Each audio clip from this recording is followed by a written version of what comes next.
on the road to MotoGP. This is FAB-Racing. Hello and welcome to the final round of FAB-Racing here at the Clandau circuit in South Wales. My name is Tom Lowis. I'm joined today by the wonderful Mr. Ross McIntyre. Ross, how are you today? Oh, I am absolutely fantastic. Thank you, Tom. We saw a brilliant day of racing yesterday, and I'm just excited for what this Sunday holds for us. It's going to be great to see. We've got the last practice session out on track now, and then right after that we're going to be moving straight into our first round of racing today, starting with the Pro Championship that was wrapped up yesterday, but there's still lots to play for further down the field. Oh, of course it is. I mean, as you said, we saw in the AC40 Pros Archer O'Brien taking the championship in race one. He's got one more championship left to sort out later on in the LC40 Elites, but the Pros is done and dusted at the top of the table. That being said, further down the field, we have still got lots to play for. So it's still going to be one you're going to watch. And then after that, we've just got race after race after race of, I'm sure, championship battle after championship battle. Again, after what we saw yesterday, I'm super excited for this. We had just brilliant racing going on all day long, and it's just going to be phenomenal today as well, I'm sure. It absolutely will. And if you hear that my voice is a little bit maybe raspier than it was yesterday,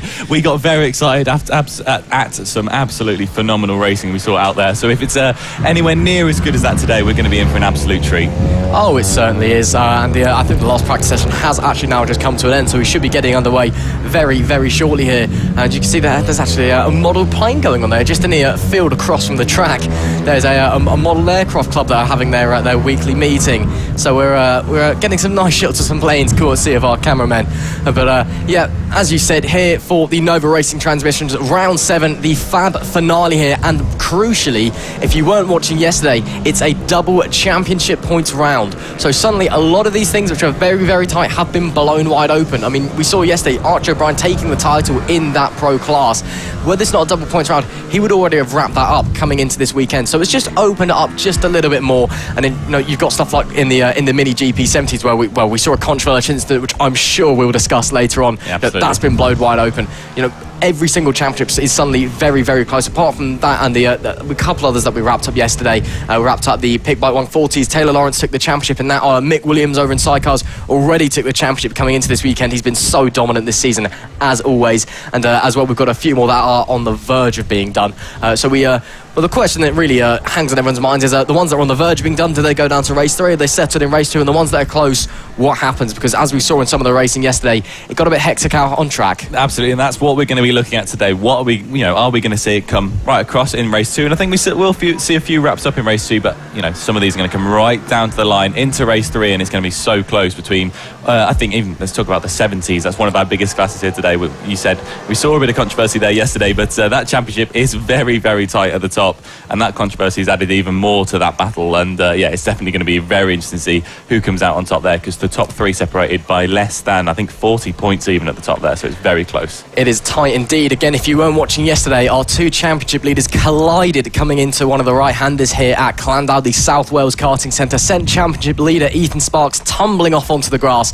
He was able to recover. I believe it was up to a 9th place, so we should be getting a replay up on screen now.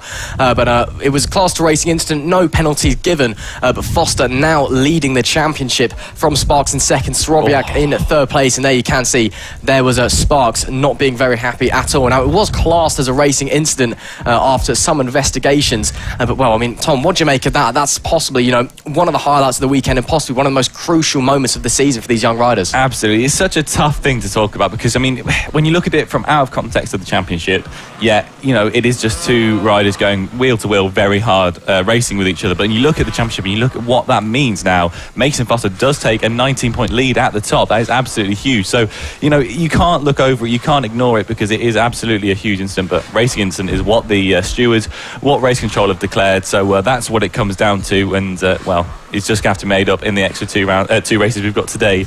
And, Ethan Sparks is going to have to come back with a vengeance. Indeed, he is. But as you can now see, the AC40 Pros heading out for day race 2. So let's run through the grid, why don't we? Your champion, Archer O'Brien, goes off the pole position with Austin Johnson going off alongside him in P2. Then it's Harrison Day in P3 with Finlay Polhill in P4. Lewis Hull and Byron Johnson make up the 3rd row of the grid. And then rounding it out, we've got Harley Baker and Callum Maxwell going off of P8. As I said, Archie O'Brien wrapping up the championship in race 1 yesterday.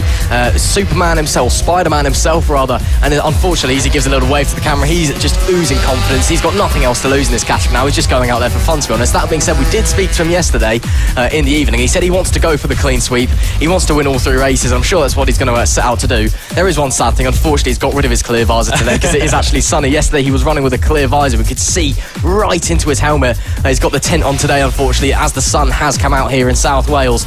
So we won't be getting that insight, rather. But, yeah, let's see what he can do there. Clean sweeps on the cards. I know he wants it. He's already champion. He's cool as a cucumber. Let's see what he can do here today. It's going to be absolutely brilliant to watch. And, yeah, like I say, Archie has been an absolute superhero. He's got his Spider-Man helmet on, and he has dominated this category all season long. But it's far from over. Everything is still to play for. A little bit further down the grid is, I think, our second place there has overshot his grid spot a little bit as he wheels back into second place there. Yeah, this is going to be one you need to keep an eye on, because there are still places up for grabs further down the field that we're going to have to keep an eye on as this goes on. But anyway, they are ready. They're on the grid. They point to the lights. The lights come on. The lights come on, and they're off. There we go, and they're away. Off they go down into turn 1, and it's of course Archie who gets it into turn 1 with a beautiful little start there. Yeah, it was great. Austin Johnson, the one who did overshoot his grid slot, hangs on to second position for the moment. Harrison Day as well. So it's all the order that they qualified in, actually coming away from the grid. So no changes just yet.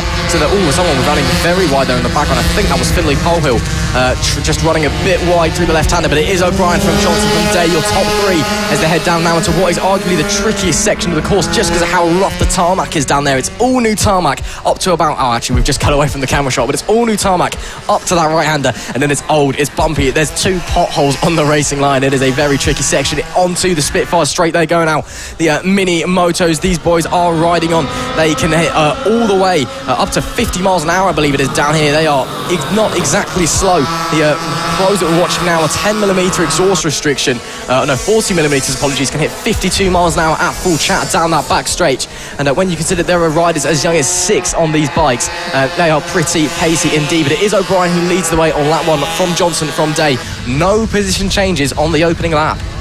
Yeah, this has been absolutely brilliant from them, and it's been an absolutely brilliant season all along for the pros, especially for Archie O'Brien at the front, who's just been absolutely dominant. He's never looked back, but this is where you're looking at the Johnson brothers. We've got Byron and Austin in this championship still, separated by just 5 points from one another as they came out yesterday. So a lot still up to play for the last few positions in this championship. Oh, absolutely. The Johnson boys, they don't give each other any room on track, and they are great fun to watch as always. And I think that is Harrison Day going up the inside of Austin Johnson there, getting the move done before the hairpin of the final corner. So Harrison Day up to P2. I was shot a message last night on Instagram by Tristan, the normal commentator here at Fab. Harrison Day hasn't been on this bike for 10 weeks. He's dropped him. He hasn't been on the bike for 10 weeks. He's been watching his dad, Josh Day, over in British Superbikes, and he's just won the Ducati Tri-Options Trophy for the 3rd time in a row. First rider in that competition's history to win it 3 times in a row. So he's back on the bike, first time in 10 weeks, and he's currently running in P2. Not a bad showing at all there. No, absolutely. And like you say, he had a great start to the season before missing out at Rower and Ella Park for the last couple of rounds. His last outing was at Clay Pigeon, where he actually took the most points of anyone that round, 66 points from round 4. He was on an absolute charge, and unfortunately, missing those last 2 rounds, he kind of fell out of the championship a little bit. But it's great to see him back, and he's still pushing now, and you can see him there. Actually, is that for the lead he might have taken? No, that's Brian's on the road. Sorry, Brian's already gone. A little bit further up the road, though, but that is for second place, and he's being challenged though there now for second place by Austin Johnson. They are having a great little tussle there over second place. So definitely want to keep your eyes on. But Harrison Day, would have been a good championship fight, I think, from him, but unfortunately, missed a couple of rounds. But he's back now, and he's giving it his all nonetheless. Oh, of course he is, and I'm sure he'll be setting his eyes forwards as well. And I think Finlay Polehill he has. Finlay Polehill has managed to work his way past Austin Johnson there as well. So Finlay Polehill squeezes through as well. So Austin Johnson, I know he's been having a few reliability issues with that bike. Not the first few laps that he would have wanted, perhaps potentially a problem, or just losing concentration for a short moment. It's very easy just to lose so many places in such a short period of time if you just make one little mistake and your mindset just goes. It's crucial for these young riders that they almost about. Oh no, that is a problem there, I think. Yeah, he's lifted slow off that corner. That is, I can see he was very slow coming off there. And does he come into the pits? No, he doesn't. So he stays out. But I believe that might be yet another mechanical problem for Austin Johnson. We'll just have to wait and see. And yeah, it was 2 seconds off the pace that lap from Finley and Harrison in front. So we'll just have to see what we can do there. But there is Finley Polhill gaining up to P3. Hopefully that's not an issue for Austin, but if it is, his rotten luck this year with reliability just continues. Absolutely. Austin, you see him just as he came back onto the back hanger straight there, just sort of sitting up a little bit. He's not looking too happy, but he looks like he's got his head back down again now. He's going, trying to pick up a bit more speed. He seems like he is managing to hold on to the back of Finley Polhill, but it looks just a little bit troublesome for him there. That's going to be very disappointing for him.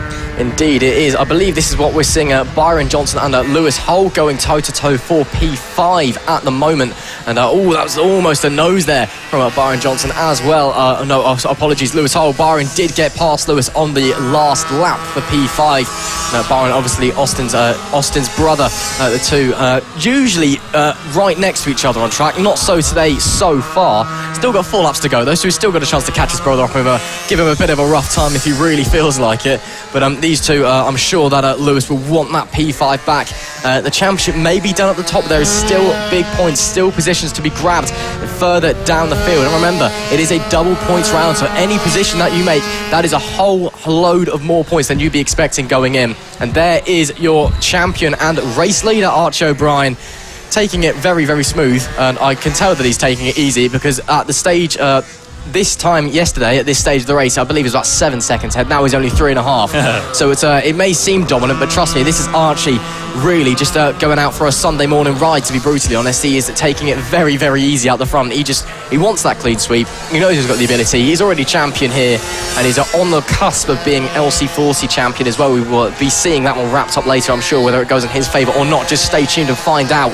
But he's just taking it easy, and he wants that clean sweep of races once again. And now you're seeing here, this is Austin Johnson getting back onto the rear of Finley Polhill. We saw him have a little bit of a sit-up as he came out, went to the back straight before, but he's got his head back down and he is trying to close this gap now. 0.4 as they came across the line last time out, and he is trying to close that gap back down. He does not want to let Finley Polhill run away with that last podium position, and he's going to try and close that up as much as he can. But by the looks of it, he still does look like he's lacking, especially in the straights, a little bit more power. He's getting up again through the corners. You can see him as he comes back now onto the back straight here, into this what's called the hanger straight. He's catching him back down, but as he gets along the straight a little bit, he just falls back, and by the time the back of the hairpin here, Finley manages to pull out a nice advantage once again. But they come back across the line now, and it's separated by only 0.2, so he's closed that gap by 0.2, and he's going to want to take that last podium position back, isn't he? Indeed he is. 2 laps to go here at Atlanta. And that's a dive from his brother on Lewis Hull. Lewis Hull gets the switchback though on the defence, so Hull maintains P5. Those two have swapped position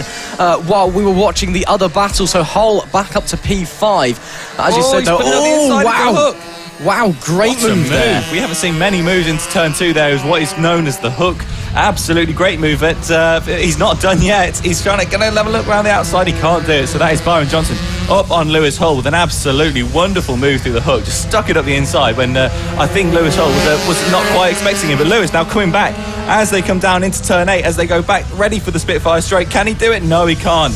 Byron Johnson just keeping it ahead once again, but these two are going hammer and tongue at each other, and he's going to try every single corner. It looks like he's just looking for a way through, but Lewis Hull cannot quite find him. Byron Johnson holding him off for now. Well, he's got one more lap at the line to do it. It is the last lap of the race for your race leader. These two, though, is still going. There goes Hull through. There goes Johnson to the inside, switching places on the straight. Can he hold it to the inside? Yes, he does. Again. Oh, and it's a great drive off the corner from Hull, though, and Hull will retake the position down the front stretch. And this battle, they've still got time to go, but here is your champion and race leader. It's been a very, very easy ride from out the front, hasn't it? And he's just been taking it easy.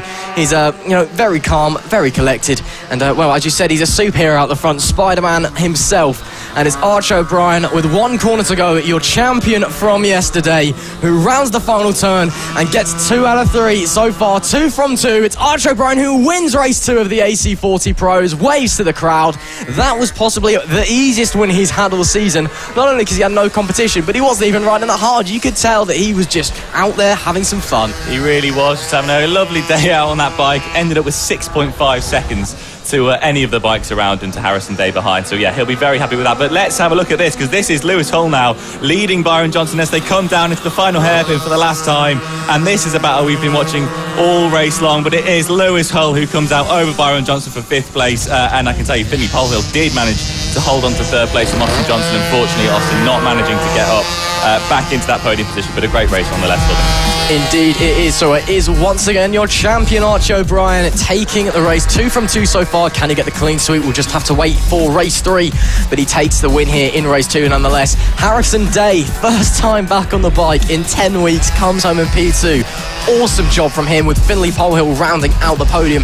Then we've got Austin Johnson in P4 with Lewis Hull just picking Byron Johnson to P5 there at the line. And then in P7 we've got Harley Baker and Callum Maxwell in P8 rounding out the grid. That is your race 2 for the AC40 Pro Dam.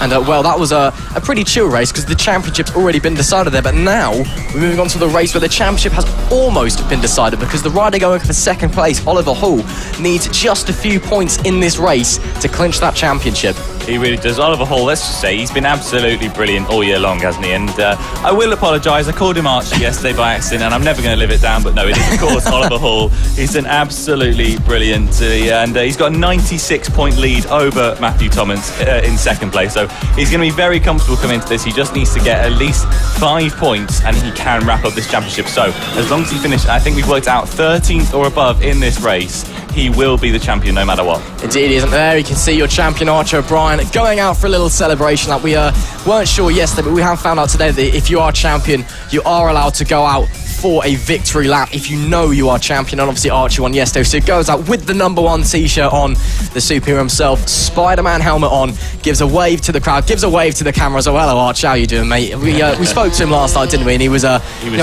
very happy, but the job's not done yet. He's still got the LC40 championship to clinch, and he was feeling pretty confident that he's still got the sweep to do as well, and he wants the sweep in both classes, of course. Who wouldn't? The kid is dynamite on the track, and he is super competitive. Off the track, he is one of the nicest characters in the paddock. He is super well spoken, super kind guy, and he's just super friendly, super nice to be around as well. So a very deserving championship there for one of the nicest guys you will meet, Archie O'Brien, who has just been phenomenal all season long, and will we be seeing him doing another victory lap there later on? We have no idea. We'll just have to wait and see. And as well, it's actually not a bad commentator, is he? We've had him in the booth a few times across the season, and he's actually all right.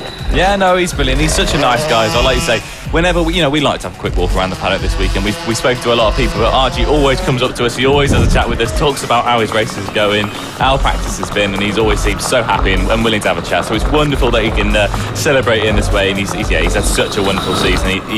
No one more deserving, that's for sure. Oh, absolutely, and a clap from all of the marshals as well. And well, it's great to see from them. Obviously, the marshals, a lot of them are the parents coming along from the coming along and just helping out with everybody. And it's great to see Archie getting a round of applause from them all. But now it is time for the AC40 Rookies class, and they'll just be heading out onto the grid now. And I'm being joined once again by a very special guest. It's the different one from last time, but it's still one from the Extreme 200s class. Hello, Casey Gorman. You can say hello if you want. Hello.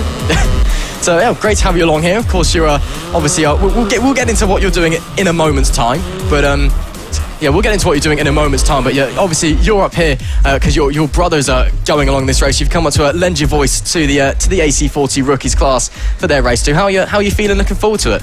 Well, I'm looking forward to seeing how my brother does, because he's been getting a better each round, and I'm hoping to see him get a win this weekend. Well, we just have to wait and see. They're just pulling out onto the grid now. If I just glance out my window, yep, I can see there they are on the grid. So great to have you along, Casey. And we'll just see how Ollie O'Gorman does in a few moments' time. Of course, though, all eyes this race on Oliver Hall going off P2.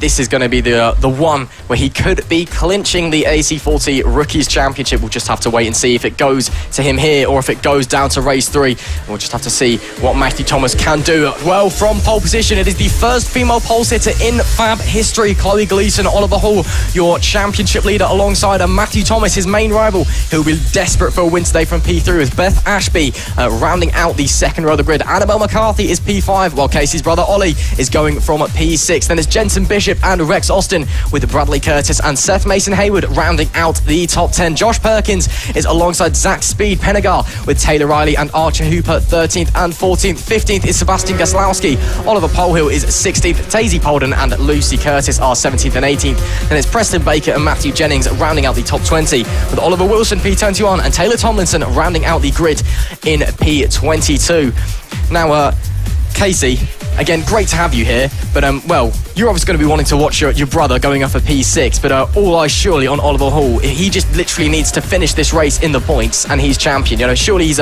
maybe feeling a bit nervous or feeling a bit confident. You've probably been in this situation before. What's the emotions going through a rider's head at this point? Well, when you know that all you have to do is finish the race, it's not really that nerve-wracking. But for the little kids, I used to find it a lot quite nerve-wracking. But in the British Hat Cup, I knew that all I had to do was finish ahead of Carter, and after seeing all the free practice times, I wasn't that nervous. I was pretty confident. Well, indeed, we'll just have to wait and see what Oliver Hall can do from P2 on the grid. You can see there on the left-hand side of your screen is Dad kneeling down, having a final few words with the championship leader, who needs just a few points. In fact, he actually just needs to finish in the points to win the championship here today. And Matthew Thomas as well, his championship rival, is going off of P3, not directly behind him, but behind him on the grid. But now it is time for the start of the race. And the lights go on and the lights go out. We're underway. It's a great start from Chloe Gleeson, who slides in front of Oliver Hall from the getaway. And who's that trying to poke their nose up the inside? I think that is Matthew Thomas, who squeezes by on the inside. So it's Gleeson, I believe, from Thomas from Oliver Hall. But Gleeson does lead this race out of the first few corners, getting some riders getting very, very much side by side through the opening section. I think someone had a bit of a tumble there in the background as well. And look at that, side by side through the left-hander. These guys are absolutely going for it here at the start of race 2. Of course, this is a double championship points round. There is so much on offer for these young riders. And as they make their way round, it is Chloe Gleeson who leads this race with a superb start. Yeah, Ollie didn't get... He's held his position. I think he gained one or two positions. But, yeah, Chloe got away really well, and Oliver's chasing her now. Yeah, indeed it is. There is Oliver Hall to the outside, Chloe Gleeson to the inside. Chloe is visually, it doesn't look too bad. It looks very close to the camera, but it's just a bit of a deceiving angle. They're actually a lot further away. And who's that? I think that's Matthew Thomas challenging down the inside. Wasn't quite able to do it, but it is Thomas who sets the fastest lap of the race first time round. Annabelle McAlpin, I think, unfortunately, did actually get past your brother there, Case. Apologies, Ollie has dropped down to 6. But it is Chloe Gleeson who leads so far on lap 1. And as the race begins to calm down just a little bit, why don't you tell us a little bit about yourself, Casey? You know, where you come from. Obviously, you're a familiar face in the Fab paddock. You come back just for a bit of a laugh, really, and some track time. Went out and won the Extreme 200s race yesterday as well, which is awesome to see. So just kind of, anybody who doesn't know who you are, why don't you just explain yourself a bit? Well, I came out through Fab. I did like one practice session in the rookies, and I moved up to the AC40 Pros, and then I went to LCs, and then in 2018 I won the LCs, the GP50s and GP70s all in the same year. I won the championship, and then I've moved up to British Talent Cup, and this year I won the British Talent Cup. Oh, and that's Oliver Hall to the inside of Chloe Gleeson. Chloe Gleeson shuts the door, but Ollie Hall still there. It's Oliver, not Ollie. I'm sorry, Dad. And they're side by side into the hook. Who's going to come on and grab? It's Oliver Hall sweeping into the lead. No, but Chloe Gleeson still there on the inside. She shuts the door, so Chloe Gleeson still leads this race from Oliver Hall in P2. Awesome attacking, yet awesome defending from Gleeson as well. She holds on to P1, and Oliver Hall again poking her nose, and this time he does get through. It's your championship leader, Oliver Hall, who takes the lead of the race, but after a fantastic little battle with Chloe Gleeson. But how is she going to respond? I'm sure that she'll be looking to get back past him. She was the first female pole sitter in FAB-Racing history, and I'm sure she's going to want to add a win alongside that as well, and she's giving it a desperate lunge. Wow, that would have been super brave if she'd have got through there, but now she's lost all momentum and she's going to be under attack from Matthew Thomas behind, and she's already having to defend, swerving this way and that way, trying to break the toe. She will maintain the position into the hairpin, so it will be leading this time Oliver Hall from Chloe Gleeson, or not, because Matthew Thomas is neck and neck with her. No, Chloe Gleeson holds onto the position, so it's Hall from Gleeson from Thomas. My goodness me, this race still 5 laps to go, and it is absolutely kicking off everywhere. And wow, that is amazing to see from them. And I mean, Casey as well, you know, these guys are so young out there. You've got riders as young as 6 out on track, as you can see there again. Who's that round the outside of someone? I'm not even sure, to be honest. They're just swapping positions left, right and centre. But these riders are so young out on track. And, you know, they've got so much bravery and so much talent at such a young age. It's fantastic to see. Yeah, it's like a Moto3 race. You don't know where to watch. Everyone's making overtakes everywhere.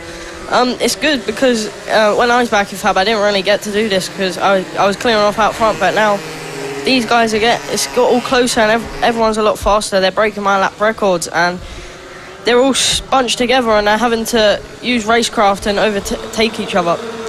Yeah, they are indeed. Chloe Gleason still trying to break the toe of Matthew Thomas down the back stretch. And, well, as we can see there, I believe that is your brother, unless I'm mistaken, as we're following around there. But it is still Hall. Actually, no, Thomas has got past Chloe Gleason. So Thomas has got past Chloe Gleason, apologies, on that last lap. So coming out of the hairpin, Matthew Thomas has got past Chloe Gleason. But there is your brother, Ollie O'Gorman, currently running in P8. Why don't you give us a little bit of information about your brother as well? I mean, obviously he'll be hoping to follow in your footsteps up into the British Talent Cup in the future. Yeah, he was. Last year he started at Lid, and he was getting a lap. But this year he actually qualified second at Ella Park, and he got a second place in race 1, but then he crashed in race 2 and lost his confidence. But during the winter he was riding with me. He even got on the back of my 105 with me. And he was doing wheelies with me. He was leaning off the back with me. It was quite good. Well, that's great to hear, and of course we'd love to be seeing you two racing alongside each other in the future. There we can see this top 5 battle. Hall from Thomas, from Gleason, from Ashby, from McCarthy. I think that is Beth Ashby going up the inside, or trying to go up the inside of Gleason. They were, wow, separated by 2 thousandths of a second at the line. Gleason still holds on to P3 at the moment. Beth Ashby looking to get her best finish of the season with a podium. It'd be great to see her get up there as well, but of course we want to see Chloe Gleason doing well as well, going from pole, the first female pole sitter in FAB Racing history. And as well, because it's a double points round, you get a whole heap of points for getting on those podium positions. And now we can see Matthew Thomas trying desperately to get past Oliver Hall. He needs to get past Oliver Hall if he wants to keep his championship hopes alive. But as it stands, Oliver Hall, if we finish as we do now, will be your champion. Of course, it will be unofficial. We'll have to get it confirmed a few minutes after the race, but we'll treat it as it is official anyway. And Casey, you know, it's as well, you know, you're watching these guys. Surely you're missing out there being on the mini motors, because this is awesome racing we're seeing right now. Yeah, it was quite fun, especially on the minis, because they were really fast, but they were so small. I used to fit on it really well, but now I'm a little bit big for it. Yeah, you've shot up a bit over the last year, shall we say? I mean, you're still quite significantly shorter than me, but I'm just lanky. But yeah, you might be a bit big for the bikes nowadays. But yeah, obviously, you know, these guys, some of them as young as 6 out there, they're out there giving it their absolute all from such a young age as well. It is phenomenal to see. And as well, you know, again, they'll be looking to follow your footsteps and get into the British Talent Cup in the future, because this is where, you know, the young riders of tomorrow start their careers. But you know, obviously you started here. You've now obviously gone and won the British Talent Cup. What does the future hold for you? Well, I've just been selected for the Red Bull Rookies, and I'm hoping to do well there next year. And we're trying to do Junior World as well alongside it, which would be really good for me and improving as a rider with them really fast riders in Spain.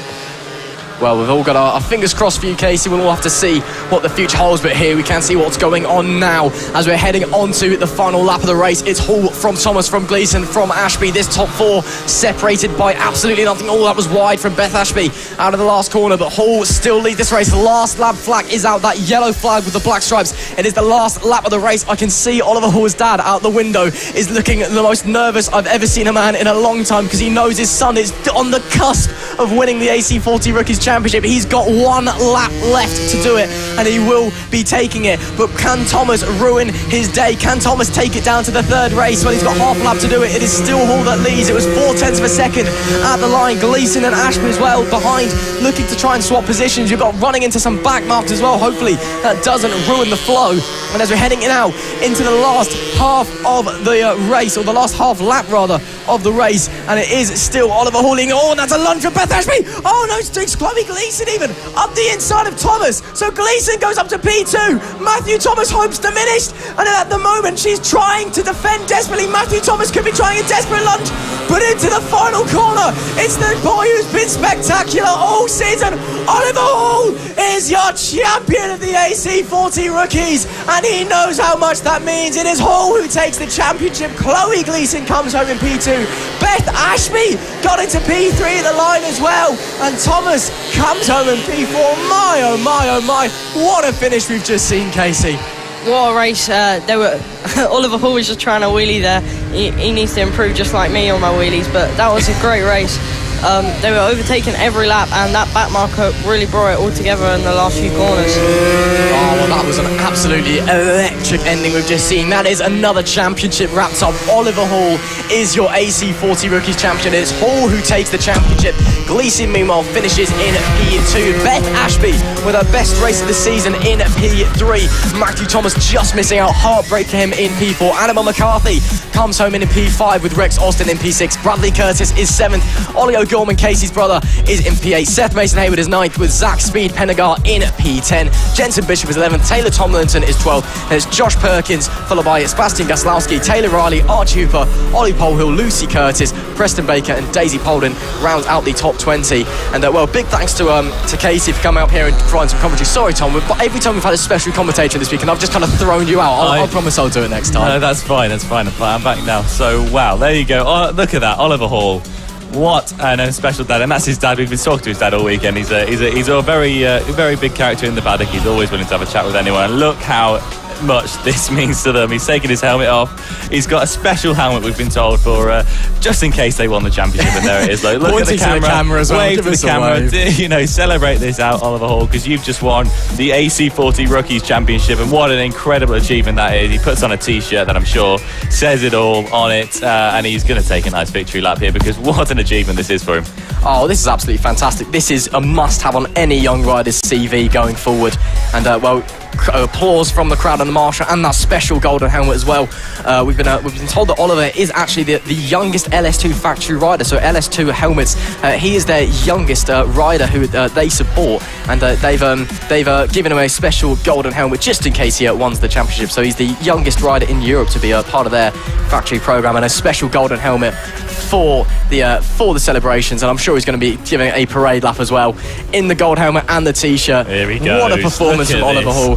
What a season he's had as well. And absolutely. That is deserved. That is very much deserved. Awesome stuff from him. He's been absolutely amazing all season long. Like you say, he's been absolutely brilliant. And Matthew Thomas, unfortunately, he was the only person that could stop him from winning this title, and he just finishes in 4th, just missing out on a podium spot there in that race. But here he comes with that beautiful golden helmet. It does look wonderful, to be fair, and he's very happy. He's got his T-shirt on there that says he is the champion, and he's going to be really, really enjoying that. He must be happy with that. It's a wonderful achievement for him, and we spoke to his dad, like I say, all weekend long. He's a wonderful character that we've been speaking to pretty much every day, and he's been always. Oh, his dad's got one on as well. I've just seen out the window.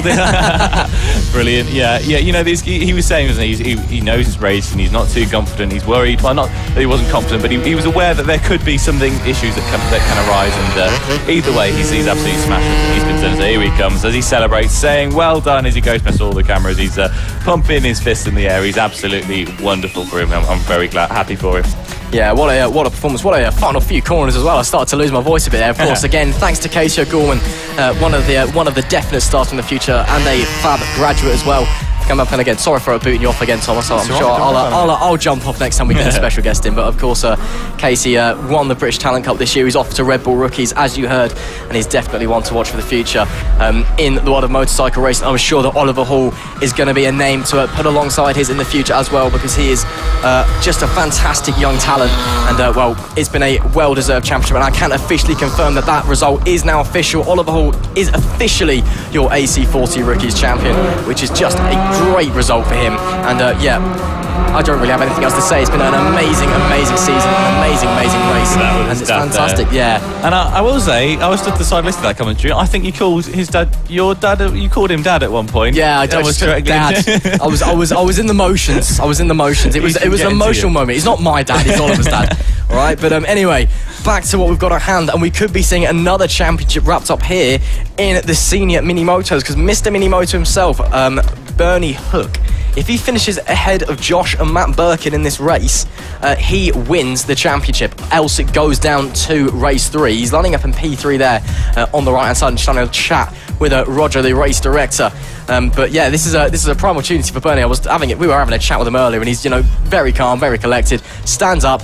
Gives a grab to the stars as well, and he's just adjusting his helmet a bit. But it's he just needs to finish ahead of Josh Birkin, who's on pole in front of him, and Matt Birkin, who's alongside him, and he is your champion. However, we know that the Birkin boys are a bit tenacious out on track. They like to have these guys in the senior mini motor category. They're all best mates off track. They all love to have a laugh on the racetrack and off it as well. But boy oh boy, do they race hard. And there will be one of those top three going down at some point. I think we saw Josh and Bernie both having a tumble yesterday, and today I'd be surprised if we didn't see similar from at least one of the three. And let's just say the Birkin brothers, they've been going hard all season long, like a classic sibling rivalry that they have with one another. They are now separated by only 1 point in this championship. 292 points for Josh, 293 points for Matt. So as of yesterday, Matt is now second place in this championship, and he could take it to Bernie, but it's going to have to work out very well, like we say. As long as Bernie finishes ahead of the Birkins, he will be the champion. Now we have our number 2 spot of Will Howard finally making the grid. They get ready for their green flag lap, and off they go, and I can tell you who is on pole. So it is Josh Birkin that takes pole position from Will Howard in second place. Bernie Hook takes third from Matt Birkin. Nick Bennett is in fifth with Chris Yeomans in sixth. Ashley Thompson takes seventh with Ross Michael in eighth. Callum White takes 9th with Josh Rankins just behind him in 10th, and that is your top 10. Jamie King follows up in 11th place with Alberto Venzio in 12th. Richard Kinnard finds 13th place behind Elliot Searle, and Neil Skinner and Paul Bayliss round out your grid in 15th and 16th positions respectively. This is going to be a good one, isn't it, Ross? Oh, it most certainly is. Again, the senior mini motos, they're out there, they're having a laugh, but they're providing fantastic racing for us all at the same time. Unfortunately, Will Howarth is now out of championship contention from second on the grid, but Birkin versus Hook, that is going to be a battle to watch, and they've been fantastic to view all season long. Just asking if we do or don't have Jamie King on the grid. I'm not sure. I'll have to look at my window because I know he's supposed to have been joining in the senior mini motors guy this weekend, but I know his bike's also been having issues. He awkwardly rolled past me after I think it was Saturday morning practice even, and just kind of looked at me and shrugged him and it's broken, and then just walked off, which kind of sums up. I can't see him on the grid, so I don't know. He's not there, so we don't have Jake, unfortunately. 11, yeah, he's not there, unfortunately. But anyway, we get ready. They look to the lights. The marshal points to them. The lights come on. We get ready to go, and it's on, it's off, and off they go, and it's a great start from who was in second place? That was Will Howard, who had a great start, and he takes it into turn 1, but it's Bernie Hook, unsurprisingly, has found his way into P2. He's got past both the Birkins because he knows what he's got to do. He's just got to stay ahead of the Birkins. So yeah, that is Will Howard from Bernie Hook, and then he's got both the Birkins in one order or another. Very similar overalls and helmets, so I'm not entirely sure which is which, but one of the Birkins is in third, the other is in fourth, and we've got a stoppage there. Someone who looks, I think that's just on the outside of turn 3, unfortunately, just on the other end of the hook, not quite managing to get his little mini moto bike going properly. But here you go, this is Will Howarth then leading from Bernie Hook in second place. I think it's Josh and then Matt. I might be wrong. I believe it is Josh then Matt. I think it's Josh in third place with his slightly brighter orange overalls to the more ready, the more vibrant ones of his brother. So here they go then. Down the first straight for the first time. They come across the line. I'll give you an accurate order. It is Will Howarth from from Bernie Hook, and then Josh Birkin, and then Matt Birkin. So a wonderful start for Bernie there. He must be very happy with that to get straight up to second place and put his title hopes right in the forefront. Well, this is perfect for him. He's a funny character, is Bernie. We were talking to him early this morning, and we weren't quite sure where he needed to finish. I ran over to him later on and was like, "Oh, you need to finish ahead of the Birkins to win the championship." "Oh, I won't be doing that then, will I?" He just couldn't be bothered. But he's up into P2, doing what he does best. Howarth is trying to shoot off into the lead. Unfortunately, he is out of championship contention after race 1 yesterday. Mathematically impossible for him to catch up to Hook, Birkin and Birkin. But I'm sure that these guys, and as we're seeing them heading down the back stretch now, this long back stretch, they'll be hitting over 50 miles an hour down there, these senior mini motos guys. And there you can see the Birkin boys getting closer and closer together. They do race each other hard. They are very much not siblings on the track. They do like to have a bit of a friendly rivalry, shall we say. They're always trying to mess each other up, always playing mind games with each other. But off the track, they are best mates, and it's great to see such a friendly camaraderie on the senior mini motors grid. Oh, and that was actually, I think that was Matt sticking a nose up these. Oh, he's got a little bit of a bump there for Josh Birkin, and now Matt is going to take complete take complete advantage of that, and there we go. He's taken the lead. I lost the word at the wrong time there, but Matt Birkin now leading over Josh Birkin. He's done it very well. His brother got in a little bit of a bump, it looked like, coming round. Oh! And that's one of them. It's That's not Bennett. That's Bennett down. Oh, well, that's unfortunate. That was a bit of a tough tumble. He's all right, though. He's up, and he's getting his bike back out, and I'm not sure if he's going to get that going again. The handlebar looks a little bit bent. Oh, it's leaking. Look, yeah, it's leaking. Fluid all over the grass. Oh, that's a shame for him. But then here they come. Then Matt Birkin now leading from Josh as they come across the line in P3 and P4. But these guys need to stop fighting with each other and need to get a bit further down the road and catch up to Bernie. Yeah, exactly. I mean, the plan of attack from these two was basically play as many games with Bernie as can, try and mess him up, and basically try and keep ahead of him so they can take it down, because they were determined to at least have one of them walk away with the championship. Of course, I'm sure they'll be very gracious in defeat. Again, they are all great mates off track. The senior mini motos guys, it's one of the most tightly knit communities on the paddock, and they're all just together having a laugh. If they're not out racing on track, they're just sitting around watching racing. Oh no! Oh, they're taking each other out there. Oh my he's goodness just me! managed to narrowly miss that. I'm not entirely sure who that is, but one lost it as they were coming through the corner and caught the other one on the outside of him. They're both trying to get it going again. Hopefully they can get it going. We haven't got any stoppage or yellow flags. One, I think they're okay. He's going again, one of the two. I think that's the 60-something one bike there. I'm not entirely sure who it is. 661 of George Rennick's, is it? Maybe, potentially it could be. I believe so. Yes, that is the 661 of George Rennick's there, who was running in a top. That's a Birkin down. That's the light overalls of Josh Birkin, who's had a bit of an issue there. That is gutting for him. We saw, I think it was Josh yesterday who had an issue as well, didn't he? And he fell down a little bit. That dropped him from second place in the championship to behind his brother. And now another unfortunate incident for the Birkins there. Josh hopefully can get it going again. That is, no! That's the other Birkin. No, it's the same one. It's not. That's a different Birkin. No, Is that Josh again? It's the same one. Oh no! I think the bike's leaking. There must be something with that. That's Josh Birkin now. Yeah, it is Josh again. You're right, because Matt is still going. So that is unfortunate there. He's got a problem with that bike. It's just slipping and sliding all over the place. He can't get any grip. I think he came in on the bike. Must have been leaking because he came in and just started to turn the bike, and it just went straight out from underneath, and so obviously oil all over the back wheel, and that was that. But Josh Birkin down twice. I think that is his day over, unfortunately. So now all the pressure in the world on Matt, and big shame for him. And that is Howarth working his way through, getting a bit tight to some back markers there as well, as he's trying to just squeeze through. And we know he's got the pace. Of course, he's up the front, leading by 2.5 seconds at the line last time round. And he's doing a superb job. Of course, he is out of championship contention now, but he wants to prove a point. He wants to go, yeah, I'm still here. I'm still winning races. I'm still very, very quick. Of course, Will missed 2 rounds. Now, this is Matt Birkin and Bernie Hook, it is, yeah. right up each other's rears. Trying to pick a good word there for that, but here they come then through the hairpin as they come back across the line. Now Bernie Hook's still just leading, but Matt Birkin, now his brother's out the picture saying, I need to get ahead of you, I know that much, so let's try and do it, and hopefully he can get through cleanly, because let's say these guys, they like to race a little bit dirty sometimes. They do, they like to, well, not dirty, they try to have a bit of fun with each other. Yeah, just mess around on track, nothing too dangerous, don't worry. It's just apparently Bernie likes to grab the back of the bike and drag himself along next. Oh no! Matt's gone as well! Oh no, I think he was always trying there to catch Bernie a little bit, but no, he's had a little bit of a slide there and he'll be absolutely gutted. He's kept it going, it's not the end of the world. Held on to P3 as well. There, yeah, he hasn't dropped down, but that's the gap he closed to Bernie now has opened really wide back up again now, so that is going to be gutting for Birkin. It's not the Birkin's day today, that's for sure. Josh having an absolute nightmare we've seen, and I think he must be out this race now because I can't see him anywhere on the circuit, but no, Matt now with a big gap, and as Bernie comes across the line, Matt comes round now, and we'll see what that gap has opened up to, because it's now 5.3 seconds. It's gone from 0.2 last time to 5.3 with that little tumble. He'll be gutted about that. Yeah, and with 2 laps to go as well, all Bernie needs to do is just bring this one home, and he will be champion. Again, this double points Fab finale.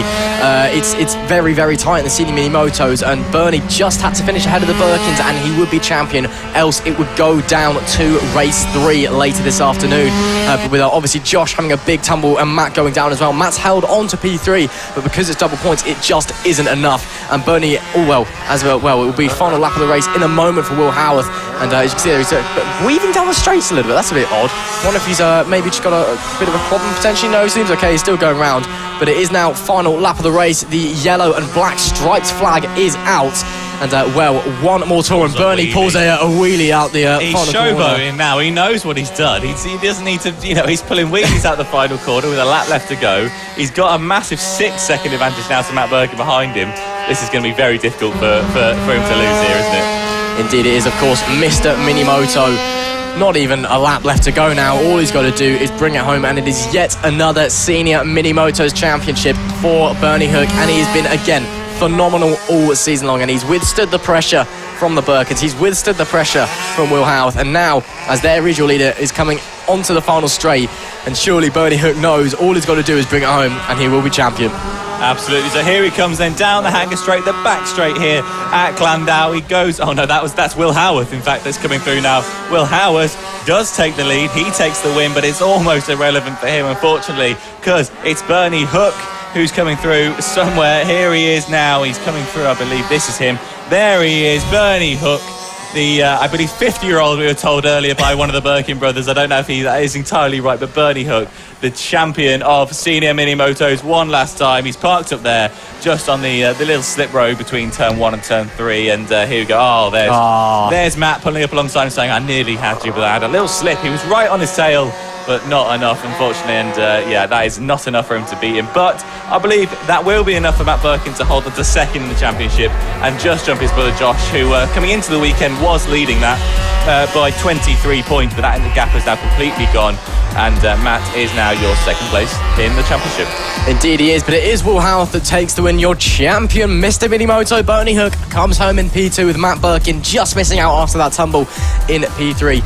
Chris Yeomans managed to get P4 with Ross Michael in P5. Richard Kennard was 6th, while Elliot Ciel is 7th. Callum White is 8th. Ashley Thompson 9th. And George Rennicks rounds out the top 10. Neil Skinner is 11th. And Alberto Venteo is the last runner, unfortunately, in 12th, because we lost Nick Bennett, Paul Bayliss, and Josh Birkin.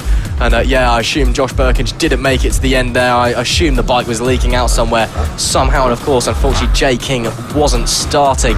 I'm guessing the problems with his bike still continuing. But Bernie Hook, well, what more do you need to say? Once again, champion of the Senior Minimotos here at FAB-Racing. And, well, that is yet another champion decided in race 2 at the Fab finale. And, we're quickly running out of champions to get through because, you know, we're doing some burnouts as well.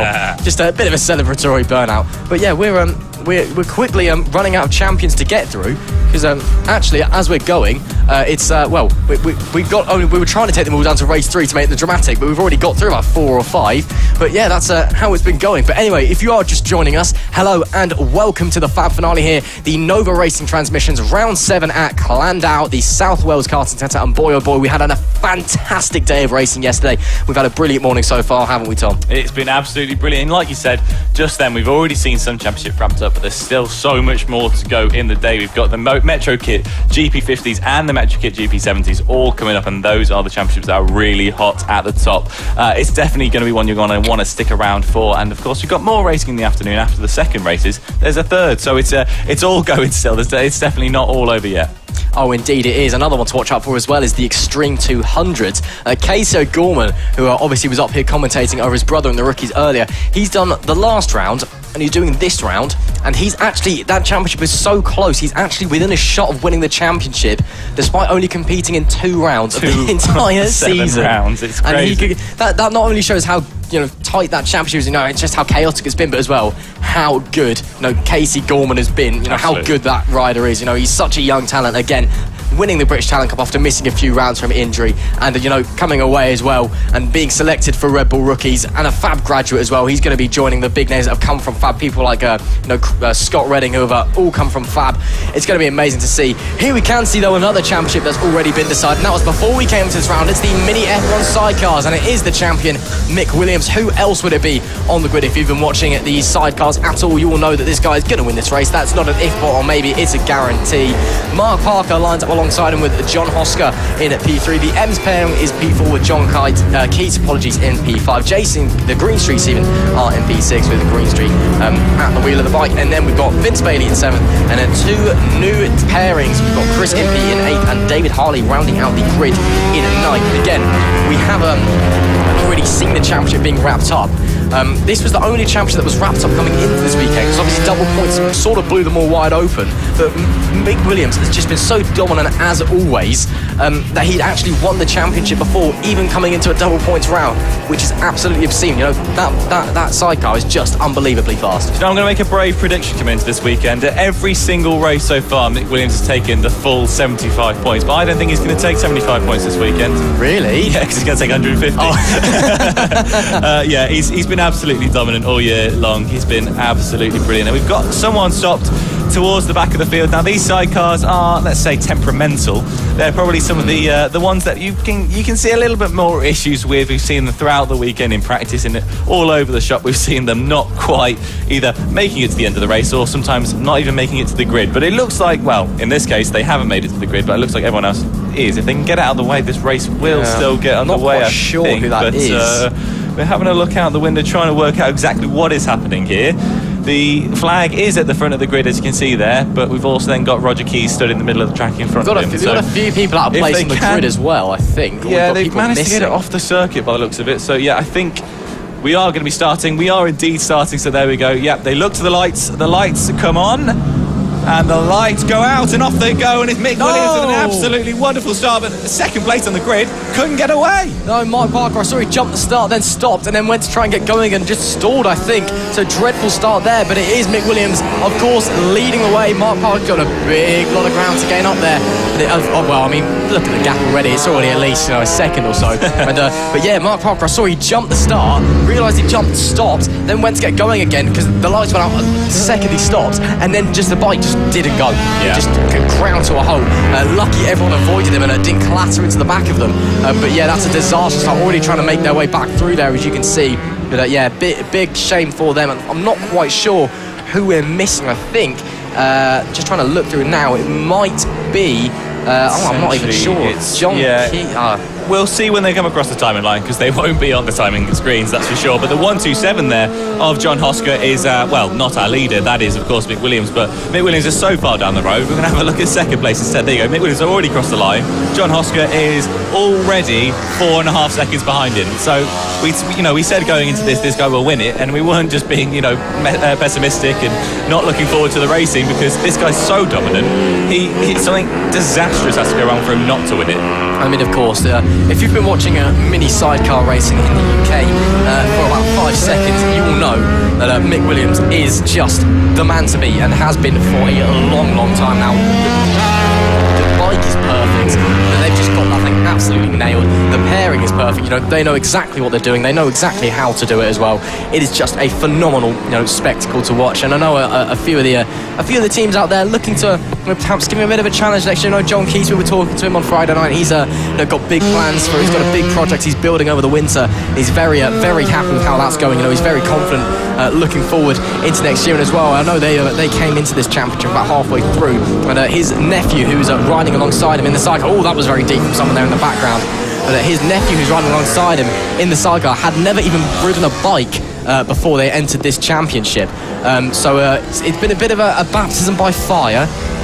There is Keats there. I think they're in front of the Ems pairing. They are in front of the Ems pairing, so hopefully they'll be able to hold them off for the time being. We know the Ems pairing, they are very, very quick indeed, so they'll be looking their way around. But the Keats pairing, of course,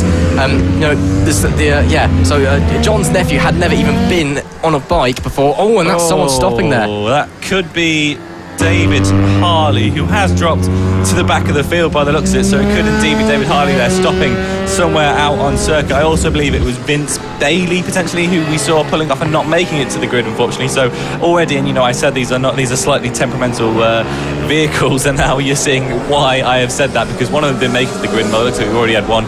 Another stopped out there, and I can see them out my window. They are not moving again. So yeah, that's David Harley. Unfortunately, I don't think will be continuing in this race. But as they come across the line there, you can see very close together is John Hosker and Jason Greenstreet. They're going very close together, and this is what you love to see inside cars. It's what you see not too much is proper real racing. So yeah, they're 90 there of John. Oh, Greenstreet, he's going to try around the outside. These things are wider than the rest of the bikes we've seen this weekend, so it's a lot harder to sneak it up inside. But there we go now.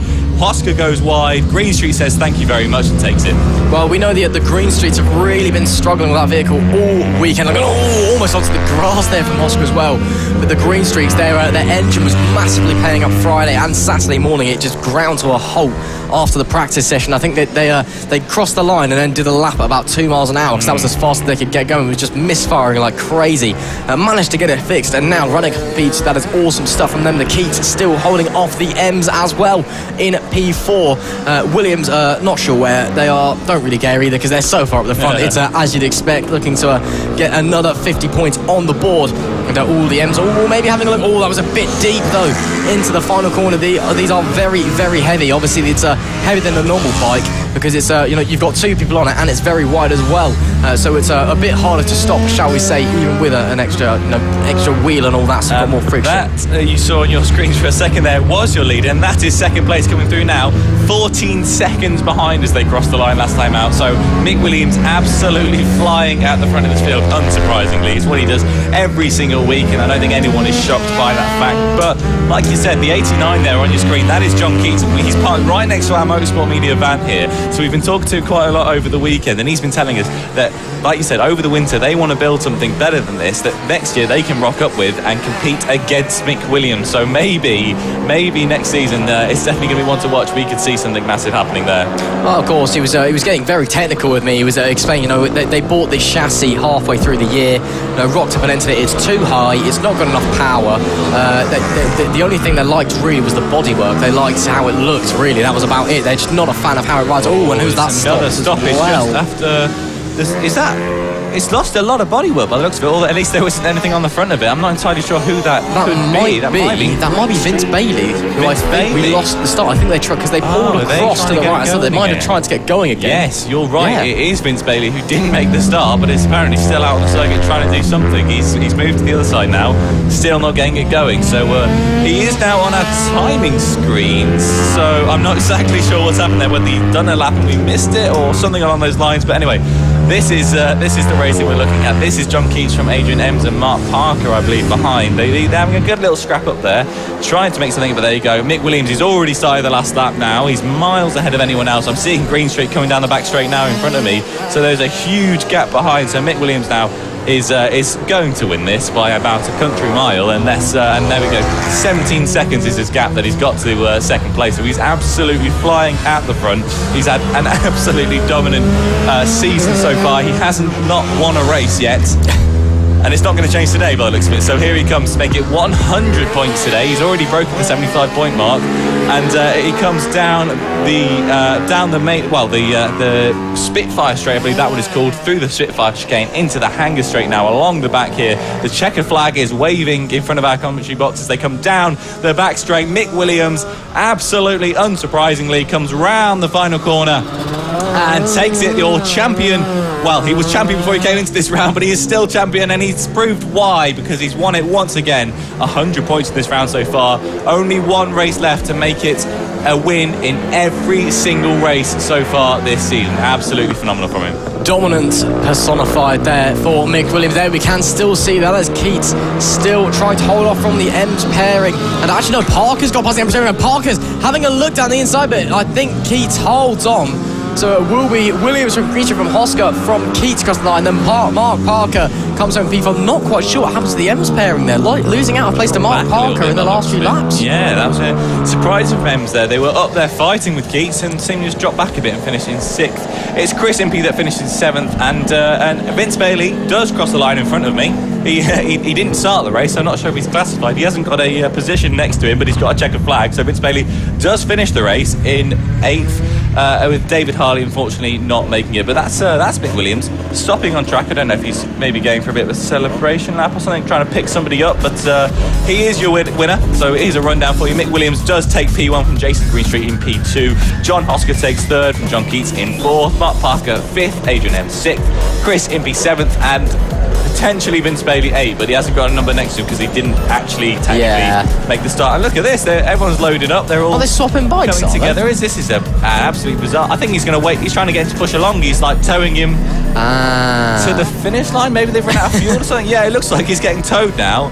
by, and I'm not entirely sure who that is. Yeah, getting a push to the line. Is that the end? Just pulling him along the hang. No, what's happening is Mick Williams is pushing. I think that might be Vince Bailey Long, but whoever's in the sidecar is sat backwards and is sticking their legs out in front and using their legs as like the pushing mechanism. So Mick Williams is bumper to someone's legs. You can see it out our window now. That is brilliant. That's the 30 that's being pushed along, which is which belongs to, who does it belong to? Let's have a look. The 30 is that of, I think it's gone off that time. The 30 is that of David Harley. It is David Harley then, there we go. But yeah, that's a photo to save, getting pushed along. David Harley didn't finish the race because they had an issue, so they obviously had to get it back one way or another, and they said, hey Mick, flagged him down, give us a lift back to the pit lane, and that's exactly what happened there. Wow, what a wonderful little race from the sidecars there. But Mick Williams dominating as always, and there you go. You can see the crowd here at Clandau. They've come out in their masses. They are not only on the grandstand there, but sometimes, and we can see a few in front of us, have just parked upon the verge on the outside of the circuit, just looking down the main straight. But there you go. Look at the celebrations there in the paddock of the sidecars. Absolutely ecstatic and unsurprised, I think, for most of them there, that it is won by Mick Williams once again. But yeah, amazing to be here at Clandau. The turnout is wonderful as always. And now we move to the LC40 Elite Championships, where we might see another champion. Indeed, and it might be a double champion as well. Archer O'Brien, all he really needs to do is finish this race, and he will be champion. It's important to note that his rival, Archie Gibbs, is 40... now, how many points behind is he now? It's at 99. So Archie O'Brien essentially needs 1 point and he is champion. Archie Gibbs, unfortunately, wasn't there yesterday, but he is here now. We'll run through that in a minute, but let's run through the grid anyway. Is the man with one hand on the trophy and already a champion this weekend. Archie O'Brien is going from pole position with Luke Fitcher alongside him. Austin Johnson is P3 with Finley Polehill in P4. Harrison Day is P5. Byron Johnson is P6. And then I believe Archie Gibbs is going off P7. Now, Archie had a big tumble on Friday and actually spent Saturday away from the track getting it checked out. But he's been declared fit to ride. The bike's been all mended, so he is here, but it's just unfortunate. I mean, it's at least good that he can at least race in the closing stage of this championship, and give it a show. But it's just unfortunate that it seems that the championship has essentially been decided, by an incident. That's not what you want to see, and I'm sure that both the Archies would agree with me on that one. But nonetheless, I'm sure he's going to give us a great display. Anyway, he's a very talented rider, and let's see what Spider-Man. We've already seen Spider-Man 1. Let's see if he can release Spider-Man 2 as well and take home the LC40 Elites title. Absolutely, yeah. We've seen Spider-Man 1. Now it's Spider-Man 2. What was the second Spider-Man film they've done? It is Far From Home or something along those lines. Yeah, the most recent was Far From Home. There was The Amazing Spider-Man 2 and then Spider-Man 2. Yes, well, this is a sequel then. Can he win the championship? His second championship available to him. You hope he can. They're lining up on the grid. A couple of the dads helping them out there, just getting them ready for the race ahead of them. And now the flag bearer points to the lights. He steps to the side and we get ready to go. The light comes on. And the light goes off and off they go. And it's a wonderful start from Archie. It's exactly what he'd have wanted. From pole position, he leads it down into the first corner. And like we say, he just needs to keep it on the black stuff and not mess up. And he needs to take a point away from this race. And he will be our champion. Indeed, it is not the start that Finley Pollard wanted. He really just didn't get away well, unfortunately. Archie Gibbs, got away. Great start. He's already up to P7. And as you said, Archie O'Brien leading the way on lap 1. And he's, again, this is the bike he's been having the most trouble with at Rammer. Out of 2 of the 3 races, didn't make the start in the LC40 category. The bike just conking out on the grid.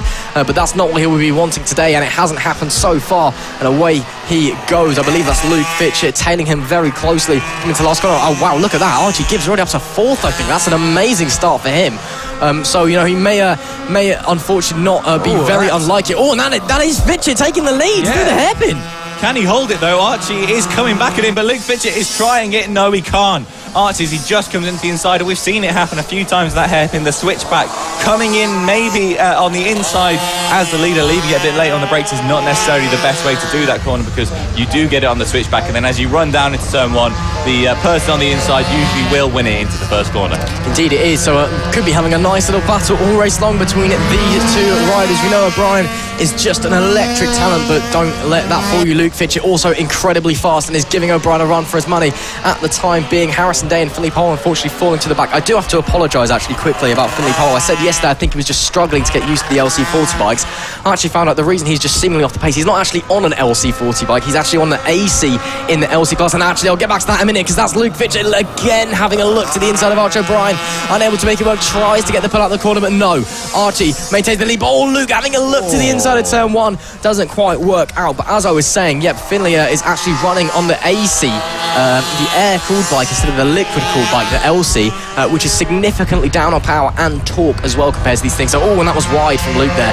So I just thought that he was just struggling to get used to the more torque of this bike, which is why he was just singing off the pace. Unfortunately, it's actually because he's just on a different bike. So I'm sure he's doing, given the absolute best showing he can. He's just, unfortunately being handicapped by his machinery. And I'm completely understanding now, thanks to his dad as well, who came over and told me last night. I just completely didn't know. So I do apologise for that. But back to the action out the front. It's O'Brien from Fitchett. They were separated by 0.087 seconds at the line last time out. And Luke already trying to draw alongside into the final hairpin. Does he go for the dive? He doesn't.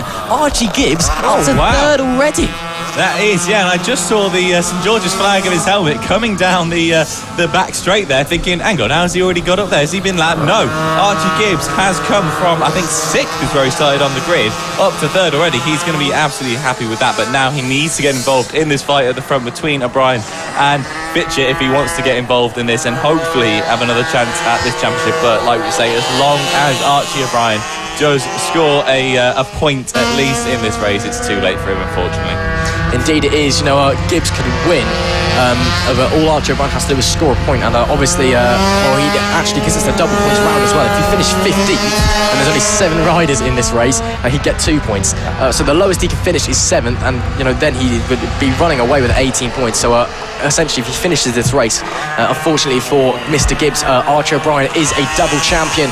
And and Fitchett's taken the lead. I've just seen out my window, Fitchett's taken the lead.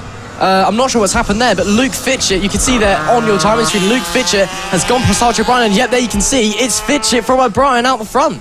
Now, does O'Brien risk this? Does he really want the win? And he said to us yesterday he wants the clean sweep, but does he want the win more than he wants the championship? Yes, absolutely, of course he does. Of course he does. He wants the clean sweep. He wants to take it all this weekend.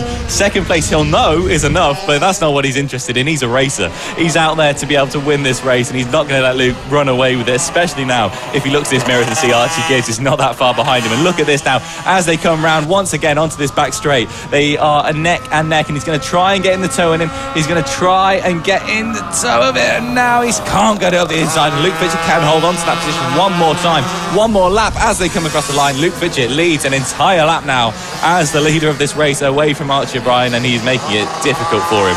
All the time these guys are battling as well, Gibbs will be gaining. So remember, if they finish, no matter how they finish, as long as Archie O'Brien finishes this race, he is the champion of this class as well.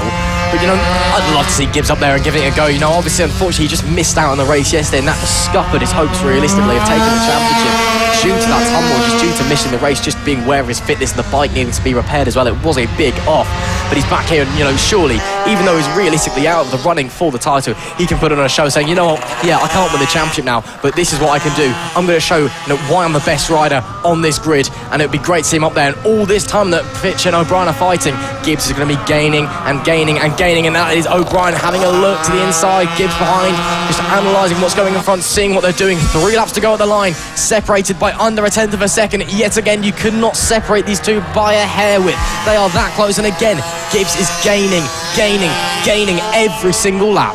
Absolutely are, and this is going to be, as we come into the final 3 laps now, going to come down to the wire, because Gibbs, there you can see these two fighting in front of each other, and what he's thinking, maybe these two have a clash and I can just pick up a win and take it nice and easy, because that is perfect scenario for him. Is if O'Brien doesn't finish this race, which would be an absolute travesty for him, then he has a chance to, in race 3, just clinch the title, but everything needs to go his way, and he needs to win this race. If he doesn't win this race, it will not be enough. He needs to win both races left, and O'Brien needs to not finish the last 2 races if he wants to have a taste of this championship. Exactly, and even then they'll be separated by 1 point. And I know Archie's having some reliability issues on this bike this year, but again, to be brutally honest, the likelihood of that happening is so slim. You know, obviously no disrespect to Gibbs' talent, but you know the odds of O'Brien retiring, either just for a mistake or reliability issues, and then Gibbs getting through and winning both races, it's more unlikely than it is likely. As you can see now, Gibbs is very close to the back, but O'Brien is still out there, as they're going to head on to the last lap shortly, and it's now a three-way fight to the lead. I think as we're heading on to the last lap, and we've seen this before, and this is going to get a bit exciting, isn't it? These guys are absolutely going for it, and Gibbs looking to get involved as well, as we're about to come out with 1 lap to go. This is absolutely phenomenal, and it's been Luke Fitchett who has had an absolute masterclass of a ride here. He is third in the championship, but unfortunately just too far behind the two that are now tailing him in the championship to have a taste at the title, but he's not going to stop him from wanting a win nonetheless, because he has been absolutely phenomenal. As they come onto this last lap now, it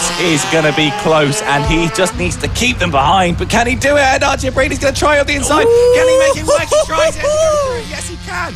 Now, Luke Fitchett falls back, and now Archie O'Brien is our leader again. Luke cannot look up again into that next corner, as we've seen some people already do. So now Archie O'Brien has done everything he needs to do. What a move he made there. Oh, that was genius. He was toying with Fitchett all race long, and then he's like, you know what, it's the last lap, I've had enough now. Sees the gap, goes for it. Brilliant from Archie O'Brien, and he's got a few corners left to go now. Can Fitchett give it a go? He gets a very good launch out of the hairpin onto the back stretch, and he's going to be giving it a go. It's the final corner anyway. Who's going to come out on top? It's going to be Spider-Man, and it's time for Spider-Man 2, because Archie O'Brien is your LC40 Elite champion. He takes the race 2 and the championship. Fitchett comes home in second. Gibbs with a phenomenal ride is up to P3, but it's Spider-Man 2.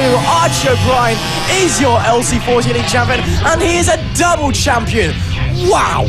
Absolutely amazing. We knew that O'Brien had to do it right, and as you can hear the Spider-Man music being played in the background, what an absolutely incredible performance for the FAB-Racing Spider-Man of Archie O'Brien. He's an absolute superhero. Like you said, this is his sequel. This is Spider-Man 2, and twice in one weekend now, the final weekend of the season, he has come through to clinch his championships that he has absolutely dominated all season long. He's made it a huge gap, and unfortunately, like we say, that was that injury to Archie Gibbs yesterday, which meant he had to miss out, and but he's come back, and O'Brien's made them, taking advantage of it, and he's taken the championship.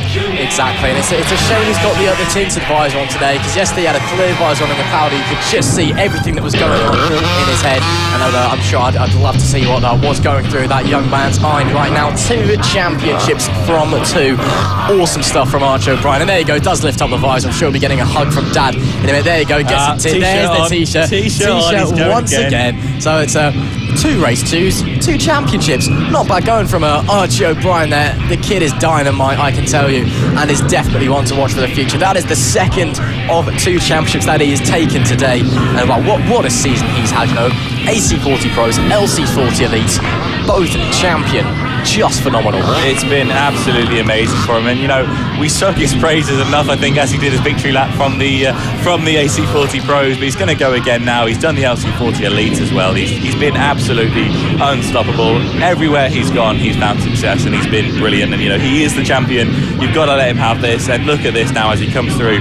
One more victory lap. He's got a few pit bikes, I think, in front of him that he's struggling to find his way through now, but they're saying move out of the way, let him go for his victory lap, and there he goes, back out onto the circuit with his t-shirt on. He's absolutely loving it. Look at the wind blowing in that t-shirt as he goes through. He is the champion of the LC40 Elite. That is Archie O'Brien, the Spider-Man, as we've now dubbed him, of the paddock, and you can hear his music playing in the background. What an absolutely incredible performance.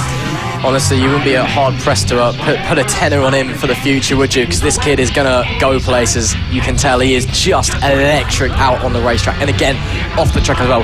What a wonderful, wonderful human being he is. He is so young, yet he's mature well beyond his years, and he's just such a nice chat. And again, when we're walking around the paddock, he always comes and finds us here at Motorsport Media. He's always coming to have a chat, just let us know what's going on.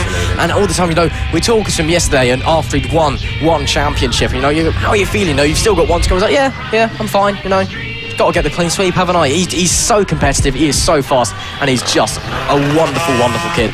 And I'm super happy for him to take this 2nd championship. And what this will mean for his confidence going forward, what this means for his future as well, is amazing, because that's going to look amazing on a CV. And we know his talent already. I'm super excited for what the next few seasons hold for Archie O'Brien. It's going to be great for him, and he's been absolutely unstoppable everywhere he's gone, and as he comes in to finish his victory lap there. He'll be so happy. So yeah, huge well done to Archie O'Brien. But as Fab is, it's very fast paced, and we don't have time to talk about him for much longer than his victory lap, because we're already on to the next race, and he had to move through them a little bit to get out to his victory lap. But it's the Pit Bike 140 Championship up next, which has already been decided. Taylor Lawrence won it yesterday with an absolutely dominant performance, but he will not be, Rossi Banham has been his rival all season long, and he's not going to want to let him take any more wins than he needs to.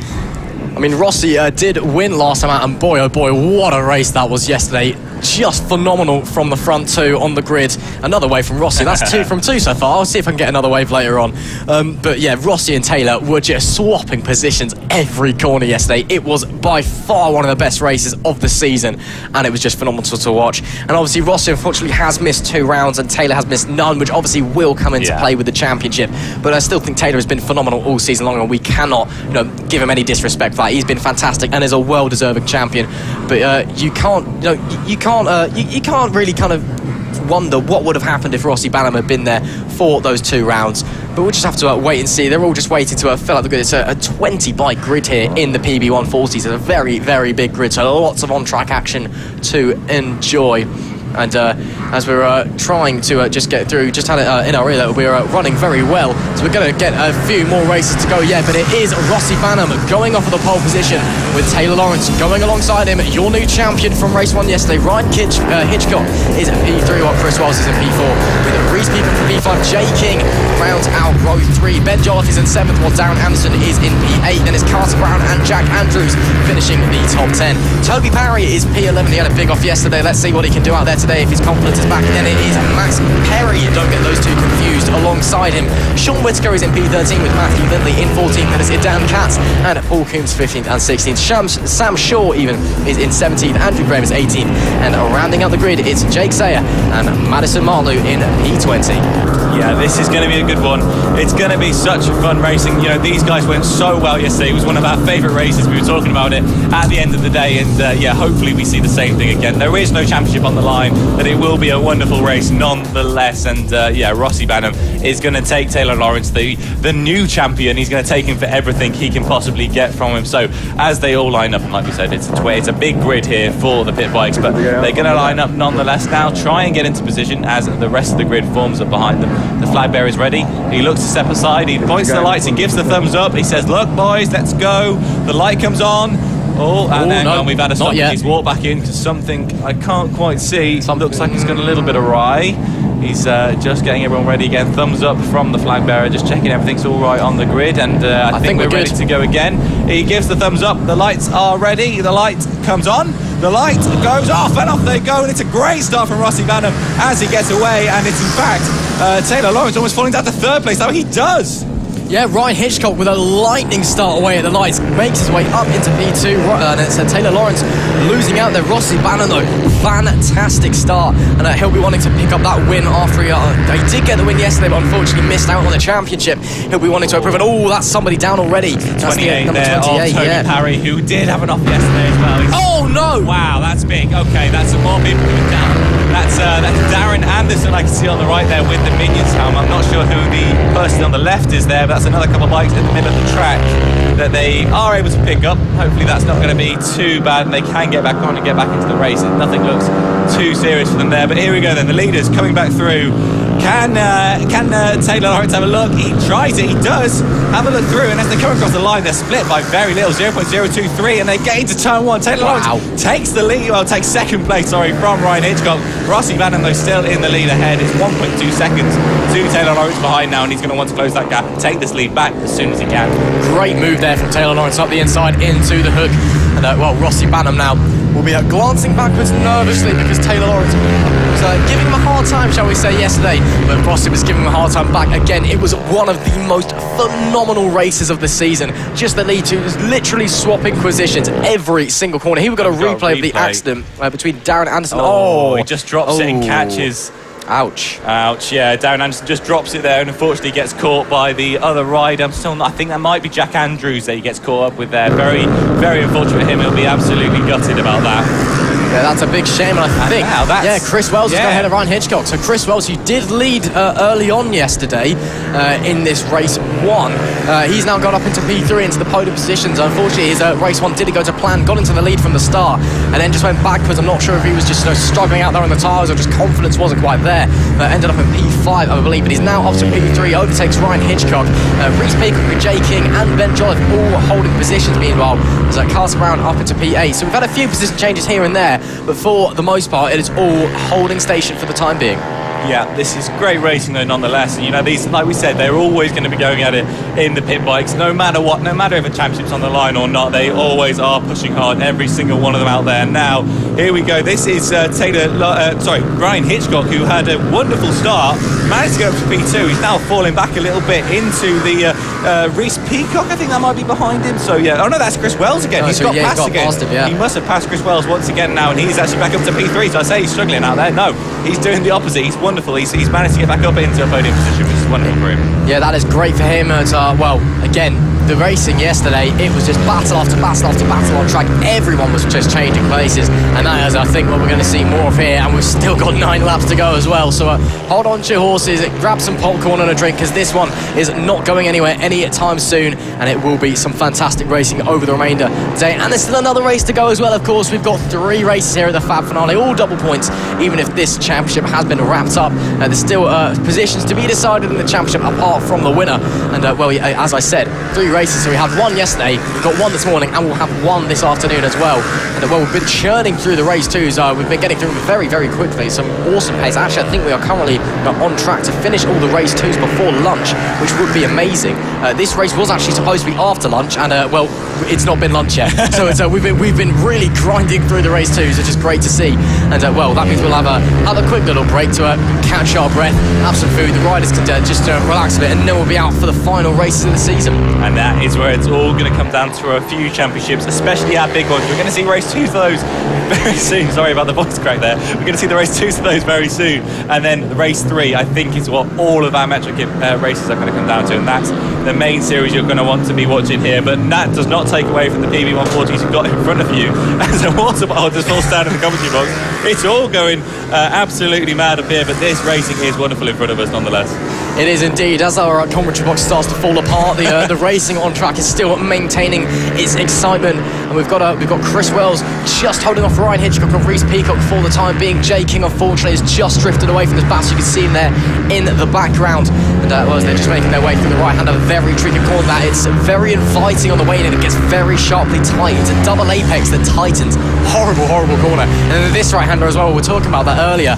It just needs resurfacing, frankly, because it's all new tarmac. Come on, just up to before that part of the track, and then suddenly it's rough, it's bumpy, there's potholes. It is horrible, but it's also a fantastic corner. So it's ones that you kind of want to see, and then ones that you don't want to see at the same time. And that's Hitchcock having a look on Wells, decides against it. Wells maintains a position for the time being. These 3 very, very close out on track. As it starts though, Taylor Lawrence is reeling in Rossi Barham. Chris Wells obviously had a tumble. He didn't have a tumble, apology. He went backwards yesterday after taking the lead early on. Bear in mind, he's just coming back as well from a broken arm, so he is really bringing his confidence back in.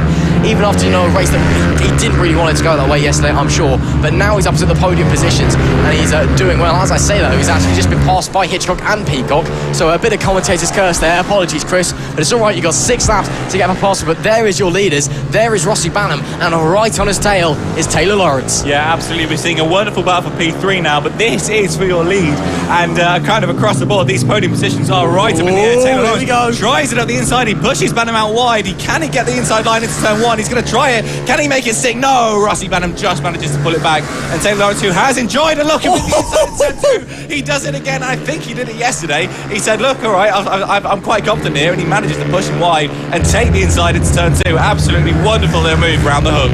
Oh, that was brilliant from Taylor Lawrence, and I think we're about to get another 5 laps of what we had yesterday. And get ready, because this is going to be an absolute treat. If you did not see race 1 yesterday, do not peel your eyes away from the screen. This is going to be phenomenal. You can see Taylor Lawrence has a guy on his back. Lewis Ross, how you doing, mate? You're all right. Ross has got a clear visor and Taylor doesn't. So it's just a bit of different structure there. Oh, and that's someone having a tumble there. That looks another tough move there. I'm not sure exactly who that is, but this is a tough category.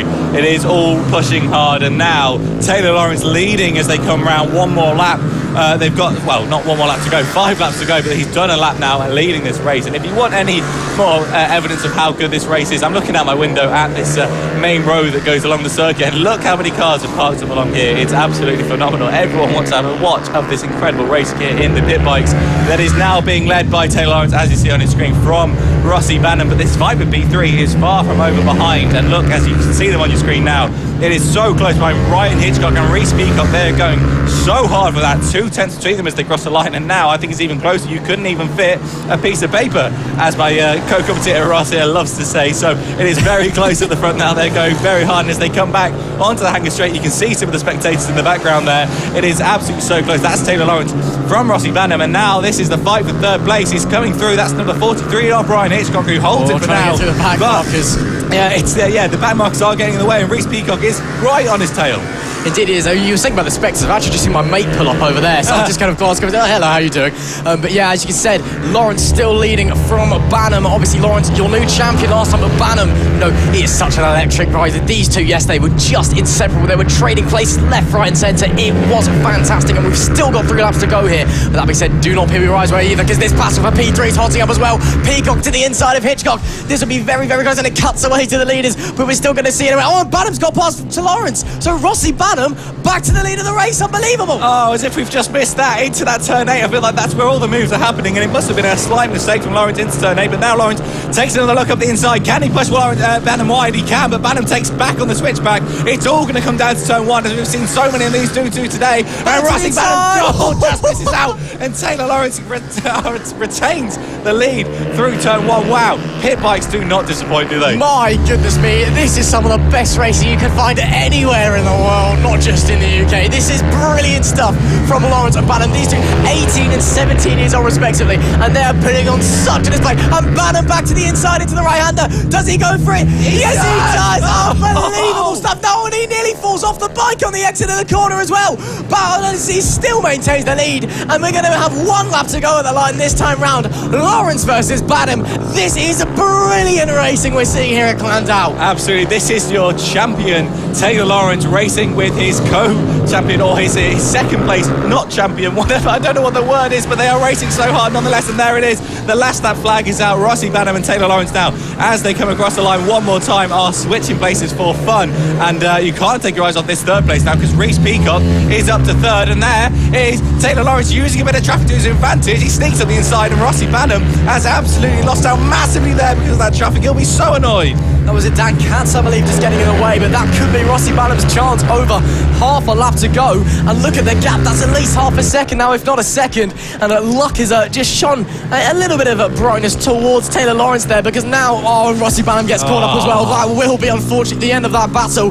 But again, an amazing race you've just seen in the pit by 140s, and yet Rossi, he knows he's done. He's sitting up, he's not tucking in for the final corner, but it doesn't matter anyway. It's another P2 for him, but it will be Taylor Lawrence, your champion, winning race 2 in the pit bike 140s. And what a race once again we've seen in the pit bikes. Rossi Banham comes home in P2. It will be Peacock in P3 with Hitchcock P4. But my oh my, your champion and your, well, I assume he's almost vice champion now mathematically, Lawrence and Banham once again. What a display we've seen from those two, and we've got it all to come again this afternoon in race 3. Vice champion, that's the word I was looking for before. I couldn't there we go. Got there in the end. Got there in the end. Vice champion is indeed what Rossi Banham is.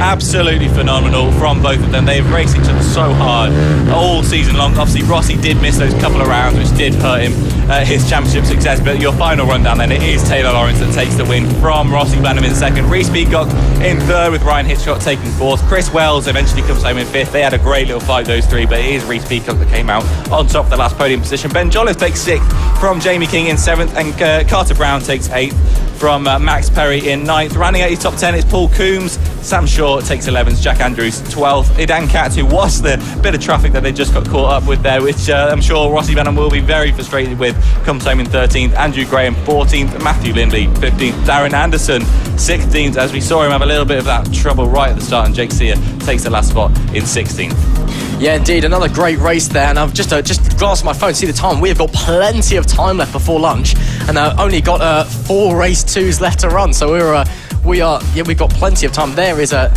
like we're going to get a lap of honour as well for Taylor Lawrence. Obviously, he did wrap up the championship yesterday, but no one was really quite sure if we were going to get laps of honour. It was confirmed this morning that you are allowed to get a lap of honour, and there we can see that's Archie O'Brien. His mum actually giving me I think that might be Archie's t-shirt, because it's quite small in him, to be honest. It's like halfway up him, so I think Archie might have donated his t-shirt there to Taylor Lawrence. Gives a wave to the camera as well. Of course, Archie being a double champion today as well, but Taylor, don't get me wrong, what a fantastic race he's had today. And as well yesterday, although he finished second yesterday, and unfortunately the race ended under red flag, we were robbed of a final 2 laps, which were due to be fantastic. He became champion, and well, now he takes the win, and he's going to come over. There we can see 3 champions as well. You've got Taylor Lawrence there on the bike, you've got Archie O'Brien, the double champion, then you've got Casey O'Gorman squeezing Archie O'Brien's face in for some reason. Of course, Casey, champion of British Talent Cup, and possibly later as well, we could be seeing him somehow potentially winning the Extreme 200s championship. We'll touch on that later, but Casey O'Gorman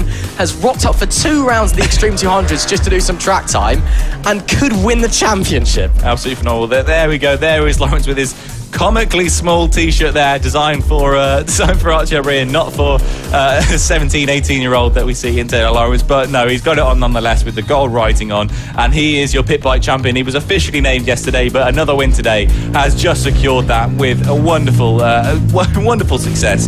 Like we say, Rossi Banham unfortunately missing out on a couple of rounds at Clay Pigeon and at where was it, Rowrow as well. He missed out, but he came back last time out, tried to get some wins, and he did, but it just unfortunately was not enough to close that gap that Taylor Lawrence managed to build up over his absence. And there we go then, Taylor Lawrence with his shark helmet. He stops, he gives a wave to the camera, he's got his number 1 shirt on, and what a wonderful success he has. He must be absolutely thrilled as he comes down for one last time in race 2. He's got race 3 still to go, but one last time in race 2 down the back straight. He is absolutely buzzing. Look how happy he is. This means so much to him. Yeah, indeed it does. And of course, we saw yesterday just how delighted it was. Unfortunately, the race did end under a red flag yesterday.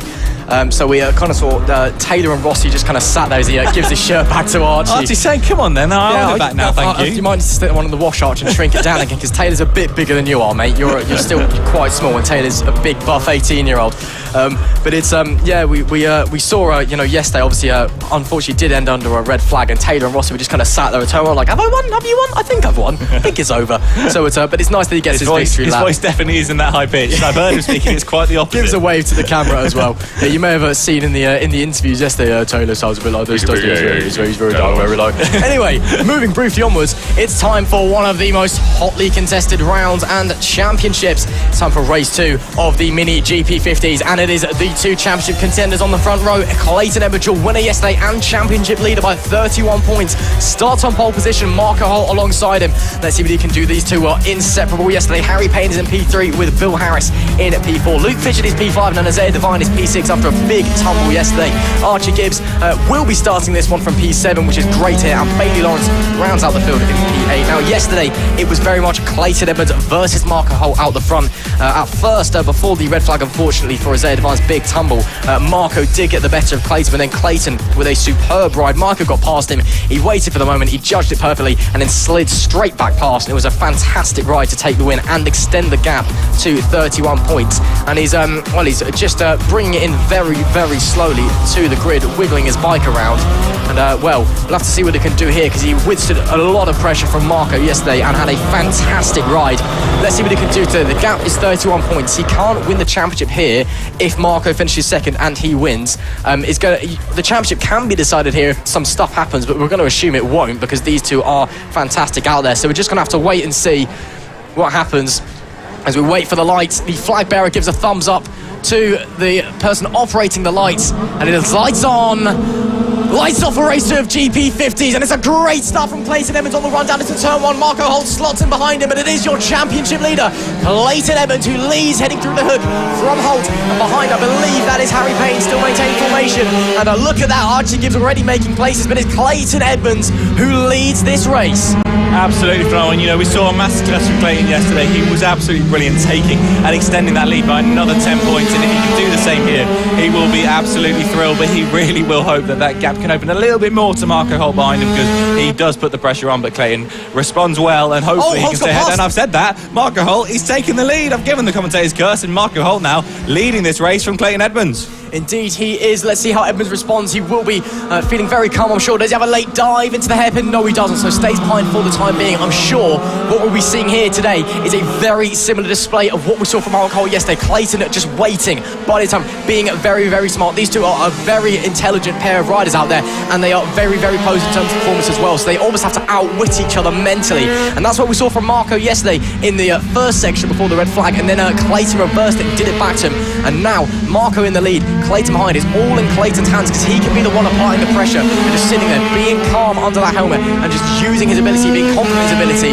and using it to try and force Marco off into a mistake. And as I said, that was very wide from Marco on the exit of the corner, had to let off the throttle, and Clayton almost ran into the back of him. We've still got 10 laps to go in this race, and already it's looking like it's going to be a spicy one. Yeah, and Harry Payne is right up there too. He's not letting these two get away from him. He is third in this championship. He's out of the championship fight, but he's not going to let these two take away any points that he might be able to grab up, so you cannot let him out of the equation either. But now, like you say, Clayton Evans, he is all over the back of Marco Holt. Marco Holt managed somehow, and we didn't see the path, unfortunately, to get through, but now hopefully they can get this move back on track. And now Clayton, he's actually going to try up the inside here into this long left-hander, and he does Marco Holt another look back into the right-hander? No, he doesn't. So now Clayton Edmonds takes back, and like I said, he was just waiting to pounce. He saw his opportunity, he saw a door open up on the inside, and he moved for it. These guys, they don't force moves, they just wait for the gap to appear and they go. They're super smart in how they ride. Now Clayton is going to need to defend hard, but he is good as that. We saw a fantastic defensive performance yesterday from both of these riders, and a fantastic attacking performance from both of these riders. I simply don't know who's going to win this race, to be honest. It was Clayton who came out on top yesterday. Marco Holt to the inside into the final hairpin. Does he get late enough on the brakes? Yes, he does, but the switch back for Clayton Edmonds, and it will be Marco Holt leading this lap, this time by. There's still 8 laps to go. These two are going to be changing places at every single corner at this rate. I have no idea who's going to come out on top this time. This is definitely going to go down to the wire at this rate. And this is what we love to see. These Metro Kit races, the 50s and the 70s, have been so close all season long, and now you can see exactly why, because these are some riders in their best possible mindsets and their best riding positions they could possibly be in, fighting for this championship, and they have taken it all the way down to the wire, and it will continue, you're almost certain, into race 3 this afternoon, because it is far from over. Marco Holt is currently leading from Clayton Edmonds, but Clayton is not going to let this sit as they come down one more time onto the back straight. Now he's going to say, look, you got me last time, I'm going to try and get you back this time. Can he get in the slipstream? Can he get alongside him as they go into the final corner? Not quite now, as Marco Holt manages to just stay ahead as they finish this next lap. Still time left in this race for Clayton, so don't panic. He's a fantastic rider, as is Holt. It's just all about who makes the mistakes really at this point, because they are almost inseparable on the pace. They are so closely matched. Of course, these Metrokit Mini GP 50s, they are the first gear bikes that these riders are on. You can get on them from 8 years old here in FAB-Racing. As long as you've done 1 season in mini motos and you're 8 years old, you can get on these Mini GP 50s. It's the first gear bikes that these riders will experience. And these 50s, they can hit 80 miles an hour at full chat, and they'll be getting close to that down that back straight. They are quick, and it's a big jump as well from the mini motos, not only to be going that fast, but as well to be negotiating a geared bike. And for the fact that these guys are out there trying to figure it out for the first time as well, and they're racing this closely, and they're fighting for a championship, and they're trying to keep all the time. This time Edmonds has a look to the inside, still not close enough though. That camera angle unfortunately is quite deceiving, so they look a lot closer than they are. We can see out of our window perfectly how far they are, so we'll be trying to let you know how far away they are. As it stands though, it is still Holt leading this race, but Edmonds just piling on the pressure, waiting for the opportunity. If the race finishes as they stand now, the gap is down to 21 points for race 3. It's absolutely, and that is exactly, brings it back down to what it was coming into the weekend. So it's very important that this is a close championship, and no matter what now, if this is how they finish first, second, in no matter what order, it's going to be coming down to this afternoon's race. But let's not forget about Harry Payne here, because he is keeping, Clayton, he nearly has a look at the inside. No, but Harry Payne, he is keeping up with this top 2 very well. He's keeping himself honest up there, and he's doing a good job of it. So I think Harry Payne, we need to give him some props here, because all season long he's been pretty consistent in 3rd in the championship, but he's always sort of started to fall behind Evans and Holt. But no, he's done well to keep up with these two here, and yeah, he will be very happy with that. But no, it's your front 2 that are fighting for the championship, unfortunately, not Payne, and it's Holt and Edmonds that are fighting hammer and tongue out there now for it. And there is traffic there. Holt does manage to get through, but so does Edmonds, manages to Payne doesn't, as well. Payne didn't unfortunately get through there, so that gap has opened up now. But can That little bit of traffic just put them off that little bit that Edmonds can maybe look a little bit. No, it's not going to happen into there. But no, that is a corner that we have seen some very controversial stuff at this weekend. So it's going to be one you want to keep an eye on. Yeah, we'll be discussing that one a little bit later when the 70s head out. But for now, we're focusing on the 50s and we're focusing on Holt versus Edmonds. And let's see what Edmonds can do. Try and get back to the lead. If he wins this race, the gap goes to 41 points. If Marco finishes second, if they stay as they are, then the gap goes back down to 21 points. Obviously, Edmonds currently leading the championship from Holt in second. Big shout out to Archie Gibbs as well. Another great performance. Bear in mind, he had a big off on Friday. Missed yesterday due to an injury, and unfortunately, essentially had to sacrifice the LC40 Elite title due to that. He's come back and put in a pair of fantastic performances in the 2 race 2s he's been in, and I'm really excited to see what he can do in race 3s as well. Bear in mind, he's had a day less running than everybody else, and the bike's been repaired. He's probably feeling his wrist a bit stiff still as well, so he's doing a fantastic job out there, as well as Payne. And Bailey Lawrence as well there, who saw getting laps. Oh no, and as I say that, Edmonds sees the gap and tries to go for the inside into the right-hander, and then neck and neck. Oh, and Holt shuts the door, but that was Edmonds' best opportunity so far, and those are going to keep getting more and more as Holt starts to feel the pressure. Absolutely. Now this is going to be you don't want to take your eyes off it. Unfortunately, Payne has now started to fall back due to the traffic, but he's just there in the back of your frame. But now Holt and Edmonds are separated by absolutely nothing at the front here. They're going so closely, and unfortunately can't just get the switch back there that Edmonds wanted to pull on Holt. But as they come across the line, 0.117 separating them, and Edmonds nearly looks into turn 1. He can't quite make it working out of turn 2. Holt just pulls the advantage, and now as they come into this tricky middle section, this is where Edmonds loves to make a move. He's already done it once on Holt. Can he get close enough to do it? No, he can't. As they come into now the big right-hander, it's a big corner. You can throw it up the inside off, but he doesn't quite manage it there. But on the exit, can he pull it out? No, he can't. So this is now a brilliant defensive positioning from Holt. He's putting himself in all the right places just to stop Edmonds from having a little sniff left or right. But Edmonds is going to try everything he's got. Indeed he is, and Edmonds is being very smart there. He's using the camera, the racetrack, using the turns to try and just propel himself in front of Holt. But Holt just knows exactly where he's going. He's been there before. He's been chasing Edmonds in that position before. So he knows what Edmonds is feeling right now. He knows what he's thinking. And he's just couching it very, very well. That being said, it was slightly wide from Holt out of the final corner. Edmonds superbly close. 2 laps to go at the line this time by. It's still Holt that leads, but this is so close, and Edmonds is starting to run out of time. He needs to make the move soon. He's only got 1.5 laps now left really.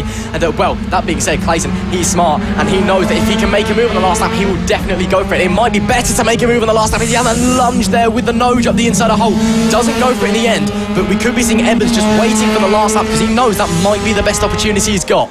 Absolutely. Now Clayton could technically finish second in these next few races, and that will be enough.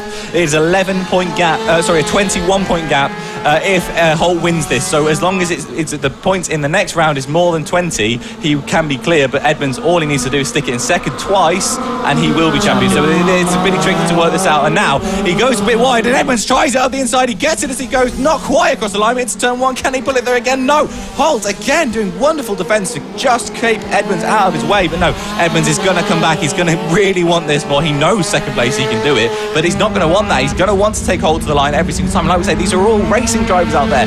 Not a single one of the riders out there are going to want to give up anything they can. They can as well, because it's a double points round with half a lap to go left in race 2 of the mini GP50s. It is all up for grabs, and this is the closest that Clayton's been. It looked like they were almost on each other there, and he's almost trying to push Marco Holt along, but as they round the penultimate corner now, he will have the toe.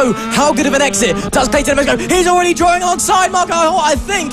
Will he dive on the brakes? No, he doesn't. So rounding the final corner and letting it poke a nose. No, Marco Holt will win the race 2, and the gap is back down to 21 points. This is going to the wire in race 3. I'm getting my notes up very quickly here so we can look at exactly what needs to happen in this next round now for Holt to win and Edmonds not to. So it is 21 points separating them. You get 40 points for a second place, 50 points for a first place, so he needs to finish at least in 4th place. As long as Edmonds finished 4th or higher, Holt cannot win this championship. Well, we'll just have to wait and see, but it is Marco Holt this time who takes the win. You can see how much that means for Clayton Edmonds. Meanwhile, is in P2 but still maintains the championship lead heading into the final race of the season. Then it's Carrie Payne with a fantastic P3, Archie Gibbs as well with a brilliant ride once again into P4, Bill Harris is P5, Luke Fitchett is P6, Isaiah Devine after that big tumble yesterday will come home in P7, and Bailey Lawrence rounds out the field in P8. But wow, Holt versus Edmonds, Oh, and another chapter is opened in the book. This one is going to be tense in race 3. One win apiece this weekend. It all comes down to the final race. These two, some of the toughest title rivals we have here at FAB this weekend. They have been going so hard all season long to make something of it. Every single round we've been to so far, they have been trading points, first and second from each round. So yeah, it's very close at the top. And like I say, it's 21 points the difference as they go into the last round. So as long as Edmonds can hold that gap, he will be champion. He doesn't need to win. He just needs to finish 4th or above. And as long as Holt wins, that is. Well, it's all to play for heading into race 3. But again, if you are just joining us, hello and welcome to the Sunday of the FAB-Racing finale, the Nova Racing Transmissions round 7 of the FAB-Racing Minimoto Championship. And boy, oh boy, it's been a brilliant day of racing yesterday and today so far as well. There you can see on the screen some of the Model Airplane Club in the field over us. That's a real plane. That's a big model airplane. That's a big one. Well, if you haven't noticed so far today, literally the field over from us, if you look past all the spectators, you can see on the screen there, that is a lot of spectators there that we've got. Just put it again, Landau Kart Circuit, the South Wales Kart Circuit is literally just plonked next to a road, so you get lots of people just pulling over and just coming back and just sitting at the side of the road there. And well, we do have a model plane club in the field across from us, but that was a real plane. I apologise. Now this is the interesting one. We've got some British Talent Cup riders returning here for the Extreme 200s, one of whom, Casey O'Gorman, who's entered in 2 rounds of this season, this one included, can win this championship. It's absolutely insane. Unbelievable. So the Extreme 200s, just to clarify, it's had 40 different riders competing in it in this season. It's a very much off and on championship for a lot of these riders. Some miss rounds, some take part in rounds, and that means that Casey Gorman, who just rocked up in the last round to this championship, having missed all of the opening 5, could rock up for the round 7 here and win this championship. He took 70 points last time out. He took a win yesterday, which is another 50 points. So he's on 120 points in this championship with a 30-point gap, I think, up to Dylan Mellor in P1. So as long as he finishes, well, it's going to be a bit more complicated than that, but depending on where Mellor finishes in this race, basically says to us, will he be able to win it at the end? So yeah, this is going to be very interesting to see what can Casey Gorman do. Indeed, we just have to wait and see. Obviously, we had Casey up here in the comms box as well, and he goes off a pole position with Johnny Garnett, who we had in the comms box yesterday alongside him. So we've got the commentary duo there, obviously returning from the British Talent Cup. 2 FAB, obviously old familiar faces. Ollie Horner starts from P3 on his 70s bike, and then he's heading straight back out for the 70s race after this, so he'll be quite tired, but let's see how he runs. He got the podium here yesterday. Greg Marshall goes off P4 with Reece Peacock and Dylan Mellor rounding out the third round of the grid. Dylan Mellor is your current championship leader, but is he for much longer? Let's find out. Owen Mellor is P7 with Carter Brown in P8, then Jack Andrews and Jan Gallery rounding out the grid. Well, yesterday it was very much the Casey O'Gorman and Johnny Garnett show. Are we going to get the same again? Because they were inseparable. In fact, yesterday, I believe we had the closest finish in FAB-Racing history. Because at the line, Casey O'Gorman pipped Garnett by 0.015 of a second. And Casey running through the pits there, apparently. Not quite sure, but as I said, 0.015 seconds. That is possibly, from what I can tell, the closest finish we have ever had in FAB-Racing. And obviously, Casey O'Gorman winning the British Talent Cup this season after missing a few rounds from injury as well, which is phenomenal. Just having a quick chat there with Roger, the race director. I saw Casey had the back of something was sticking up on the back of his bike, so it might have just been going through the pit lane just to knock it back down now, or have it potentially taken off. And it's a thumbs up, and let's see what Casey can do. Selected for Red Bull Rookies next season as well, alongside Johnny Garnett, another FAB favourite from the past and a British Talent Cup rider. We're waiting now. Lights go on. Lights go out, and it's a great start for O'Gorman, who pips Garnett off the line. So O'Gorman leads into turn 1 from Garnett, from Horner, as they pull away. And well, it's O'Gorman with a great start, but it's not over yet, because Garnett is not going to give him an easy time out there. These two know each other's racing craft perfectly. They've been together in FAB, they've been together in the British Talent Cup. They are so familiar with each other out on track, and they're here for a bit of fun. They're here for a bit of track time, but they're also here to race, and that is what we're going to see here today. And I think Casey probably was here for a bit of fun, and now he's ended up in a championship battle he did not expect to find himself in. So let's just say Dylan Mellor, who is the one currently leading this championship, is currently running, I believe, in 6th place. And I've just heard Casey O'Gorman, he came into pit stop to have his seat removed. So he's currently running this race without any foam or anything underneath him. So and there goes Garnett! Oh, he's going to try it up the inside. He can't quite get there. Casey just manages to close the door on him. But yeah, Casey running out there without a seat, that will be not very comfortable for him at all.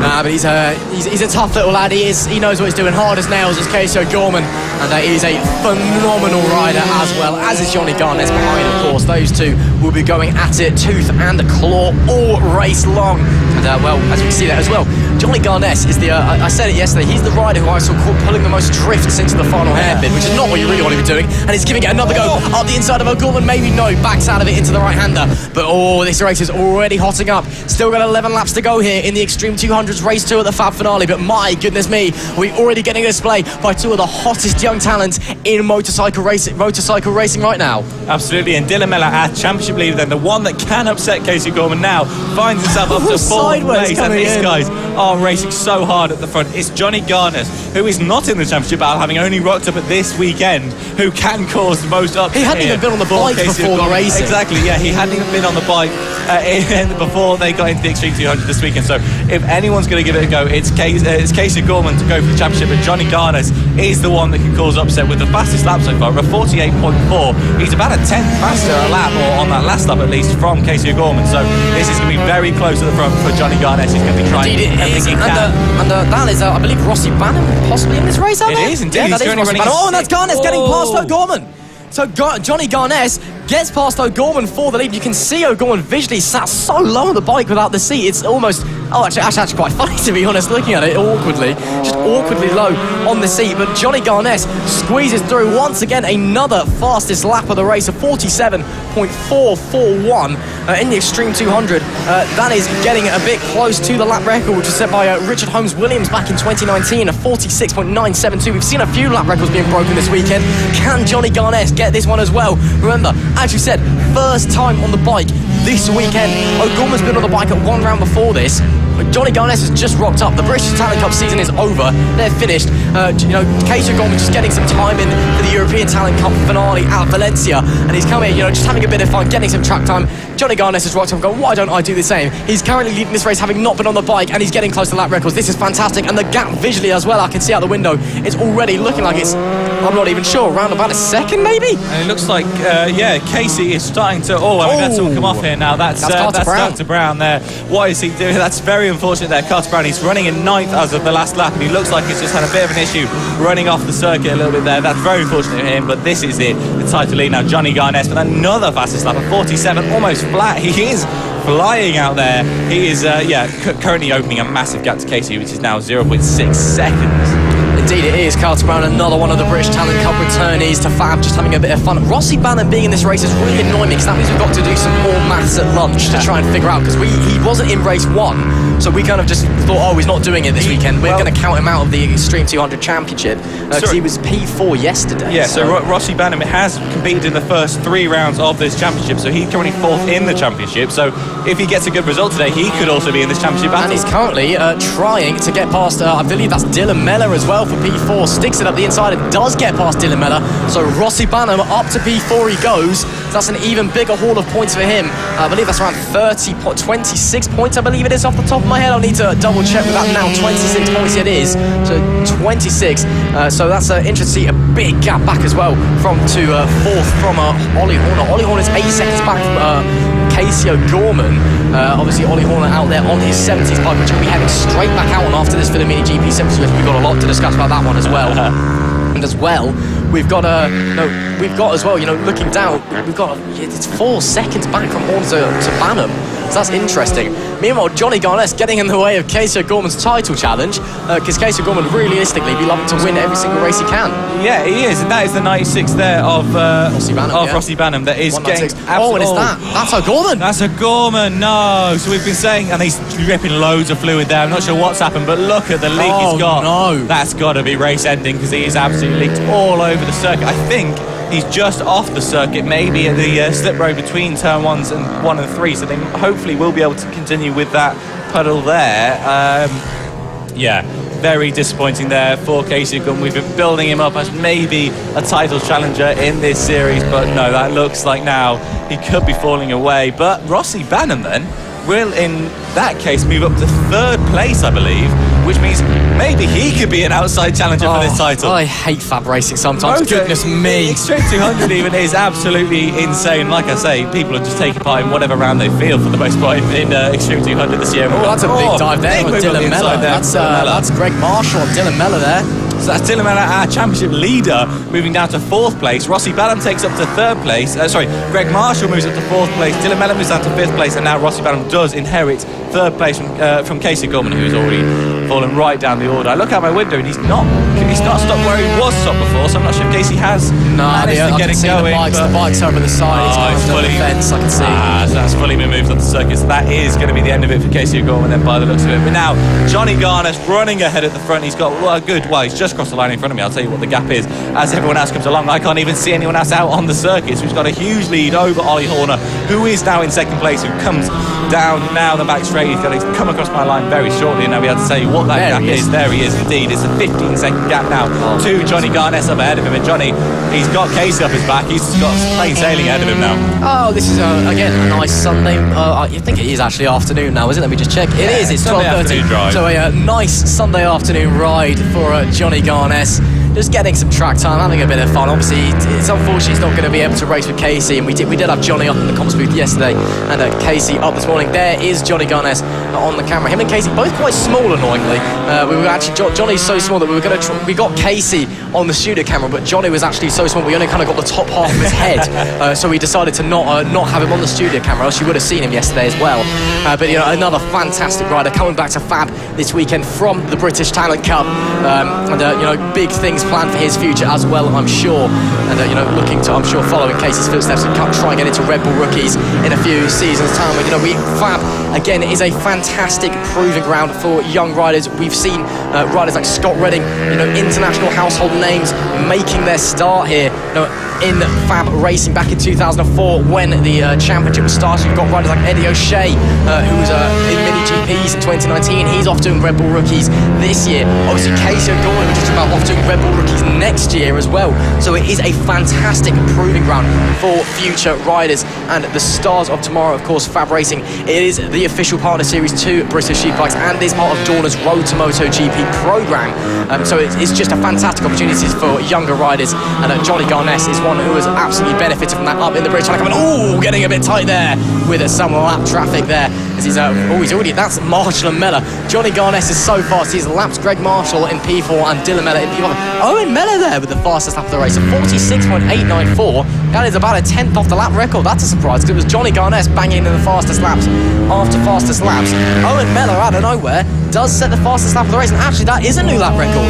So Owen Mellor with a new lap record there in P6 of 46.894 breaks Richard Holmes-Williams' old lap record from 2019. So great job there, Owen. It's not only the lap record for Extreme 200s, that is the lap record for FAB-Racing as an entirety at Glandau Circuit. So he'll be absolutely chuffed to bits with that. That's an absolutely wonderful performance from him.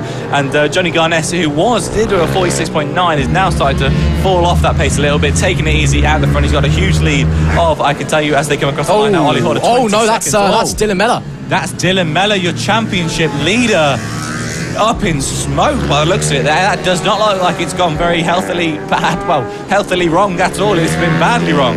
Dylan Mellor there. That is very unfortunate, and that is going to throw this championship right up in the air. We've got some maths to do, don't we, after this? Suddenly, Rossi Banham is looking like the hot favourite. Anyway, what else are we going to check his flags out? Johnny Garnes is race 2 winner here of the Extreme 200s on his return to FAB-Racing with a fantastic performance. Waves to the crowd. That was very, very easy for young Mr. Garnes there. But again, Rossi Banham, who wasn't even in race 1, is somehow now a championship favourite, I believe, because looking, Jack Andrews, who is in 2nd place, has finished in 7th, so will not be getting a whole heap of points. Rossi Banham, I think, might be championship favourite. I'm looking forward to it. This is absolutely incredible. He comes home in 4th. He was 3rd, I believe, at one point. It looks like he's just fallen behind Greg Marshall. But yeah, Johnny Garnes with an absolutely dominant win. And I think we saw the closest finish in Fab history yesterday. That one's 22 seconds, so maybe the longest in Fab history here. It's Ollie Horner who comes home 22 seconds down the road in 2nd place. Greg Marshall takes 3rd. Rossi Banham takes 4th place, while Owen Mellor in 5th. Reece Peacock in 6th. Jack Andrews in 7th. 8th place goes to Jan Gullery, and that is Dylan Mellor taking unfortunate DNF and smoke pouring out of the exhaust pipe there. He's not happy at all. Casey Gorman, Carter Brown, your other 2 DNFs, unfortunately not making the finish line in 9th, 10th and 11th place technically. Shame for Casey. That would have been a story if he had managed to win that championship after entering 2 rounds. Would have been a display of just how good that kid is. And there you can just see him in front of the comp truck, just wheeling his bike awkwardly back to the pit lane. Big shame for him. Now It's time for the big one, the one we've all been waiting for. It's race 2 of the Mini GP70s, and boy, oh boy, did we have controversy yesterday. Mason Foster having a touch with Ethan Sparks, who was championship leader at the time. Sparks went down, was able to recover to, I believe it was P9. Foster won the race. So Foster is now the championship leader from Ethan Sparks, from Filip Sorowiak in P3. Those three are the ones looking to take this championship battle to the wire. But, you know, Foster touching Sparks. It has been deemed a racing incident. No penalties were given, but there was a big upset mood in the paddock, that is for certain. There were a few raised eyebrows around, and well, this is going to be very hot, because I think Ethan Sparks is going to have a point to prove, because there was definitely contact between the pair of them, and Ethan obviously feels like Mason, you know, took him out. And there is Carter Brown, who was in the Mini GP70s in previous years, obviously off into British Talent Cup this year as well, awkwardly wheeling his bike back as well. It might be a while before we get the 70s going, because there's just so many stranded bikes and drivers out there. But as I said, you know, Sparks is going to have a point to prove against Foster, because Foster, after that contact, won the race. Sparks, meanwhile, is well, it's going to be interesting. Again, if you have just joined us, and well, welcome along for starters to the Fab finale here, the Nova Racing Transmissions round 7 at Clandau, the South Wales Car Centre. Don't be afraid to like, share, subscribe, and all of that, because it really does help everyone out here. It's been a fantastic day and a half of racing so far, and well, we are looking forward to the last 2 race 2s before the lunch break, and then we're back for race 3s. And this is the big one, race 2 of the Metrokit Mini GP70s, and this is the championship that everyone wants to win. This is the one that's going down to the wire. It's absolutely very close to the top. I can give you the exact points. Mason Foster is your leader after that very controversial race yesterday. He's leading on 395 points. Behind it, though, is Ethan Sparks. He's not fallen that far off the title battle. He's only 19 points behind in 376. And Filip Sorowiak is in 3rd place on 350. He's not out of this either. 45 points behind, and of course, 100 points still up for play today with the double points round. So anything could still happen. Indeed, it could. Again, as Tom said, this is a double points round, just to shake things up a little bit, coming into the Fab finale, as I've so christened it now, much to a few people's annoyance. But this is a double points round, so instead of a 25 points win, it's 50 points. There is 150 points on offer for if you sweep the weekend here. So a lot of championships, this one included, blown wide open. It is currently Mason Foster leading after that contact with Sparks in race 1 with 395 points to his name. Ethan Sparks is in P2 with 376. Filip Sorowiak is in P3 with 350. He needs a strong race today if he wants to take his championship hopes into the final race. Yeah, he was a little bit unlucky, I think, yesterday in some of the pace. He managed to come home in a fairly good position. I think it was 3rd he managed in the end, but he'll want more from it today. He'll want to win it if he really wants to bring this thing and open it wide open. But yeah, Mason Foster is going to be the one you're going to want to keep an eye on. So yes, this is the Mini GP70s. They go out for their formation lap. Here they are. On the road to MotoGP, this is Fab Racing. Well, it is former championship leader, current 2nd place, and subject to that incident yesterday, Ethan Sparks from pole position, and your current championship leader and incident instigator, Mason Foster, alongside him. Ronnie Harris is a spectacular P3 on the grid with Filip Sorowiak, the one who will be wanting to do well in P4. Ben Jolliffe is P5 with Clayton Evans in P6, focusing on not just the 50s but the 70s as well, which is awesome for him. Charlie Hunsford is P7 with Harry Payne in P8. Ollie Horner, after that podium in the Extreme 200s, is P9. Greg Marshall is P10 with Samuel Munson P11, Ollie Sims at P12, and Noah Gullery rounding out the grid. And boy oh boy, this is the one to watch, because how is Sparks going to respond to Foster after that contact yesterday? I have simply no idea. Yeah, and you're hoping there won't be any sort of bitterness between them. They'll be able to get on with the racing regardless and keep it in a good way, because this is going to be an absolutely wonderful championship to keep your eyes on. Ethan Sparks will want this, and he's starting from pole position, so indeed he is. It goes well for him. Indeed he is. The 62 of Ethan Sparks alongside the 80 of Mason Foster on the grid. The flag bearer gives the thumbs up to the man on the lights. It is race 2 of the Mini GP70s. Lights go on, lights out. Oh, it is a dreadful start for Foster away. He loses 1, 2, 3 positions. Sparks leads into turn 1. Foster just did not go anywhere off the grid. It is Ethan Sparks that leads this race from Ronnie Harris, from Philip Soroviak. Your championship leader, Mason Foster, at least in 6th position. Yeah, that was not the start Foster would have wanted at all. I'm not sure if he got a little bit too much wheel spin or if he just couldn't quite get the bike there on these geared bikes. It was not a great start for him. He will be absolutely fuming there as they come through now. Mason Foster dropping points straight away, and this is a crucial point in this championship that he does not want that to be happening in. No, he will absolutely not. Foster is currently in 5th. I saw the bike just picked up on the rear wheel and just did not go. Just the track. I'm not sure, just didn't have enough revs or just not enough traction. But Foster down to P5 and Clayton Edmonds is having a go at him as well. It could be down to P6 for Mason Foster. Let's see where he comes out. I'm trying to look out the window, and Clayton Edmonds has gone through. Foster's down to 6th. I don't believe it. The championship leader has fallen even further down. A disastrous start for the 88. That is far from what he will have wanted after what was a good race from yesterday, picking up some really, really good points. Obviously a very controversial one as well. This is the opposite. He's fallen down to 6th place, and that is not what he will have wanted at all. It's Ethan Sparks who will currently, if it finishes this way, be taking 1st place and the 50 points. A lovely little rebalance of the points. What will he get for 6th place, Mason Foster? He'll be getting 6th place, 20 points. If they finish as they do now, Sparks leads by 10 points in the championship. And as well, Soroviak will be out of championship contention if they finish as they do now. So Soroviak wanted to move. There goes Foster down. He's out of Clayton Evans. Evans on the switchback maintains P5 for the time being. It is still Sparks that leads this race. Ronnie Harrick is like a cork in a bottle. Soroviak, I can see, is desperately trying to get past him, but just can't. Soroviak, it is crucial that he wins this race for his championship hopes. But right now, it is Ethan Sparks up the front, your pulses, and former championship leader with a point to prove after yesterday's incident, after that controversial coming together between himself and Foster, where he took a tumble. Foster went to the race, and there goes Foster up the inside of Clayton Edmonds. Up to P5 goes the 88. Now he will be getting 22 points. It'll be an 18-point gap an 8-point gap even if they finish as they do now. It's getting even closer. I'm trying to do maths on the move. It's really not going well. And Soroviak trying to move as well.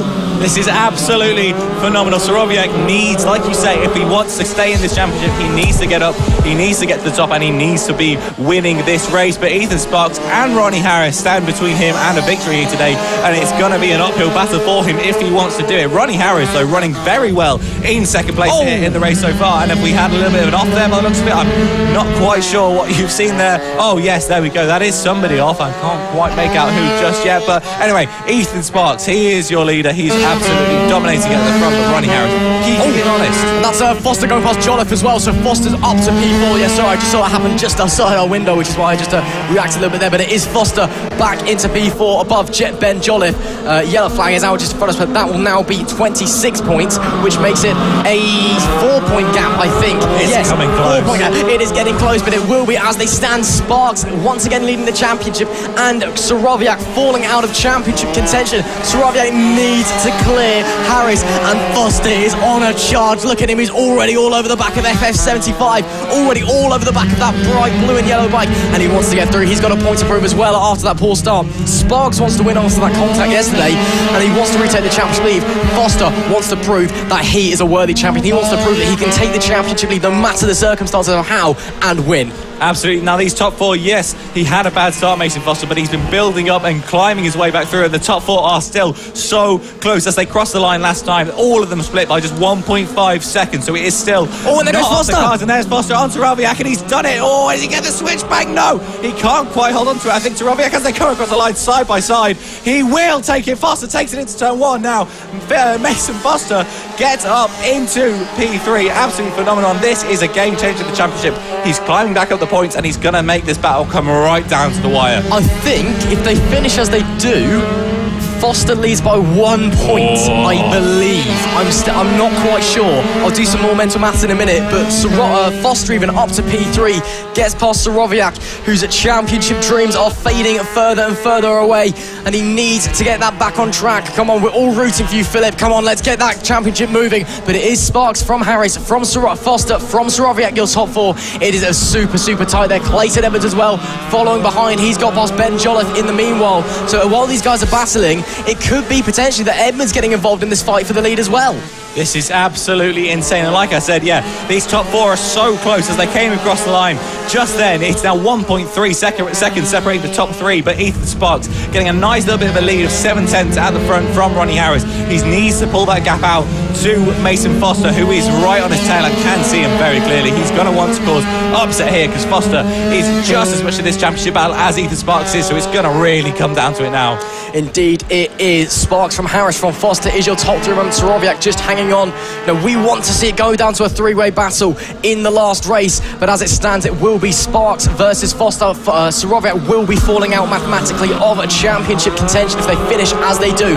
5 laps to go, this time by the line. As they cross the line, it is still Sparks leading by just under a half a second from Ronnie Harris in P2, and Harris has been superb at defending all weekend long, and now he's got Mason Foster behind him. What can Foster do? He needs to get past Harris if he wants to maintain that championship lead. Oh, he gets the move! Absolutely phenomenal move from Mason Foster to move up to P2, and now all is in his eyes. His rival Ethan Sparks, they had her coming together in a very similar situation yesterday. Now 1 and 2, Ethan Sparks from Mason Foster. Can they keep it clean, and what is going to happen here? It's going to be one to watch. Well, the tensions will be high. I can tell you that Ethan Sparks was not happy with Mason Foster yesterday, and he's going to be desperate to win the race and keep him behind him to prove a point. Now it will be Foster leading the championship by roughly 10 points if they finish as they do now, which is still unbelievably close. But this race is not done yet. 4 laps to go. Sparks versus Foster versus Harris versus Soroviak there as well. Edmonds has just fallen out of contention, I believe. It is a 4-way fight for the lead, and do not even blink, as you will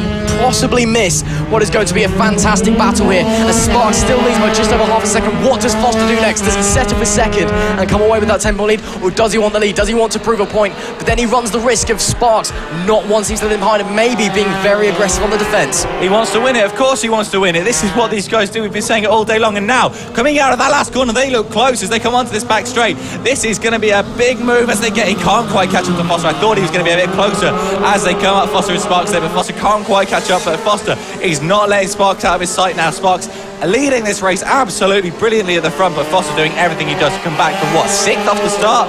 What a charge to get back up to 2nd. Absolutely phenomenal ride from him so far.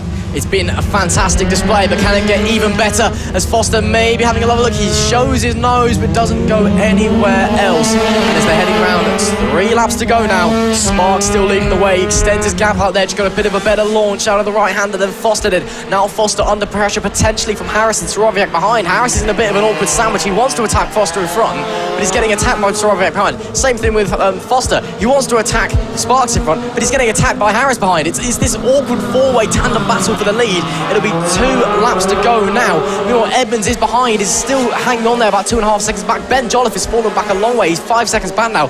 Payne and Horner as well, about 5 and 6 seconds off each other respectively. This is it. This is the race that we're seeing. Oh, and that's Foster having a look to the inside. Oh, and Sparks slams the door in his face with 2 laps to go. Yeah, he says, this is where it happened yesterday, this controversial move. He says, you're not getting up my inside again. I'm not letting you stand me up and knock me off in the corner like that one more time. He cannot risk dropping any more points, and Ethan Sparks has got to win this race, and he's going to win this race. By the looks of it, he's going to keep himself very honest at the front, because he knows Mason Foster's in his mirrors. He can see it all the way, and Mason Foster getting closer and closer every lap. In fact, look how close the top 4 are here. You can throw a blanket over them. They're so close as they come across for the final lap of this race. It is Ethan Sparks leading from Mason Foster, just 0.2 seconds separating them at the front. This is going to be so close. It's going to be such a good last lap. What does Foster do now? Does he set up a second and take a 9-point lead into the last race of the season? Or does he attack Sparks? Sparks a little bit wide into the left-hander, but gets the momentum into the right-hander. He does not go for the move where they touched yesterday. That was the infamous corner where the coming's going to happen. But Foster is all over the rear wheel of Sparks as they come now into the right-hander. And it's a bit wide from Sparks in the exit. He just touches the curb there. I saw the bike bumping along on to the back straight. They almost go, this is the final chance, last chance saloon for Mason Foster. He's all over the back of Ethan Sparks, well in the toe, and that is Harris there as well in the background. Does he go for a late dive? He does go for a late dive. Oh, it's wide, it's wide. Who's it going to be? It's going to be Ethan Sparks taking race 2, and it is a 9-point gap in Mason Foster's favour heading to race 3, but you can see how much that means for Ethan Sparks. What a result for him, and redemption day after yesterday. Now 9 points is such an incredible gap to have going to this last round, because the difference between first and second is 10 points. So it really, really could come down to the wire here. Who knows which way this is going to go, because it will really come down to who wins in race 3. Indeed it is. Ronnie Harris, meanwhile, rounding out the podium in P3. Big shame for Filip Stravak in P4. Unfortunately, he is out of championship contention. That is a big shame. Of course, we wanted to go and see a three-way battle in the last race, but it was not meant to be for Filip. Unfortunately, remember, he is P4. Clayton Edmonds with a great ride into P5 with Ben Jolliffe in P6. Ollie Horner maintains P7 from Harry Payne in P8. Then it's Samuel Munson and Ollie Sims rounding out the top 10, with Noah Gullery, the last rider we had, finishing as Charlie Huntingford and Greg Marshall unfortunately do not finish the race. But my, oh my, oh my, sparks from Foster with a 9-point lead in the championship. As you said, if they finish like this in race 3, Sparks wins by 1 point. But let's not even bother speculating, because anything can happen. We saw there, Foster put in a great ride. Had he not had that poor start, he very well have won that race. He really, really could have done. But yeah, Mason Foster will be so gutted that he just couldn't get off the line in the way he wanted to. But what a fight back from him there, starting after the first lap down in P6, finishing up in P2. An absolutely phenomenal drive there from Mason Foster to get back to P2. But it's the ride of Ethan Sparks that we've got to be talking about, because what a phenomenal performance from Ethan Sparks to come back and win after what was a devastating race for him yesterday. He's going to be absolutely so pleased with that. Yeah, exactly. I mean, Sparks, as I said, redemption day. After that contact with Foster yesterday, when he went down and only recovered to P9 after that, it is great to see him winning that race, and it's great to see him getting back. And you could see just how delighted he was with that victory as well. And it takes it down to the final round. Boy, oh boy, Metric Mini GP70s class. That is going to be the race to watch. It's the one that everyone has their eyes on anyway. And now, looking forward, my goodness me, that is going to be the tensest race of this season. It really is. I mean, these championships are so close, especially in the Metric Kit classes. These are where it's all coming into these last 3 rounds, the 50s, but most importantly, the 70s. And what an awesome race we've seen there. But now, it's time to move on to the most confusing race for commentators like us. We say it every time, because the Moto Team British Championship is very much up in the air. And yeah, it's Jamie King's bike that is leading the way, and that is Bernie Hook giving us away from pole position. Getting lots of waves up in the commentary box. I like this position. They can see us quite nicely out there, visors. Yeah, Bernie Hook, who is now on 141 points after a win yesterday. Unfortunately, not quite enough to even get up there to win this championship, but off they go. How are we looking for the grid? Indeed, it is Bernie Hook on pole position on the number 0 bike, but it says he'll be on the 5th one. That's because he qualified on the FAB bike. We'll get to that in a minute. Darren Anderson is P2. Then Will Howard is in P3. He shot us a wave as well, which is nice of him. He's on the FAB-Racing bike, which they've brought around this weekend. It's the bike that FAB usually bring to an endurance race. And Bernie Hook, I know he rode very well in it, but wasn't a particularly big fan, so he's decided to donate it to Will Howard. Jay King, Jay King's bike is in P4. It's ridden by Dan Katz, I believe, with Jason Pugh and Ian Jackson on row 3. Then it's Vince Bailey and Phil Maffabek in 7th and 8th. Mark Pollitt and Philip Joyce round out the top 10. Charlie Ems and Madison Marlowe is 11th and 12th, with Iona Glover and Elliot Newton rounding out the grid. There's also 2 different classes with the Motor Team. There's Motor Team Open and Stock. We've just given up on that because we have no idea what's going on. We've tried the maths. We failed dramatically. We're not exactly geniuses here.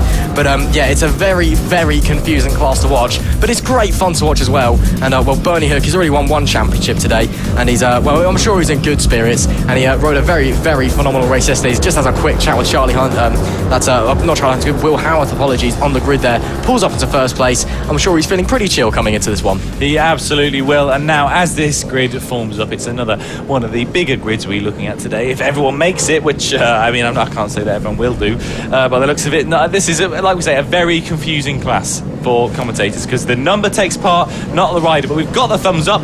He's going to point to the lights for the riders. They turn the lights on, and we get ready to go as the lights go. It's a long hold. The lights go. Oh, we've cancelled the start. The flag's been waved. I thought that's a very, very long start. I don't know if someone jumped it there, but yeah, held for a long time there by the looks of it. And I think someone just sort of jumped it thinking it's got to go. I believe Elliot Newton at the back there. We're ready to restart. Early. He points to the lights one more time. The lights are still on. The lights are still on, and the lights are being waved again because the flag's been stopped again. What is going on here? This is absolutely someone's crazy. Wheeling their bike away. 119, pulling it out as we once again failed to start here. Phil Joyce is dear. as well. There's 3 bikes at the back of the grid that I have no idea what they're doing there because they're not even supposed to be there, but they're there anyway. I'm not sure who it is, but we've got 3 extra bikes that we've been told. Phil Joyce, I think, is done. Here we go. This third time's the charm. Here we go. He points to the lights. He gives the thumbs up. The lights come on. The lights. The lights didn't come on. They've already gone off and they've gone. Right, this is an absolute mess. Everyone's gone again. I'm not sure what's happening. Bernie Hook, our leader's parked up at the start line. He hasn't even started the race. I said third time's the charm. It definitely wasn't because I'm not sure what happened there. I wasn't. Oh, well, it was running give me some context. I was looking at the lights. I wasn't. We have. I'm Bernie Hook's just Bernie clutching his Hook's heart. absolutely We're just struggling and we've got no idea what's going on. I think we're having a restart, It but must be. Well, it was Bernie running. Hook, if it's not a restart, he's already quit. So. It was running so smoothly all day, and just before lunch it was due to happen at some point. We've had an absolute mess of a start here in Moto Team. We're going to have a race restart. I think what happened is some people thought they were going, someone thought it was a formation lap. We're not sure, but it is a full race restart. Bernie Hook's just sat there with his arms folded. He's annoyed. Not happy. He's just, I don't even know what's gone on. Just absolute mess. His heart's in his mouth. His heart's in his mouth. It's just absolute confusion everywhere. But it is a total race restart. So we'll be treating that as another formation lap, and then we'll be going again, I presume. And then we'll actually be getting underway, hopefully this time. 4th time's the charm, I suppose. You hope to think it. Yeah, I thought the third time, and Bernie's. No, he's turning around. I think. Yeah, he's turning around. He's just doing a quick U-turn, pulling back up to the grid to get ready to go again. Off he goes. Yeah, he's had enough. He's off. Here we go. Yeah. Now this is going to be very confusing. Darren Anderson pulls into his 2nd place spot. We're just waiting on Bernie to complete the grid one more time, I think, and hopefully this time we can have a good race and we can actually get away properly. So he points one more time. He gives the thumbs up. Oh, and no, it's not quite right. Oh, goodness me, this is not going well, is it? No. What's happening now? So it's not only confusing for us, but it's confusing for the riders because they've got no idea what's going on. Thumbs up. No, not this time again. Oh my goodness. What is happening here? I've got my flag barrier. Give me thumbs up every time, and it's not going yet. So 6th time's the charm now, I think. It's something like that. Shaking the head from the flag barrier. He's got no idea either. The guy on the lights doesn't even know what he's doing. He's just shrugged up at the timing box. Here we go then. Okay, we're ready this time. He points. Thumbs up. To the lights. They look to the lights. The lights come on. The lights go off, and they've started a race. Absolutely phenomenal. That Moto Team are away. The 51 bike, though, struggling off the start of Will Howard there. He did not start that race amazingly, but Bernie Hook, well, looks of it, leading this race out of turn 3 now. Yeah, Bernie Hook with a great start there. Will Howard just didn't really move off the line. I don't think he had enough revs. It just kind of awkwardly bogged away. Got jumped by a few people, but it's Bernie Hook that leads from Darren Anderson in P2. And, Bernie Hook missed a mini-moto. He won the senior mini-motos earlier in race 2. And, he's now just looking to... He's not... I don't believe he's in the Moto Team Championship contention, mainly because he's just rocked up for this one round. But he'll be looking... He won the race yesterday. I'm sure he'll be looking to take another and add another race win to his tally. As you can see there, where is Will Howard actually dropped to? I'm not quite sure. I can't see where he is. He's just down to 4th there. I think that's him. Yeah, there you go. 4th place. Not that I'd make that 3rd, actually. Pass for 3rd place. He's getting his way straight back up. But yeah, he got bogged down. He's saying, all right, now I'll get back up quite a way and get across. So Bernie Hooks takes it from Darren Anderson, and now Will Harrath up to 3rd place there, which is a wonderful start from him. He'll be very chuffed with that. Now, Jamie King's bike, we don't know if it's Jamie King on that. We think it's the Dan Katz riding that. He is our championship leader, so he is currently 77 points clear at the top of this championship. So could this be wrapped up here? Potentially, depending on what happens around him. This is a very huge category, so we're not entirely sure. 77 points. Jason? No, Jason is clear, right behind him. I've got the points here, is... so hang on. So Jay King's bike is currently in 4th place. That's 26 points. No, is the... No, hang on. No, yes, it will be we're only going to have 50 50 points left, so Jamie King very easily could win here. I think Team King. Pretty much as long as he finishes ahead of Jason... Well, as long as the Jamie King bike finishes ahead of the Jason Pugh bike, he will win this championship here in this round, if I'm not mistaken. Oh, and the 1-3-3 of the problem there. That's Darren Anderson. That's Darren Anderson. Pulling into the pit lane. Darren Anderson from P2. That looks like it's his race over because he's pulling into the pit lane and onto the dummy grid. That is that. And so Howarth up to P2. Jason Pugh, we just said needs to finish. As long as he finishes behind Jamie King will win. Jason Pugh's now ahead of him. I still think at this rate it will be Team King winning the championship. So this is so confusing. A long way to go. Okay, we'll say then. It looks like Jamie King, no matter what kind of happens here, will win as long as it's Bernie Hook and Will Howard at the top. I think Jason Pugh will probably need to win and take the full 50 points to make a real massive dent. I'm not going to call anything for certain though, because I have got no idea. This is extremely confusing. It is the category to confuse commentators indeed. But it's Bernie Hook still leading from Will Howarth in P2. Those two, Will Howarth was on his own bike and now is on the 51 Fab bike in the races. Bernie Hook qualified on the 51 Fab bike and now is on his own bike in the races.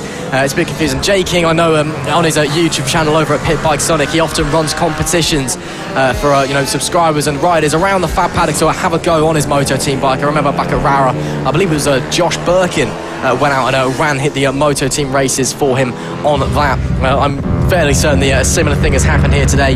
She's just run a competition on his Pit Bike Sonic YouTube channel, and I presume a Dan Katz has won, or a Dan Katz has managed to convince Jamie to let him ride his bike, and Jamie's finally given in after a billion times of being asked. But he is currently running in P4. Bernie Hook still leading the way. Jason Pugh currently P3 on track. There is Jason Pugh on that number 8 bike.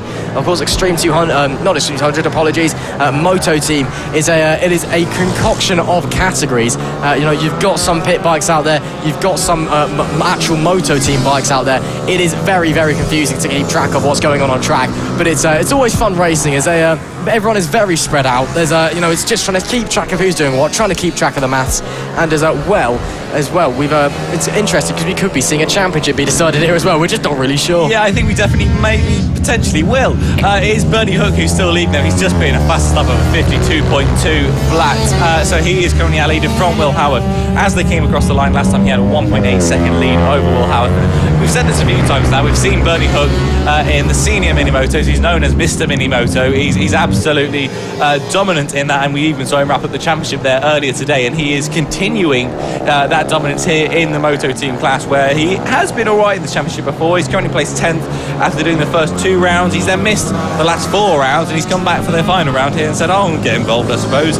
And he's currently on 141 points after the last round. This will put him up to 191 points, but still miles off of Jamie King of 418 points at the top. So he definitely cannot win this championship, but Bernie Hook nonetheless is going to try his best to take 150 points this weekend from the Moto Team class, that is for sure. Now, there we go. That is Will Howarth on your screens now on that 51 bike, the bike that has been built to be entered into the Endurances Championship of the Free Tech Endurance Championship. It's going to be coming on to one of their last rounds of the year in a couple of weeks, and they're just giving it a good run here in this weekend at Clandau just to see how it works, see how competitive it is, and by the looks of it looks pretty good, doesn't it, Ross? Yeah, it's going alright. I heard Bernie earlier just saying he wasn't too happy with the tyres, but that's probably because it's got an old set of boots on it that's just been lying around, so it won't be the freshest tyres in the world. He said he just wasn't happy with how much grip it had, but I'm sure if you stuck a fresh set of rubber on that, it would be rapid, because it was super fast in qualifying with Bernie Hook on board, and it's been super fast in race 1, looking very quick in race 2 here as well.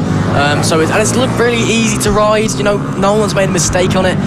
No reliability issues so far this weekend as well, which is great to see. That 51 bike, if you stuck some fresh rubber on that, I'm sure that would be a fantastic machine to ride, and it's looking good for the Free Tech Endurance Championship as well. Obviously, it's just a bit of a fun thing the guys at FAB do. They get some of the guys together, chuck them into an endurance race with all the BSB boys once the season has wrapped up. And as we are moving further along, there we can see the 231 of Charlie Ems at the wheel. Charlie Ems, of course, one of the Ems pairing over in the Mini F1 sidecars. They're deciding to run along here in the Moto Team class. So it's great to see them out there currently running in the top 10, P10, rounding out those top 10 positions. And Charlie is of course anybody can get involved here at FAB, of course.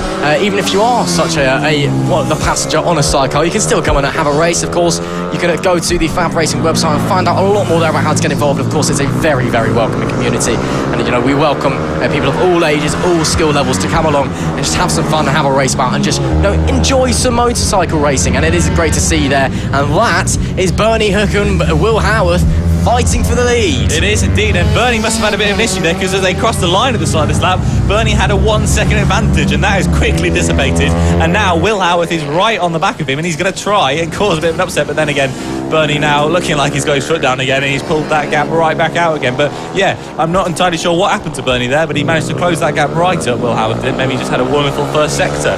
Who quite knows? But he's managed to close a 1 second gap down to, and we'll find out in a second exactly what that gap is as they come round the final corner and back across the line. Bernie takes first place once again, and it's only 0.8 seconds now to Will Howarth behind. Indeed, it is. Hook holding firm for the time being. He's very good at absorbing pressure. Oh, and that's the 65. Mark Pollitt. Yeah, stopping there. And it looks like that could be curtains on his race. He's taking his gloves off. He's just stopped in the middle of, I believe that's turn 7 and 8 there. He's just kind of parked up and said, yeah, I'll just stop here. Maybe he's a bit tired, who knows? He's probably had an issue though, I'd imagine. Yeah, but Bernie Hook there also just coming through, taking a bit of a lap traffic out of the way. And actually, he's trying to get it moving again. That is the 65 of Mark Pollitt, who just said has stopped to have a break. And maybe it was a break, he just wanted to have a quick rest. And now he's going to get it going again. Who knows? It is very hot outside, to be fair. I'm getting a sweat on in here, and they're out there in full leathers racing. It's true. Nice and sunny here at the South Wales karting tent today. It was sunny yesterday, we were talking about it, and then when the racing started, the broadcast started, it was really cloudy and quite upsetting. But it's lovely and sunny today, clear blue skies wherever you look, and I believe it's about 20 degrees, so it's quite warm. And those guys out there in leathers, they're going to be boiling a bit, just to say the least. So I would totally understand if someone just wanted to pull off for a quick pit stop, have a drink of water, just have a moment to catch their breath. But he's trying to get back out of the control. I'm sure in reality it was just a problem with the bike, trying to get going once again. 3 laps to go though, still Bernie Hook from Will Howarth. They've pulled 6 seconds back on Jason Pugh, so it is this two-way battle for the lead to the end. And a quick glance back from Bernie, and he just sees the gap behind. He's absorbing the pressure well from the 51 FAB bike of Will Howarth, and he knows exactly what he has to do. Bernie has risen that bike. He rode that bike in qualifying and put it on pole position, so he knows how that bike handles. He knows where that bike is strong and where it is weak, so he can use that to his advantage and think, where do I need to defend? As I say that, he runs wide and Will Howarth goes to the lead. Absolutely phenomenal there from Will Howarth. He saw the advantage. He looked like Bernie was a little bit distracted as he came down into the final corner, looking behind him, and missed his braking point a little bit. And Howarth said, thank you very much, I'll snap that right up. And now Will Howarth on that 51 bike is leading. And like you said, Bernie's ridden both of these bikes. He's ridden the 0 bike, he's ridden the 51, and he's going to want both of these bikes to have a go. And I think Bernie and Howarth. Oh, that was wide from Will there, though, coming on the right hand. Hook's going to try it now as they come down into the bumpy turn 8, and he does get it back through again. Howarth not holding that lead for too long at all. No, indeed. So Bernie Hook back to the lead, but he's got 1.5 laps left to go. Can Will Howarth on board the 51 try and get past him once more? We'll just have to wait and see. I mean, it was a bit of commentator's curse there, because I was saying, he knows exactly what he's supposed to do, and then he runs wide of the last corner. But I think he just missed his braking point, perhaps. As he slides in this time, it's all clean. 1 lap to go. The yellow and black cross flag is waved there. And that means it is the final lap of the race of race 2, the final race 2 of the season, not just for Moto Team, but for FAB-Racing as a whole, of course. This is the double points FAB finale here. And as well, we're coming around 3/4 of a lap to go now, and Bernie Hook just needs to absorb pressure for a few more corners, and then it's all off for lunch, and then the race 3s, and then we're done for the year. And if I'm not mistaken here, that Jamie King has moved up to 3rd place. He's got past Pugh, who is there on your screen now. That means Jamie King has done enough. He will win the championship. Oh, and Will Howarth into the lead of the race. Will Howarth is winning this race. Bernie Hook's moved down to 2nd. Jamie King's moves up to 3rd. And no matter what happens here now, if Pugh does not finish this race, and he looks like he's pulled over and he won't, he will be the champion of the Moto Team Series as well. So now here comes Howarth across the final corner. He takes it wide. Hook lets a look up the inside. Close. No, it is indeed Howarth as they cross the line with 0.053 to Bernie Hook behind. But Jamie King now, he's somewhere on the circuit. He is running in 3rd place. I can't quite find out where he is. He's just coming to the final corner now. Jason Pugh trying to push it off the line. Back, but there it is, Jamie King. Doesn't quite, that was not Jamie King. This is Jamie King crossing the line and becomes champion of the Moto Team Series, especially of the Moto Team Open. Again, I don't know how the stock side of it works, but there he goes. He stopped down there at turn 1. And I'm sure knows that he is the champion. He's very much happy there. Howarth with an absolutely dominant win, just jumped Bernie Hook there. I'm not sure exactly what happened, but he took the lead from Hook. He wins on that FAB-Racing bike, but it is Jamie King coming home in 3rd place, stopping at turn 1, celebrating, jumping around on his bike. He's trying to get it going again. He is your champion. What a result from Jamie King. Oh, he'll be absolutely thrilled with that. There he is, look. Yeah, I can see just looking out the window, Dan Katz, who was on the bike. I think they stopped, and Jay King, the owner of the bike and champion of Moto, just kind of sat there kind of going, well, what's going on? You've won. Dan Katz has no idea. There he is. Jay's just off the camera shot off to the right-hand side of the barriers. But Team King, winner of the Moto Team Championship, which is amazing when you consider how it's not him ever riding that bike. He often lets competition winners on his YouTube channel win. But there you go, Dan Katz once again gets it going. So it is Team King and that 76 bike that does win the Moto Team class. Great stuff for them. Real unfortunate as well for Jason Pugh, but that's racing. It really is, and that is wonderful for Jamie King and his bike and his team of riders he's had throughout the season. Again, Motor Team, very confusing for commentators like us, but yeah, he will be absolutely thrilled to win the championship. But it was Bernie Hook and Will Howarth who came in at the final hour here he came in at the final hour during this weekend. I think this is the first time for both of them, or has been for a long time, to come in and take the win. And Will Howarth will be happy that he just managed to hit Bernie Hook there as well. Indeed he will. Well, it is unfortunately time for the lunch break. We've managed to get through all the race twos, which is fantastic to see, because it was expected that we weren't going to get through all the race twos before lunch. We've managed to absolutely plough through them, which is fantastic. So we've just got the race threes to look forward to before the end of the day. We can all go home for an early bath and an early tea, which is great. But that's going to be us until the race threes come back. Hopefully we'll be getting some interviews that we managed to grab Friday afternoon and Saturday morning. So you'll be managing to see them over the lunch break. But yeah, that is the conclusion. The final race twos of the season as well. Of course, this being the double points Fab finale, but we've still got so much more to look forward to as well. We've seen a few championships wrapped up already, but that being said, there's still time to come. You're looking at the 50s, you're looking at the 70s especially. They're going down to the wire. They really are, and you do not want to miss those mini GP 70s and 50s, like you say, because that's where it's all going to be. And you know it's going to be right down to the wire. 21 points separating the 50s, 9 points separating the 70s. It's so close up there. But Clayton Edmonds in the 50s, all he's got to do is hold on to second place. Will he do that? And absolutely not. He's going to want to win that race and risk everything for it, because that's what these guys are doing out there. These riders are doing everything they can, tooth and nail, to try and get some points. So make sure you stick around for that, because that is going to be one you're not going to want to miss in the Metro Kit Mini GP 57. It's a long name, isn't it? But the MK Mini... Yeah, the Metro Kit Mini GP 50s and 70s. Yeah, something like that, yeah. So if you are new to Fab, welcome. I hope you're having a wonderful day. This is the final round of the championship, double points, as you just said, Ross, and everything is up to play for. We've already had a few championships wrapped up, but our primary categories, some of the biggest categories out there, the Metro Kit ones, are still all to play for. So make sure you keep with us after lunch, as we will be finding out the results of those and having all three races happening all over again. Oh, indeed, we will. Of course, the race threes look forward to the final races of the season, and it's going to be very, very interesting. And even the ones where the championships are done, well, we're just going to have a nice little time out there, aren't we? We've seen a few championships that have started already. It's still some to go. It's all to play for. So make sure you stick around and we'll find out after lunch what's going to happen. So take care, and we'll be back in a few minutes. On the road to MotoGP, this is FAB-Racing.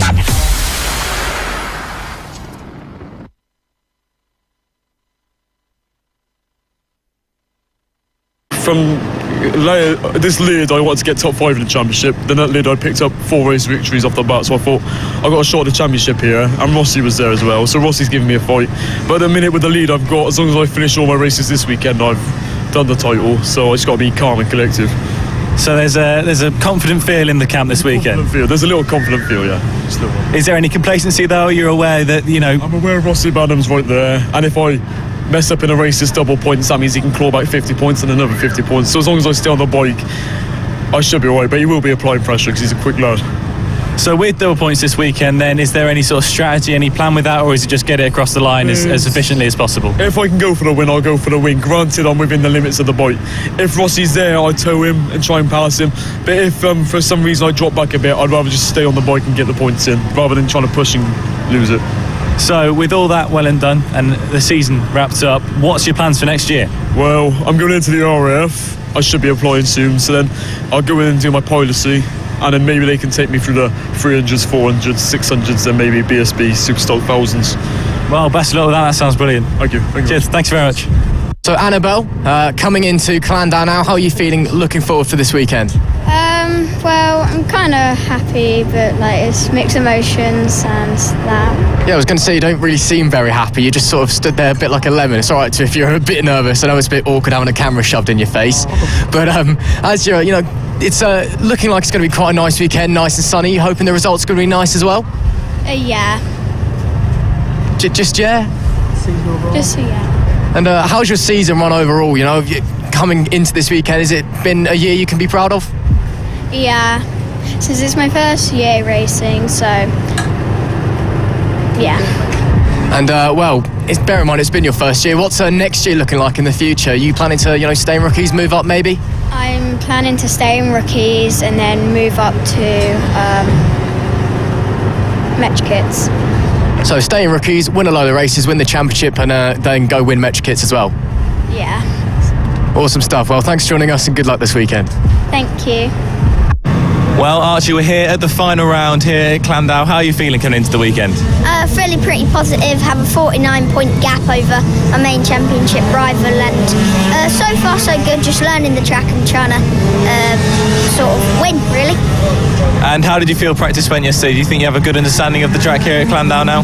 Yeah, I had a few tumbles yesterday, but I've now learnt where all the bumps are, so looking forward to today. And how are you feeling about today? Double points on the cars today. Are you aware of the rival and the challenge that could be coming from the riders around you? Yeah, it's sort of just got to keep a clear mindset about the championship and not worry about it too much and just get on with the racing. So as long as everything goes to plan today and you do come out on top, what's the plan for the future? What's your ideas for next year? Well, next year hopefully I'll be racing Metro Kits and maybe even have a little go on the minis, we'll see. Well, that's brilliant. I hope you have a really good weekend and best of luck with it. Thank you. Cheers. So, your name is Taylor Riley and you're racing in the AC40 Rookies. How are you getting on this weekend? Good, hopefully for 10th. Yeah, well, that's a good expectation, isn't it, for the future? Thank you. What's your plans for next year? Are you staying in the Rookies or are you moving up to the AC40 Pro category? Stay in the Rookies. Are you hoping to challenge for the title or just sort of aim for the top sixes next year? Top 6. That's a good expectation. So here at Clandau, you obviously haven't ridden here before, but how are you learning the track? When I first rode it, I thought it was pretty good. I thought Ella Park was good, but I just like this better. Yeah, what do you like about the track so much? Is it fast and flowing or do you just like the straights of it? Fast and flowing. So how was Friday practice yesterday? Good. Well, thank you for your time. Thank you. Hello, I'm Archie O'Brien and we're here with Zach Penegart, who's racing in the AC40 Rookies. How are you getting on? I'm getting on quite well, thanks. Yeah, so obviously Friday practice was yesterday. You had a little tumble, but have you recovered from that? Yeah, who really cares about a little tumble? Yeah, but, well, you seem to be recovering quite well as you're going very well. And do you like this track or is it sort of a bit of a nasty track? I like this track, I guess. What do you like about it so much? Is it fast and flowing or do you just like the straights? I think it's fast and flowing and pretty much everything. Yeah, so obviously we've got some sunny weather today and hopefully it'll be staying for tomorrow as well. So do you want it to be wet or are you looking forward to the dry? I just got brand new wet tyres out and looking forward to if it rains. Well, I'm sort of looking forward to it being dry. Thank you. So Bailey, we haven't actually spoken to you this year yet, so why not just run us through how your season's gone? The season's gone all right. I was racing in the minis at the start of the year in the LC Elites, but now I've gone to 50s at the ends because I got too big for the minis. That's good to hear, and obviously last round of the championship as well, double points up for grabs. How are you feeling coming into the weekend? I'm feeling all right. I'm not that deep into the championship because I've only just joined, so it's going to be fun and interesting to see how it ends. So plan, I guess, is just come in, have some fun, get some points, see what you can do. Yeah, and then next season I'm going to try and get some points maybe and try and head up in the championship. So presuming then the plan for next season, staying in 50, seeing what you can do, looking forward? Yeah, really. I'm not planning on going to 70s too soon yet. I want to do a full season in the 50s. Oh, that's fair enough. I mean, obviously here at Clandau as well, is this a track that you're a fan of? Yeah, it's nice. I like the corners. One corner I'm not a fan of is the one down there because it's not round, it's jagged. But I've only been on this track before once, and that was in 2019, so we haven't been on it in ages. Yeah, it's obviously been a while since Fab's been here. So do you reckon it could be a track potentially where experience could come into play, or is it just kind of fresh ground for everyone just because we haven't been here since 2019? I feel like it should be fun here. So it will be new for some people, so a lot of people will get some more experience here. But it's a very nice track in general, very nice, and it's got nice straights as well. Well, thanks very much, and good luck for this weekend. Thank you. So we're down in the paddock here at Clandau, and we're going to try and ambush Bernie Hook over here, Mr. Minimoto himself. Excuse me, Bernie, can we have a chat? Oh, he's going over to rescue someone. Well, we're going to go over it now. He's back up. He's fine. Hello, Bernie. How you doing? Matt's here. Matt loves an interview. Too far. Talk to Matt. And Josh. He's going to win the championship. Go and speak to Josh. I was just trying to let everyone go past. It's a bit noisy. Yeah, it's a bit noisy over here. But how are you feeling coming into Clandau? Yeah, it's good. Yeah, just got to deal with the Birkins, which is a problem, isn't it? Yeah, they're a tenacious pair. You know, you doing anything else this weekend? You know, you seem to be a hop around. Over there, have a look. I'm a FAB-Racing factory rider. Look at the Metro kit. Come and look. Look at this.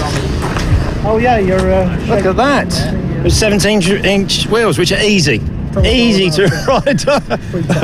I'm struggling with 17-inch wheels. I normally ride 12-inch wheels, and it don't go around corners. Bernie, size does matter then. So yes, size matters. Yes, 17-inch is difficult. It's too big. You don't know what to do with it. Cool, we'll get Rob over as well. Come on, Rob. Come on then. What? Yeah. Tell us about your new bike then, Rob. Tell them about it. We were stupid enough to bring it this weekend for Bernie to run it in for our endurance race that we're building up to. So we shall see how he gets on. And he's now realised that on the bigger wheels, like most of the Moto Team riders, were moaning how difficult it is to get round the corners. So how much does he owe you when he crashes it? The bill's racking up slowly. He's already put a scratch on the handlebar. I mean, what are we going to do? But yeah, so it's looking pretty slick. Is this what you're bringing next year then? We just bring it out for fun. So when the BSB lads are finished, they come and race at the end of the year, and we go and do an endurance race at Mallory. So yeah, it should be good. Awesome. Thanks very much. Thank you very much, Rob. Right, well, I'm here with Matt Birkin then as he comes into the final round of the Senior Mini Moto Championship here at Landau. How are you feeling this weekend? All right, yeah. Third, so my brother might win it, so all I need to do is take Bernie out. I don't know I'm going to do it yet, but I will. Flatten him. So is there any tactics, strategy coming into this weekend that you're thinking about that you could deploy some cheeky tactics? Just take Bernie out. Just don't try and get him as far back as you can. So how has the season been as a whole so far? Have you enjoyed it? Has it been a good one? Yeah, I've just too fat this year, so I'm not doing very well. Keep crashing. And what's your plans coming out of this weekend then? Looking at the back tail end of this season, what's your plans going into next year? Same again. Come here and have a good weekend. It's a good weekend. The nightlife's just as good as the racing. Just come and enjoy yourself. Yeah, just enjoy yourself and just try and hurt Bernie. Don't let him finish. He's too old to be winning now. Well, that's brilliant. Thank you very much. Cheers. Casey O'Gorman selected for the Red Bull Rookies Cup in 2022. How do you feel? Oh, it's amazing. I'm over the moon, but I think a lot of it is down to how well I did last weekend. I went into that weekend knowing I had to do quite a lot to win the championship, and I did it, and that's clearly helped with the selection. Talk us through your season then in the British Talent Cup. Well, I started off the first round really good. I got double win, and I went to Knock Hill, and I got taken out, but then I broke my neck and my arm. I missed 3 rounds, 5 races. When I came back, I was 91 points behind at Donington, and a race had been cancelled at Fruxton, so we had an extra one at Donington. And I came second, first, and then I kept finishing first or second, and I finished off the podium once. Being selected for the Red Bull Rookies Cup is very prestigious still in 2022, and you'll be up with some very big names for the future. Yeah, I'm hoping to do really well in it. I think I can. After what I did in Estoril at the beginning of the year, I think I can do good. All right. and you're here racing at FAB-Racing this weekend, back to your roots where you won your early championships. Talk us through why you're back here racing. I'm just getting ready for the last round in Valencia for ETC, preparing, getting bike fit, ready for the weekend. All right, well, best of luck for next year and for this weekend. Thank you. So Clayton, coming into the final round here at Clandau, how are you feeling looking forward into the weekend? I'm feeling good. I just topped the 70 session and I'm just taking it easy and just trying my best. Well, topping the 70s practice session, that's good to hear. It's been a pretty solid season for you so far. Looking to get involved in some championship fights in this double points weekend? Yeah, the 50 I need to really push on because Marco's a tough challenge, and the 70s I'm going to try my best and try and get a win. Well, that's great. I mean, if you're topping sessions, I'm sure you'll be definitely up there on the podium at least. Now, well, how's your season gone in general so far anyway, coming into this final round? It's gone good. I've had a couple of DNFs, but apart from that, it's all fine. And what does the future hold for you? BTC, and I've done Donington Park and I did better than I thought. Well, that's great to hear. So I'm expecting a clean sweep of all the races in British Talent Cup next year then? Yeah. Awesome. Well, great to hear from you and good luck for this weekend. Thank you. Go. Welcome to Fab. My name's Zach. This is Oliver. Oliver, how do you like this track? The track's good for me. I like twisty tracks, and this is one of my favourite tracks, to be honest, because it's twisty and there's a lot of places, and when I mean a lot, there's literally 1,000 places that you can get undertakes and overtakes. Yes, that is correct. Who would you like to thank? Everyone, to be honest. Everyone. Yeah. Oliver, what place on this track is your favourite? Probably the chicane. Yeah, Ollie. Yeah, okay. Ollie, what are you looking forward to get this weekend? I am looking forward to get some wins and to win the championship. Yeah. You looking forward for that? Yeah. But watch out, Ollie, I'm going to come to get you. Yeah, you know that. Well, now standing here with Dylan Mellor. Dylan, how are you feeling? It's okay. I'm back here at Fab. I've raced here for a couple of years, and it's just great to come back and race on like the pit bikes and just have a bit of fun. And I moved up into the BMC 300 class for this year and last year, and I found it quite well. But just coming back here and do some pit bikes, it's like got us a bit of training in for like the season, and just I find it like nice to come back. Well, I mean, of course, it's nice to have you back for starters, but as well, you know, Fab's such a friendly, loving community. You must be feeling right back at home. Yeah, it's nice to just come back and see all my friends and like come see to see all the old tracks and just try and get faster on different bikes. And well, you heard you mention you're on the pit bikes this weekend. Anything else you're doing, or is it just that? Sorry? I heard you mentioning. Sorry, it's quite loud, isn't it? I heard you mentioning that you're on the pit bikes today and tomorrow. Are you on anything else this weekend as well, or just those? It's just the pit bikes this weekend. I have tried to get a ride on like a mini motor. I've got to try and go back down, but I don't think anyone has one for us to ride this weekend. Oh, well, that's unfortunate. But you know, how are you feeling then on the pit bike? Obviously, you've been out there yesterday. Have you been out this morning? No, not yet. I'm out in the next 2 sessions, I think. I don't know. But yeah, the pit bikes are quite good. Easy to trick around, and it's just easy for some track time. Yeah, of course. I mean, Clandau's a great track to get some track time on as well. It's lovely and sunny here against all odds here in Wales. Very tricky technical circuit. Is it a couple of races you're looking forward to? Yeah, I'm hoping to be up there as I'm leading the championship at the moment by 2 points. And it's double points this weekend, so I'm hoping to get up there and win the championship. Well, that's great stuff to hear. Thanks for joining us, Dylan, and great luck out there this weekend. Thank you. All right, Finley, how are you this weekend? How are you feeling coming to the end of the season? What's the feeling across the season? How's it gone for you? It's a bit weird being second in the championship and not thinking I was going to even get fifth. Is there anything you could grab this weekend? What are you looking for to get out of it? Trying to get 3 seconds in the pros and maybe a few fourths in the elites. And with double points this weekend, is there anything on the cards that you think you might be able to jump up into the winning the title or anything like that? I don't think I'll quite win the title, but I think I can get second. And how are you feeling on this track this weekend? Have you had some running in it? You've had a chance to have a go at it? Yeah, new track for me. I quite like it. It's just a bit bumpy down there. And what are you thinking in terms of weather this weekend? Have you had the chance to look at any of the radars? Do you think it's going to be dry, wet? What do you expect? I hope it's going to be dry because I'm used to riding in the dry more than the wet. That's great. So what's your plans for next year then? Where do you go from here? We're probably going to go pros and 50s because we've not got an LC. Well, that's brilliant. Thank you so much for having a chat with us. Good luck for next year.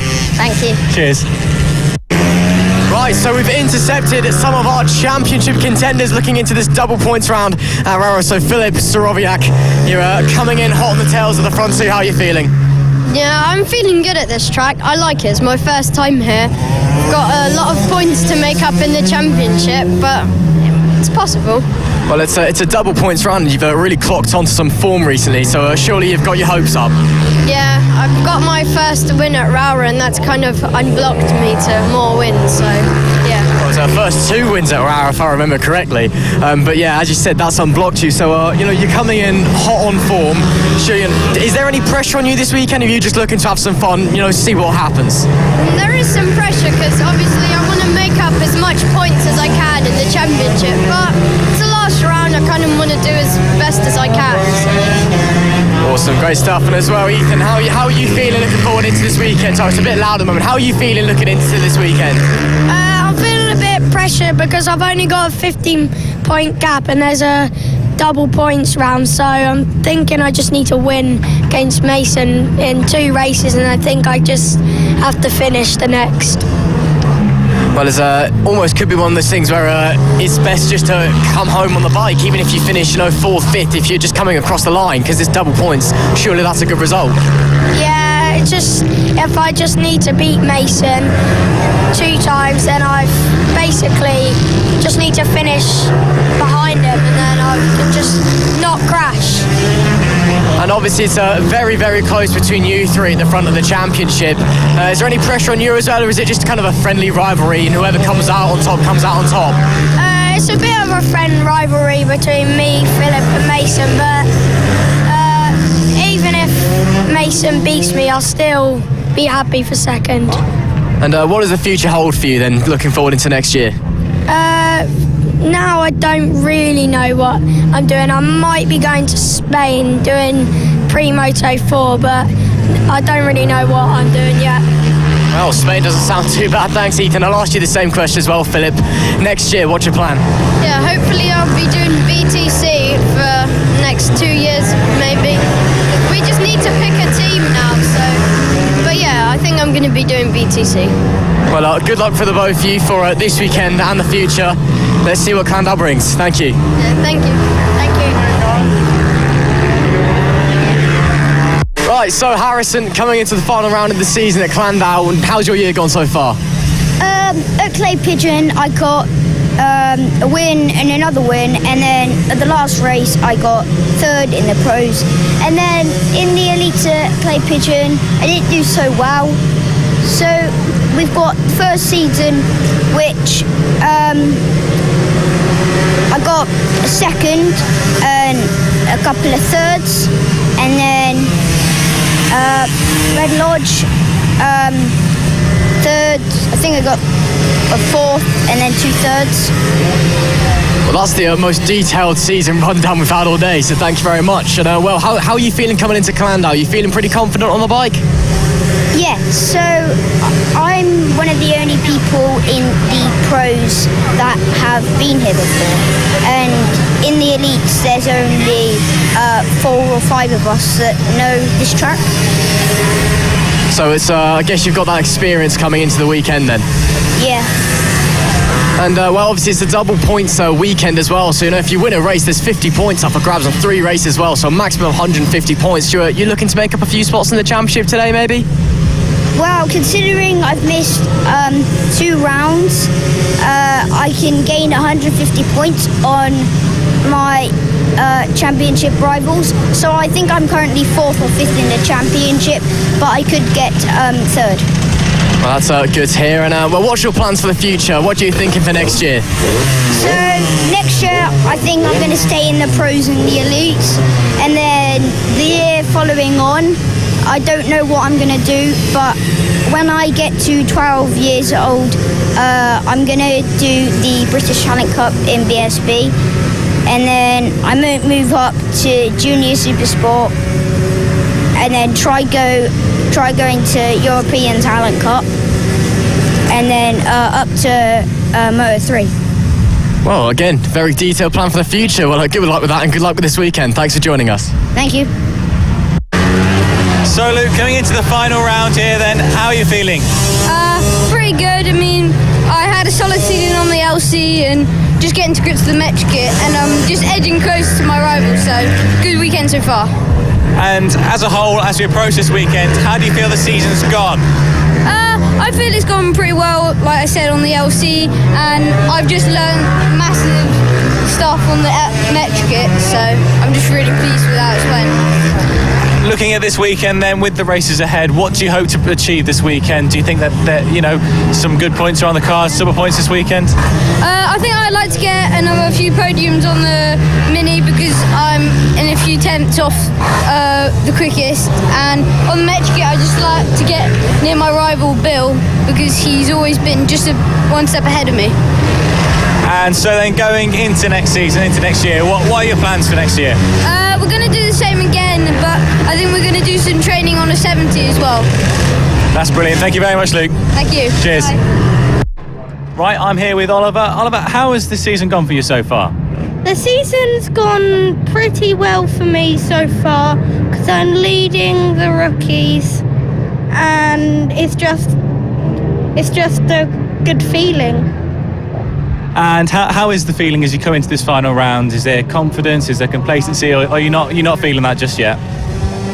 I'm confident that I'm going to win the championship, and at the same time I want to. So it's like I want to win it, and I know I will. That's always good to be confident like that. Are there any sort of worries, any sort of hiccups you're concerned about, or is it pretty much plain sailing? You just want to get it across the line?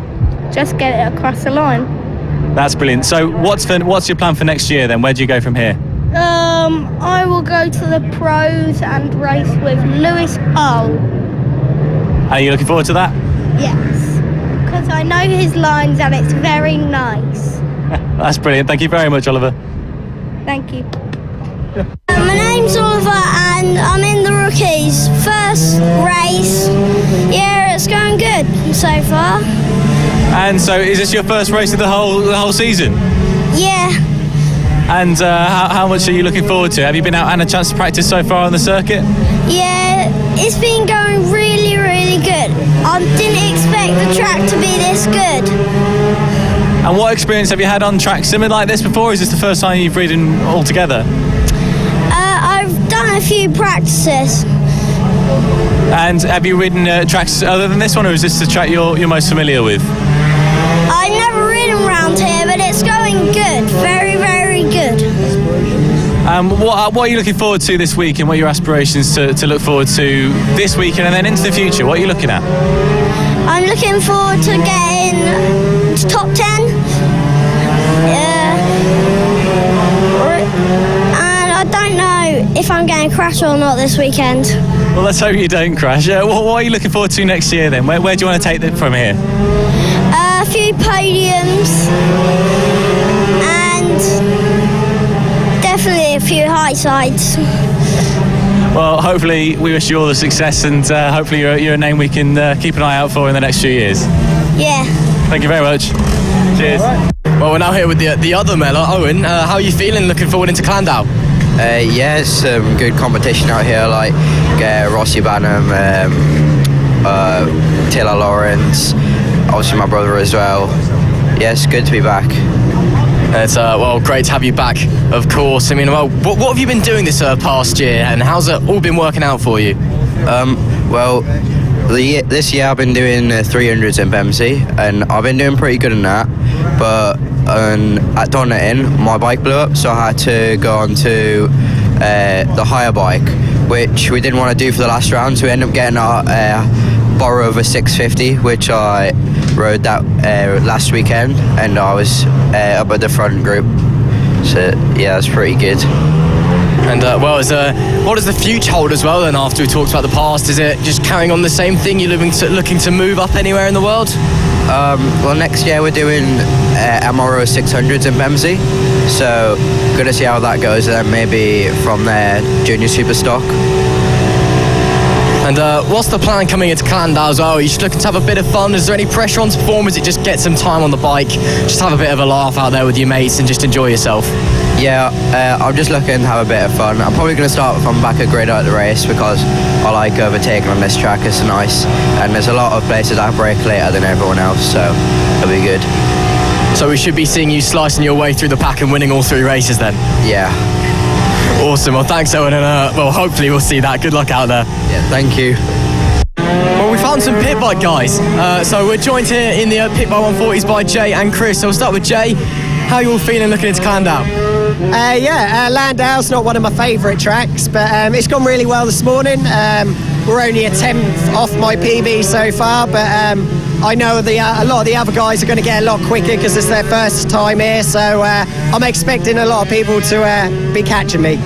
And you obviously double points here. You're looking for a good end to this season, get some nice points? It's going to be really tight for third in the championship between me, Chris and Reese. I think there's 12 points between us, so with the double points rounds, it's going to be really, really close. Well, that's perfect time to go over to Chris then. Chris, how are you feeling? Good. First time here. It's a very bumpy track, and getting there with it. I'm 0.1 off Reese and 0.4 or 5 off Jay, so it's going to be a good weekend and 12 points in it. So yeah, 12 points. I mean, are you feeling a little bit of pressure maybe, or is it all just fun and games between you guys? No pressure, it's all on Jay, the pressure. Ex-champion, he's got years of experience. This is my second year and Reese's second year as well, so yeah. So looking to be the David to the Goliath then here? That's it. Well, fair enough. And Jay, back to you. What's the future hold for you next year?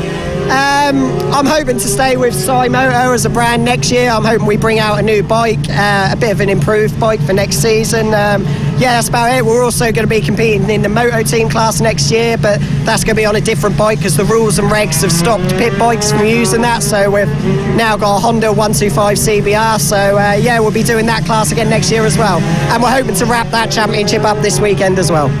Brilliant. And you are looking to carry on the YouTube channel as well? Yeah, the YouTube channel will carry on. Hopefully do some more different things next season, but I've got a few things planned, but it's a bit money dependent as well.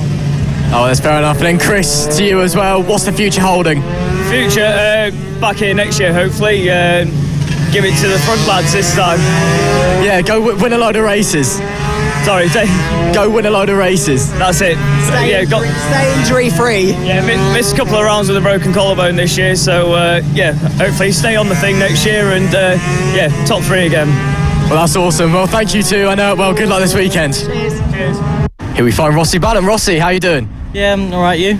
Yeah, not bad, thanks. So, coming into the final round this season at Clandau, how's your championship gone so far? It's been all right actually. I've missed a couple of rounds. Just chasing Taylor really. Well, it's double points this weekend, so it's a prime opportunity to do it. What's your thoughts coming in? Obviously, you're on the Friday at the moment. It's got a night's sleep and then race one tomorrow. Are you feeling pretty confident?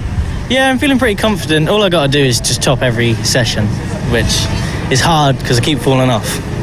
Yeah, that's not ideal. Is Clandau a track you're not particularly confident at then? I've only been here once, so it's learning it again. Yeah, we've been finding that with a few of the riders. Obviously, Fab hasn't been here since 2019, so it's quite, not a new track, but not a recent track. So do you think that might come into play as the races wear on, just kind of the mental kind of trying to work your way around it? Yeah, because every time you go around the track, you can find a new line, and it's getting the right lines to go quick enough. So, well, at least the weather's looking like it's going to stay dry. Looking forward into the weekend, and looking forward into the future as well. What does next year hold for you? I have no idea what next year holds yet. So, and this track's quite grippy in the wet as well. So I wouldn't mind it being wet or dry. Well, just have to wait and see. Well, thanks for joining us, Rossi, and good luck for this weekend. Thank you. On the road to MotoGP, this is FAB-Racing. Welcome back to this afternoon session here at FAB-Racing, round 7 here, sponsored by Nova Racing Transmissions. We've got a wonderful third set of races in store for you here. We've already had the first 2 this morning, and it has been absolutely brilliant, hasn't it? My name is Tom Lewis, and if you're just joining us, this is, of course, Mr. Ross McIntyre here alongside me today. How are you doing, Ross? Oh, I'm doing fantastically, thank you. The sun is shining, the racing is brilliant, and we've still got a few championships left to decide here in the FAB finale. And boy, oh boy, what a morning of racing we've had. We've seen a few championships wrapped up here, and then we had a few wrapped up yesterday as well. But now we're getting into the big ones. We've got the Extreme 200s, the GP50s, and the GP70s to get through. Those are the big ones. Those are the ones that everyone wants to watch, and they're the ones that are going down to the wire. These are the ones that are incredibly close at the top, especially the 50s and the 70s. We saw upset in the first race of the 70s. Yeah, it was the flip today. So yeah, Holton Edmund. It was Holton. That's right, is it Holt and Edmonds yesterday? In and the then 50s, yeah. It was Edmonds and Holt yesterday, and then it was Holt and Edmonds today. In the other way around. So it's now 21 point the gap in the 50s between the two of them, so it's going to be hot there. But then in the 70s, of course. Oh, my word. We've got Foster, we've got Sparks, we've got Soroviak, who is still... Is he out? No, unfortunately, Soroviak is out of a championship contention. So it's coming down to the wire then between Foster and Sparks. 9 points, the gaps between them. It is so close. So if you've just joined us, hello, welcome back, of course. We've just come back from our lunch break here, and we're ready to get on some more wonderful racing this afternoon. I cannot wait. Oh, and neither can I, of course. We're going to get straight back out to it, hopefully very shortly, with the AC40 Pros. Of course, that got wrapped up on Saturday. Archie O'Brien, Spider-Man himself, now a double champion in the LC40 Elite as well. So I'm sure he's going to go out and try and get that sweep that he said he was going to try and get to us. And he might be popping up into the commentary box there as well for some another special guest in the commentary booth. So it'll be nice to hear from him as well. But of course, we've got a few championships that are all done and dusted. So it's just kind of going out, having a bit of fun.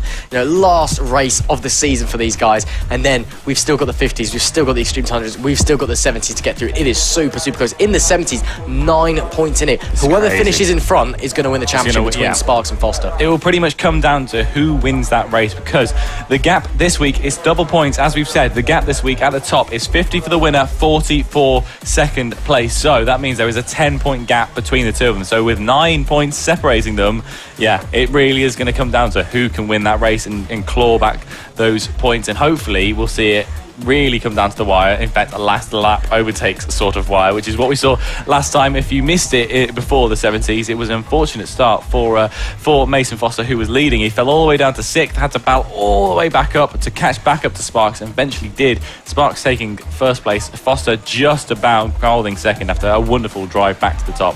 It was a fantastic ride, but let's not forget as well that Foster and Sparks did touch yesterday in race 1. Very controversial. It was deemed as a racing incident, but if you didn't see that. But essentially, Foster died down the inside of Sparks. There was contact. Sparks took a tumble, and that was. Hopefully, we'll get a replay of it up on screen now, so you can see what happened. But it's a very controversial incident. There was a few raised eyebrows around the pad. There you can see it on screen now. Foster goes for the move, contact with Sparks, and that is what happened in race 1. Foster ended up winning and taking the championship lead. Sparks could only recover to 9th place, and so he's managed to regain. No, apologies, he hasn't regained the championship lead, but it's now 9 points, so he can still win this championship if he wins this race. But it is super tight, and obviously a very controversial move as well. Sparks was delighted with that race 2 win. Looking forward to race 3. It's going to be neck and neck between these two. Foster, he is so in the zone. We tried to speak to him on Saturday morning. He just wasn't having it. He wanted to get out there, get on with the job. So we let him do his thing. Sparks, he was in good spirits when we spoke to him on Friday, but after that race 1 incident, I'm sure he's going to be super determined to get out there and to win that championship that he knows he should deserve. Here we can see now the AC40 rookies. No, it is the pros. It's the pros. There's too many AC classes, but it is the AC40 pros hanging out. This championship has already been decided. Archie O'Brien, the pole sitter with the Spider-Man helmet, champion already after race 1. And he said to us he's going to try and go for the clean sweep. He's got 2 out of 2 races so far Can he make it a third here today as they're heading out on their formation lap? It is Archie O'Brien from the pole position, Spider-Man and double champion. Austin Johnson alongside him in P2 with Harrison Day, his first time back on the bike in 10 weeks, going from P3. Finley Polehill going from P4, while Lewis Hull and Byron Johnson make up row 3. And rounding out the grid, it's Harley Baker and Callum Maxwell for this final race of the season, these AC40 Pros. Yeah, this is going to really come down to the wire. Well, in this race at least, because Archie has already wrapped up the cycle. He wraps it up in the first race of the weekend. He was one of our first champions we got to crown here at FAB this weekend. But now you've got Finley Pole here. You've got a lot of you've got the Johnson brothers behind. All of them are going to want to give him a hard time and say, look, you're the champion. Let's test that. Let's see what we can get out of you. And hopefully we can see a bit of a challenge from the Johnson brothers, from Pole Hill behind. And we can see what I'm sure will be a wonderful race. Nonetheless, yes, the championship might have been wrapped up, but further down the order, there's still a lot to play for. And they're not going to let any points slip, that is for sure. So here they come then. That is your main man, Archie O'Brien, lining up on the front row. Pulling in alongside him is the Johnson, I think it's Austin Johnson alongside, Byron behind, and Finley Polehill in fourth behind him as well. These guys are top 4 in the championship as well, and this is a really, really brilliant category. So we've got the thumb from the flag bearer. He says, let's look at the lights. They do. The light comes on, the light goes off, and off they go, and it's a great start from Archie O'Brien, but Austin Johnson keeping him honest as well. He's going to try it up the inside. He can't quite get through, and that is Archie O'Brien then, our championship winner, leading out the first few turns. Slams the door in Austin Johnson's face, and off goes Archie O'Brien on his quest to sweep the weekend. It's important to know, we found out coming into this, Archie O'Brien, he's been on pole position every single AC40 Pros round, which is just unbelievable. The kid is dynamite on the track, and I've been singing his praises over and over again today, but the only double champion that we're seeing at FAB this season, obviously winning the AC40 Pros yesterday, took the LC40 Elite title this morning in race 2, and now he's just out there having a good time, and he wants to win the races. He's not pushing superbly hard this morning. He only won by about 6 seconds, which sounds like a lot, but when you consider he won by 12 seconds yesterday, absolutely. It's not really that hard. So he's just out there having a nice Sunday afternoon ride and looking to pick up another medal. And like we said before, Austin Johnson, he wants to get as many points as he can for his own championship battle against his brother. These guys coming into the weekend were separated by only 5 points, Byron and Austin, and it's played out as it has in the first 2 opening races. He still could change it here, and 50 points for a win. He's going to want to say, Archie, come on, man, you've already got the championship. Let me have a focus on what's happening further down the order, and hopefully he can close that gap to his brother and potentially jump up a few places in the championship. Meanwhile, Finley Polehill gaining on Harrison Day up into P3. He moves after the first lap.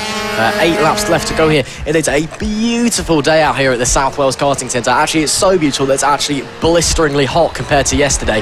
So these riders, it's a big wobble there for Finley Polehill on the exit of the corner. Just as I was about to say, it's going to be a test of endurance for these guys. Of course, they've had 2 races already this weekend, so they're going to start to feel the fatigue a bit, but with the heat in their leathers out there on the track, it's going to be very, very warm indeed. Day has a look to the inside, isn't quite able to make it stick. Well, on the exit of the corner, gets the drive, unable to make it stick though to Pole, who holds on for P3, but it is very, very warm out there. These riders surely starting to break out into a bit of a sweat, starting to feel the effects of time that's come in. And of course, it's the FAB finale. It's the last race of the season. It's been a long season. It's 7 rounds at 6 tracks. It has been tough for them all. But coming to the end, surely there's, you've got the fatigue coming a bit. At the same time, you've got that almost there feeling. They know they're right at the edge. Time seems to extend in the final few laps of the final race. You can see as they're coming through. It's going to be tough for them to stay on the bike. They just need to win that mental battle on their own with themselves to bring it home. Yeah, absolutely. Now I'm just having a look at the weather here, because you were saying how hot it is there, and I was just thinking, yes, it is blisteringly warm. What temperature actually is it? It's 17 degrees right now, but apparently according to the Met, it feels like 22. So it is really, really warm here today in South Wales, and that is going to be causing a bit of an effect on these riders. Like you say, in these leathers, they're going to be getting hot, but also you've got to think about the tyres and how the track temperature evolves as well. That, as the track gets hotter, it's going to get faster, and these riders are going to have to try and make the most out of that as they possibly can. Well, we've seen a few riders this morning in the other classes having a bit of a tumble as the track got hotter and hotter, so as well, it may be getting faster, just a bit trickier with the warming tyres and brakes as well. So it's getting a bit trickier to ride cleanly, because we did see a few having some very high profile falls, some big accidents. Luckily, everyone's been okay so far, which is great to see. Of course, safety is absolutely paramount here at FAB-Racing. You know, the rider safety is absolute #1 priority over the racing itself. And especially, you know, when you've got riders out there as young as 6 in these AC categories, you know, you can be 6 years old and out here in the AC40 classes, which is just insane. There is Day now side by side with Polhill. Nope, tucks back in, stays behind for the time being. 5 laps to go is the message on the board as Archie O'Brien, your leader, crosses the line. Is a 4-second gap now to Austin Johnson behind. And well, Finley Polhill versus Harrison Day. Bear in mind that Harrison Day hasn't been on the bike in 10 weeks. This is a very, very tightly contested battle, and Polhill doing everything he can to hold on to that podium position. Yeah, we spoke about Harrison Day in the first 2 rounds. You know, this guy is really, really fast. Unfortunately, he has had to miss out the last 2 rounds at Rowra and Ella Park. He hasn't been on that bike since Clay Pigeon, so he has been really struggling out there to get it going again. But in fact, I say that, no, he hasn't, because he's come straight back in and been absolutely incredible. He's put in some great performances. If he hadn't have missed those last 2 rounds, he very well could have been up there in the championship battle with Archie O'Brien, with Finley Polhill, and it could have been very close at the top. But unfortunately, he missed those rounds, but now it's his redemption arc, double points. He's going to have to try and do everything he can as Finley Polhill and Harrison Day actually now start to close in a little bit on Austin Johnson in second place as they come across the line. Finley Polhill only 0.7 seconds behind Austin Johnson. Yeah, indeed, they are starting to claw him in a little. This could be turning into a 3-way fight for second. You say it's unfortunate that he's missed the 8 rounds. It's unfortunate for himself, but of course not for his family, because he's been off watching his dad Josh Day over in British Superbikes, competing in the Ducati Tri-Options Trophy, which he's just won for the 3rd time in a row. First rider in history to do that. So obviously, massive congratulations to him.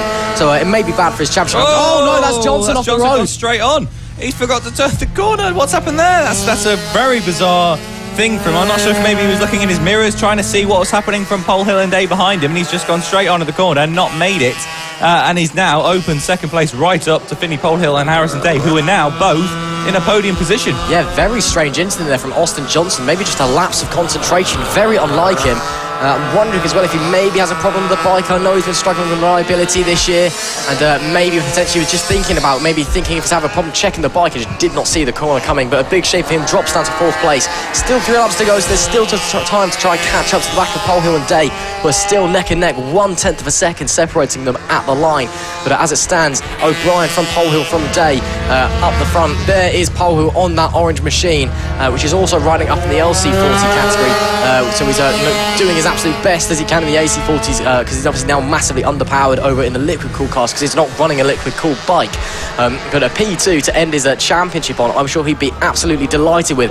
That being said though, there is Spider-Man coming round. It will be 2 laps to go this time round, and he's going to end his championship as it stands, not just with 2 championships in the AC40 Pros and the LC40 Elites, but with a clean sweep in the AC40 classes. That's just fantastic stuff. Yeah, he has been unstoppable this weekend. He won in the first round, he won in the second round as he comes now on his penultimate lap. It looks pretty set on that he's going to win in the 3rd round as well. A full 150 points to walk away with in this double points final round. Yeah, he's taken this championship with a bit of a nice little bow on top of it with this clean sweep of a weekend, taking wins in every single round. He must be really happy with that. Oh, absolutely, of course. You know, he's such a cool character. I went over to her and said, well done on the LC4. I was like, yeah, thanks. You know, yeah. Good luck for race 3. Yeah. You know, he's just super cool. He is. He's such a nice guy. And I know we've been singing Archie O'Brien's praises all day and all weekend long, in fact. But he's just one of the nicest kids in the paddock. And as well, he is an absolute star of tomorrow. He's going to be joining the likes of Casey Gorman and Johnny Garnett and making their way up into the British Talent Cup without a doubt. He is a fantastic talent. 1 lap to go here in Clandau and 1 lap to go in the AC40 Pros class for this season. And who else would it be but Archie O'Brien out the front? Yeah, he has been absolutely unstoppable. We've been saying it all weekend. He has been the superhero of the AC40 Pro class and, in fact, of the LC40 Elite class as well. He won both of these championships. He's taken Spider-Man 1 and 2, as we called it, and he's been absolutely brilliant. And now, as he comes through down the Spitfire straight into the Spitfire chicane, ready to come across onto the Hanger Straight. This is the last race for the AC40 Pros of this season, and it has been absolutely dominated by one man, and one man indeed, and that is Archie O'Brien as he comes round the final hairpin to reach it into the checkered flag. He can see it in his eyes, and there he goes. He crosses the line, and Archie O'Brien does what we thought he would, and he takes an absolutely incredible clean sweep of a weekend. Despite now for second place behind, and as he comes, that's Finley Polehill takes second place from Harrison Day, and that is unfortunately Austin Johnson falling all the way down to fourth place. Indeed, it is big shame for Austin Johnson, but Archie O'Brien, there is the sweep that he wanted. He's got one more race to do it in the LC40s, but it is O'Brien taking the championship with a clean sweep in the AC40 Pro, the last AC40 Pros of 2021. Finley Polehill wins his championship with a very nice podium as well. Harrison Day in P3 rounds out the top positions. Austin Johnson, unfortunately for him with that mistake, falls down to fourth. Byron Johnson, meanwhile, is fifth, his brother just behind. Then Lewis Hull, is in sixth place. Harley Baker will come home in seventh, and Callum Maxwell rounds out the grid. That is it for the AC40 Pros this season. And well, it's been a season where, well, if I asked you to think of one thing to say about it, I think the answer would just be Archie O'Brien, because it has just been his playground this year. He has been super dominant, won the championship in emphatic fashion in the first race. And again, if this was not a double points round, he would have won the championship before this round. So he's just been fantastic all season, and he wraps off the season with a clean sweep at Clanbow as well. Awesome stuff. Yeah, he'll be absolutely thrilled with that, and we haven't sung his praises. Well, we have sung his praises more than enough this weekend, but we can't. There's only words you can use to describe what an incredible performance he's had this season. It's been absolutely wonderful for him, and he'll take this victory, these 150 points, with every bit of pride. But it was almost irrelevant after the first win. He'd already wrapped it up, but he wasn't. He wasn't giving up just yet, and he took as many points as he possibly could. Awesome stuff from Archie O'Brien. Of course, we will be seeing him later out in the LC40s, and as well, he is going to come up and lend his voice to the booth one final time this year. And of course, he's very well spoken, so he'll be easily understandable, and he's a lovely kid as well. I'm sure if you've not had the pleasure of ever interacting with Archie, or you really knowing who he is, he's a wonderful guy, and again, an absolute star to watch for the future. Of course, FAB-Racing is it's an official partner to British Superbikes. It's on Dorna's Road to MotoGP program. It is where the stars of tomorrow make their start in motorcycle racing, and he is absolutely one of the stars of tomorrow. But it is time, of course, now for the AC40 rookies with their last race of the season. This is another one where the championship is already wrapped up. Oliver Hall from second place, has already won this championship. I wonder if he's going to be running his golden helmet, actually, because I'd quite like it if he did. I haven't seen him pull out just yet. Yes, he is. There is the champion. Pulling through with his bright gold helmet, and you know who he is, running off a second on the grid, and that is gleaming in the sunshine. Yeah, he is absolutely loving life at the top. Oliver Hall has been brilliant at the front. He's done very well, and he'll be really happy with that golden helmet for the champion as they get ready for their green flag lap here. Indeed it is, and as they head on the way, once again, Chloe Gleason, the first female pole sitter in FAB-Racing history, goes from pole position. Oliver Hall, the champion from last time out in race 2, goes off alongside her. Matthew Thomas is P3 with Beth Ashby rounding out the second row of the grid. There's Annabelle McCarthy and Ollie O'Gorman behind. Jensen Bishop is in front of Rex Austin. Rounding out the top 10, we have Bradley Curtis and Seth Mason Hayward. Josh Perkins is behind at 11th, with Zach Speed Pennegar going from 12th. Taylor Riley is 13th, Archie Hooper is 14th, and Sebastian Gaslowski, Oliver Pole, who is 16th. There's Daisy Polden, Lucy Curtis, Preston Baker, Matthew Jennings, and Oliver Wilson and Taylor Thomason rounding out the grid. And once again, his championship has already been decided. The bright golden helmeted Oliver Hall taking it in race 2. But will he be able to have a nice and easy race 3 as well? Let's find out, because Chloe Gleason didn't make it easy for him last time. She was giving it a very good go, and she was leading the race for a large portion until he managed to finally squeeze past about halfway through. And Chloe was just seemingly getting faster and faster in each race. Will this be finally the one where she breaks the deadlock and gets the win, Tom? Yeah, she's been really impressive this weekend, and she will be really happy with everything she's done. Unfortunately, she couldn't put the blockage in the way for Oliver Hall. He was able to come through and win it, but no, nonetheless, she has been absolutely brilliant. And in the championship going into this weekend, she was only 10th. She was not really a contender I think anyone had thought about, but she's come through. She's got, I think, a couple of podiums to her name now. She's been absolutely brilliant this weekend from pole position. She absolutely loves it here at Clandow. And now, there we go. Oliver Hall, the champion, pulls into the second grid spot. Everything gets ready. The dads and mums walk to the side as we get ready to start this race here now. The flag bearer with his flag puts it down. He gives a thumbs up to the box. He walks away. He points to the lights. The lights come on. And we get ready to go. The lights go off, and it's a start from Oliver Hall there. Wonderful start from him as he gets away into the lead, jumping Chloe Gleason for the first time this weekend. Yeah, great start from Ollie Hall. That's the first time that we haven't seen Chloe Gleason leading away into turn 1. So how's she gonna respond to that one? But it is Oliver Hall that leads this race from Gleason in P2. Matt Thomas and Beth Ashby holding position for the time being. It was all clean away, of course. The last starts for these young riders this season. And red flag. We had a jump start. So we are going to have a total race restart. I will say, I did think Oliver Hall got away very well there. I'm not sure if he might have jumped a little bit. So yeah, I think we're going to get a restart on the grid there as they come round again, because yeah, that was I think a jump start there has just triggered it to be brought back to be restarted one more time. So hopefully this time Chloe can have a bit of a restart. We've got a replay of the start. Let's see what happened. So we can see that the flag bearer, so he walks away. You can see the lights there in the top left. You see the lights go on and the lights go off. And if you watch Oliver Hall, I assume he's already gone. He's gone. That is a jump start for Oliver Hall there. Of course, he won't get a penalty for that, but it just will be a total race restart. That might explain why he jumped Chloe Gleason this time, because Chloe has been fantastic on the getaway so far. By his getaway there. That definitely did impress me quite a bit. So they'll line up one more time and give it another go. I'm actually even struggling to see the lights a little bit there. That's probably why I could have won, because the sun is right shining off of the light that we can see. So it's a little bit hard for it to be called precisely. So hopefully we can see it a little bit better for you this time round. And as they pull in now one more time, Chloe Gleason saying, well, this time I don't want that to happen. I want to get away better this time and ensure that I can jump Oliver, because she's done it for the opening 2 rounds. She's been leading out into the first corner. So here we go then, one more time, thumbs up as they walk away. He points to the lights come on, the lights go off, and they're away straight away now. And that's a better start for Chloe Gleason. She does him again. Oliver Hall, though, who will put it into turn 1, and Chloe just closes the door and says, no, Oliver, I'd love to lead into turn 1.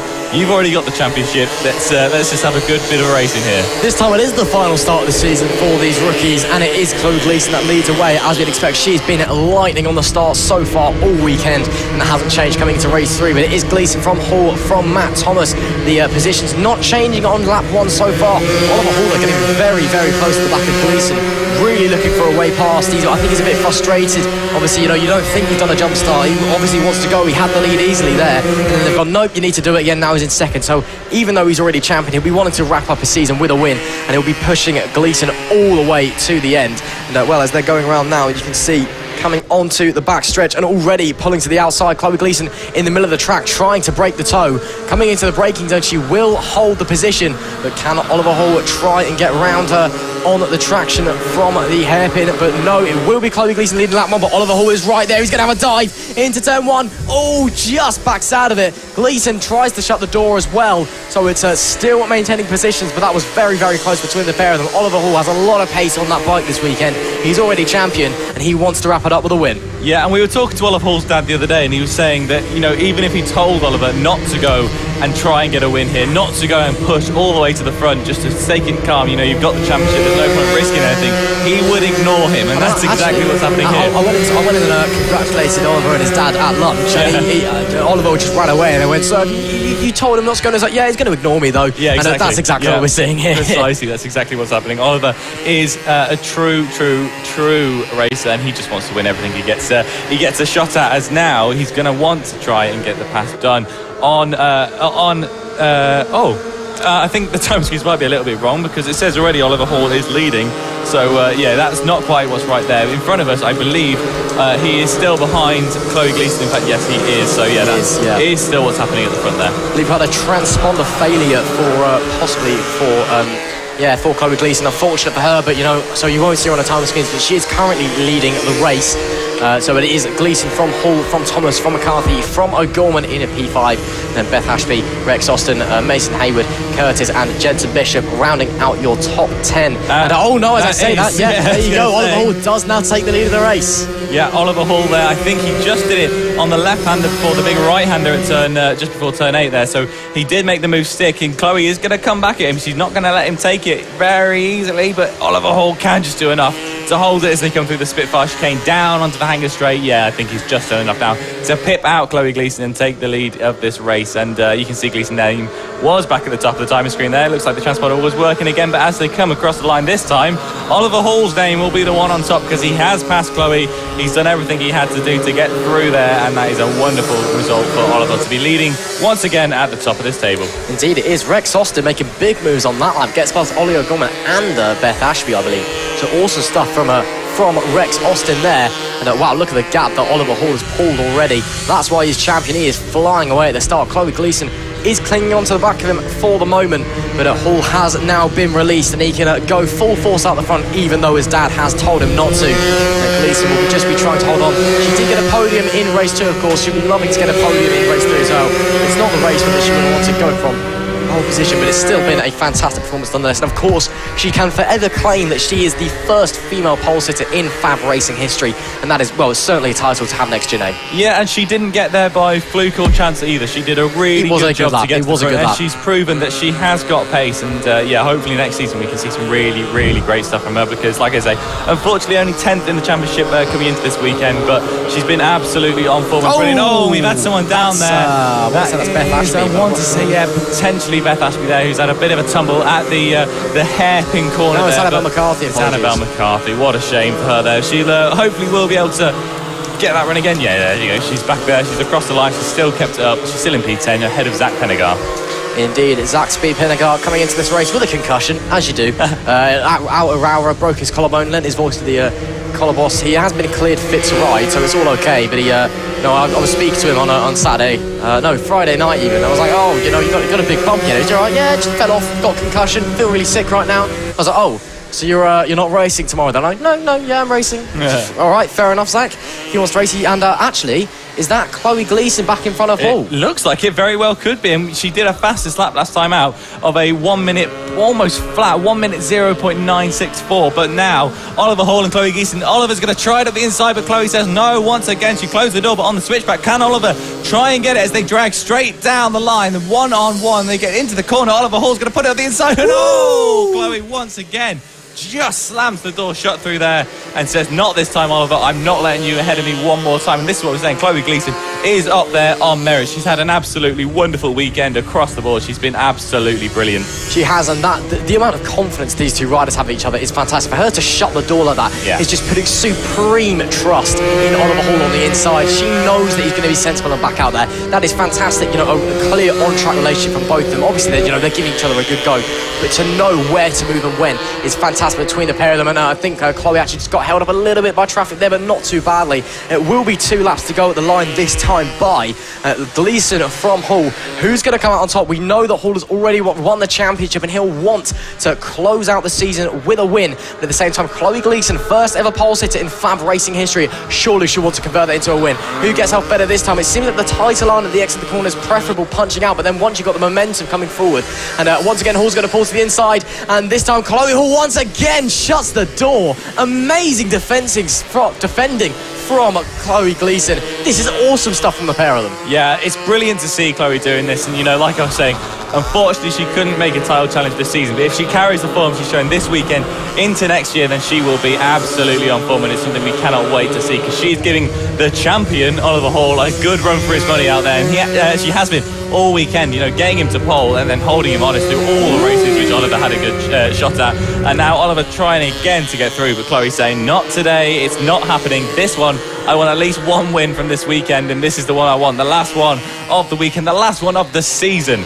And with 1 lap to go as they cross the line this time, this will be coming onto the last lap as they come down the back straight. She is in prime position to do it. She's got the track position. Can she hold it as they come round one more time, round that hairpin? Oliver Hall is not close enough to put a move up the inside, so Chloe Gleeson now comes across onto the last lap. There is the flag, and what can she do? Can she be the first person to put a nail in Oliver Hall's weekend and stop him from getting the clean sweep he will so dearly be wanting? It's been a long time coming. She's been improving all weekend, even with that pole across the races. You can see she's been getting more confident in the fight, getting faster and faster and faster. And now this is her chance to shine. Oliver Hall has about half a lap left to make the move if he wants to do. Last time he wasn't close enough. Was he waiting? This time Cole, that wasn't the best off the corner from Chloe Gleeson. Oliver Hall might be having a look at the inside, but she closes the door once again. Brilliant awesome defending. brilliant defending from Chloe Gleeson. She's been absolutely wonderful. She comes down the Spitfire straight into the Spitfire chicane now, and Oliver Hall is all over the back of her. He wants this win so badly. He wants to take full points in this weekend, but Chloe's saying, no, give it to me. What? She has a bit of a bad exit as they come down to the hanger straight, and now Oliver Hall is going to try it on the inside as they come down into the final corner. Can Oliver Hall grab it at the last minute? He tries, he pushes her wide. Who's going to get it? It's going to be straight down to the line, but I think It's Chloe Gleeson does win. An absolutely incredible performance for Chloe Gleeson. She took the challenge to the champion and said, no, you're not getting the clean sweep, you're not getting 150 points this weekend, you get 100, I get 50, because that is an incredible win for her, and she'll be so pleased with that. And you can see how much that means to her as well, finally converting that pole position into a win. Awesome stuff from Chloe Gleeson. It's not done just yet. We're seeing a last few changes of position potentially here as well. No holding positions there. So, but Chloe Gleeson with a fantastic... Oh, no, there is someone dubbing up the inside. I think that's Taylor Riley and Sebastian Gaslowski. And Archie Hooper, so they've all swapped positions there right at the line, but Chloe Gleeson at the death just hangs on to that victory. And well, it's unfortunate for Oliver Hall. We can't wrap up his championship season with a win at the Fab finale, but Chloe Gleeson, you can see she is delighted. Finally a victory in Fab Racing from pole position. Oliver Hall, your champion, comes home in P2, and then it is Rex Austin in P3. Matthew Thomas just outside the podium in P4, with Beth Ashby in P5 and Bradley Curtis in 6th. Seth Mason Hayward comes home in 7th. He gained a fair few places there. That's great from him. Then Ollie O'Gorman is P8. Jensen Bishop is on, and Zach Speed Penagar ends his last time in the rookies category in P10 with a concussion. So well done for that, mate. That's a good job. Annabelle McCarthy, after that tumble earlier, comes home in 11th with Taylor Tomlinson in 12th. He's made a load of positions as well. That's awesome for him.